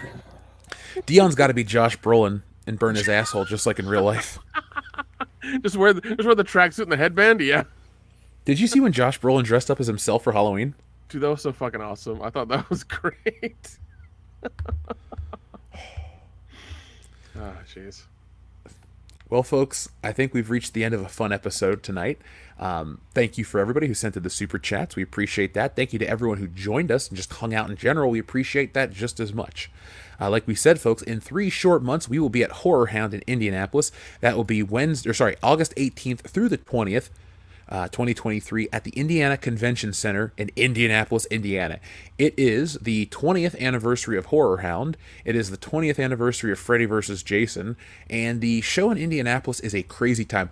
By the way, guys, this year I actually want to do the parties. You know how we always say we're going to go to the parties and stuff? Let's just go to at least one this year, because the Indianapolis ones are better than the fucking Cincinnati ones. Yeah, well, yeah, they're not as anal, so. Oh, you know, I want to hang out with the. Who are we going to hang out with at this show? Robert Englund. He seems boring, right? Let's buy George Wendt a beer. Dude, he's gonna. Robert Englund's gonna be in bed once the vendor area closes at like 7. He's like the most. He's so unlike Freddy Krueger. It's hilarious. Oh, it is. It is. Let's see who else shows up there. Yeah. I mean, I doubt they're gonna get anybody else from Freddy vs. Jason, because. Who else? What was that one chick's name? She's like a blonde girl. She's in a bunch of stuff, and she's kind of known to be an asshole. Monica Keena. Think they'll get her? Dude, if they do, she looks like shit. I think her and Edward Furlong were dating for a bit. Is that like an achievement? No. I survived Edward Furlong without hepatitis. Yeah. They may get Catherine Isabel. She's she's semi-popular. That's who I meant to say, actually. Okay, yeah. She's the one who dies in the cornfield. Ah. That's like the best scene in that movie. Oh yeah. Yeah, they may or they may get what is it? Oh, they may get fucking Tyler Levine's brother, Kyle Levine, who might be there. He's really a thing? Yeah. Remember he was the one who smoked hookah with the Freddy worm. Oh shit! Now I see the similarity. Yep. I'd like to hang out with Tyler Levine. He's cool. Yeah. There's a few that might come, but like yeah, we'll see what happens. I mean, Robert Englund and Ken Kurtzinger are going to be there for sure. So yeah. Well, folks, you can buy one of these Freddy vs. Jason fight posters from me and get it autographed. And I don't mean like a little poster. This is a 24x36 beast. Yeah, like I said, give it to me. I'll wait in line and get it signed for you. Fuck yeah. Yeah. Are you gonna wait in line on Suit Saturday, or are you gonna do it? Nah, man, I'm not waiting in line on fucking Suit Saturday. No, I'll do it Friday or Sunday. I'll definitely do it Friday for sure, because Friday is like the day where we can kind of like fuck around and whatever. Saturday we'll focus on making some money. So that's different. I like that plan, Nick. Yeah. I like a lot of the stuff we're gonna do. Yeah, no, man. Saturdays. I gotta bring back convention hustler Nick, and try to make some fucking money of these things, since we're gonna bring some stuff to sell. So yeah, I gotta bring that back. Oh, dude, I'm gonna be selling. I got a couple new prints I'm making. I'm gonna treat it like my old Horror Hound. So there'll be one part WCBS, one part art show, because those were always fucking fun. Dude, those fucking days, man. Oh god, that was so much fun. Dude, con money is the best money. Because people are I remember. I think 2 times. But you and me did Horror Hound. I remember you were like, "Oh, get me a table next to you," and I did, and we did that twice, and we both ended up making bank that weekend. Oh my god, the 2015 show? Yes, it's the stuff of legends. Yes, thousands of dollars. Oh my god, dude! I think because I think you and me had to fucking cram the cash box closed so we could close it. Like it was bad. I mean, in a good way. Yeah. But that's how it was. It was amazing. I remember people wanted to buy these goddamn Walking Dead things I had. Crazy. God, dude, people loved that shit. Yeah, and they wanted the fucking zombie contacts from me. It was crazy, man. We were just hand over fist. It's going to be another fun show. And then I get to work the Cincinnati Comic Expo a couple of weeks later. That's going to be another fun one. Man. Make sure you bring cards and website stuff so they can get to you. Oh, remember, I'm getting all new stuff for this show. We're going to have our huge banner. We're world class, man. When we do these shows in person, people know what's up, so. Yeah. Yeah. I'll bring the speakers usual and whatever else we need. So yeah, we'll figure it out. Well, I'm glad Kendo's coming. Now it's going to be a fucking party. Now we can tell Dion to make sure his car's fixed in advance. Like, right the fuck now. Yeah, that's true. He needs to, yeah. And no escaping Saturday early. It's like, oh, I got to go back. I got work stuff. No, motherfucker, you're going to go tailgate. We know how this works. Yeah, don't lie. Just admit that you didn't make the football team, so you want to tailgate instead. That's okay. Just be honest. And you have to come to this one or else you're fired from the show. I'm going to tell him Kendo is flying in from New Mexico. Whatever football game you could watch it on TV. But we have season passes. You can miss one. Yeah, we're not asking you to miss everyone, just one. That's it. That's all we're asking for. Yeah, that's it, man. You owe it to us. Because I still remember the one that we were going to for your birthday in October, and had he I remember the game started really late or something like that. Had he gone to it and not come hung out with us, we would have never seen him. Nope. He's like, I'm gonna make it right down after. The good news is Michigan State's first football game isn't until September 1st. He doesn't have an excuse. Correct. You know what's going to be funny? We're going to have something really awesome that he wants to attend, and we're going to say, sorry, Dion, you're not invited to this one. What the fuck, man? I'm on the show. It's during football season. You just stay home and watch MSU. We're going to go collect our award. We send him pictures of us at like a fucking dinner. I don't know who's going to be there. Rob Riggle and some random other people. Yeah, Dion will just be like, fuck, man. We'll send him a video of us going, go green! Oh, my God. Nah, that's too mean. That's why we're gonna do it. Yep. Look, we should rename this show to Friends Trolling Friends, and every week it's just a way to troll Dion. Now we have to do one more thing. Buffalo Jeff has to make an appearance and sing "Goodbye Horses." By the way, Kendo, did you know that the song "Goodbye Horses" appeared on the Married to the Mob soundtrack? I did not know that. That is the first place it appears. Huh. I was not aware of that. I learned that right now myself because when I looked it up, it said that was it. All right, so let me look up the lyrics and get them pulled up because I don't know these words off the top of my head. He told me, I see you rise, but it always falls. I see you come, I see you go. He said, all things pass into the night. I say, oh no, sir, I must say you're wrong. I must disagree. Oh no, sir, I must say you're wrong. Won't you listen to me, Dion? There you go, Darian 217. Buffalo Jeff sang you "Goodbye Horses." All right. So, Nick, Kendo, anything else you want to say before we go? Nope. Oh, man. All right, folks. Well, thank you for joining us. We'll have more videos out. Check them out. They've been kicking ass. We appreciate all our new subscribers.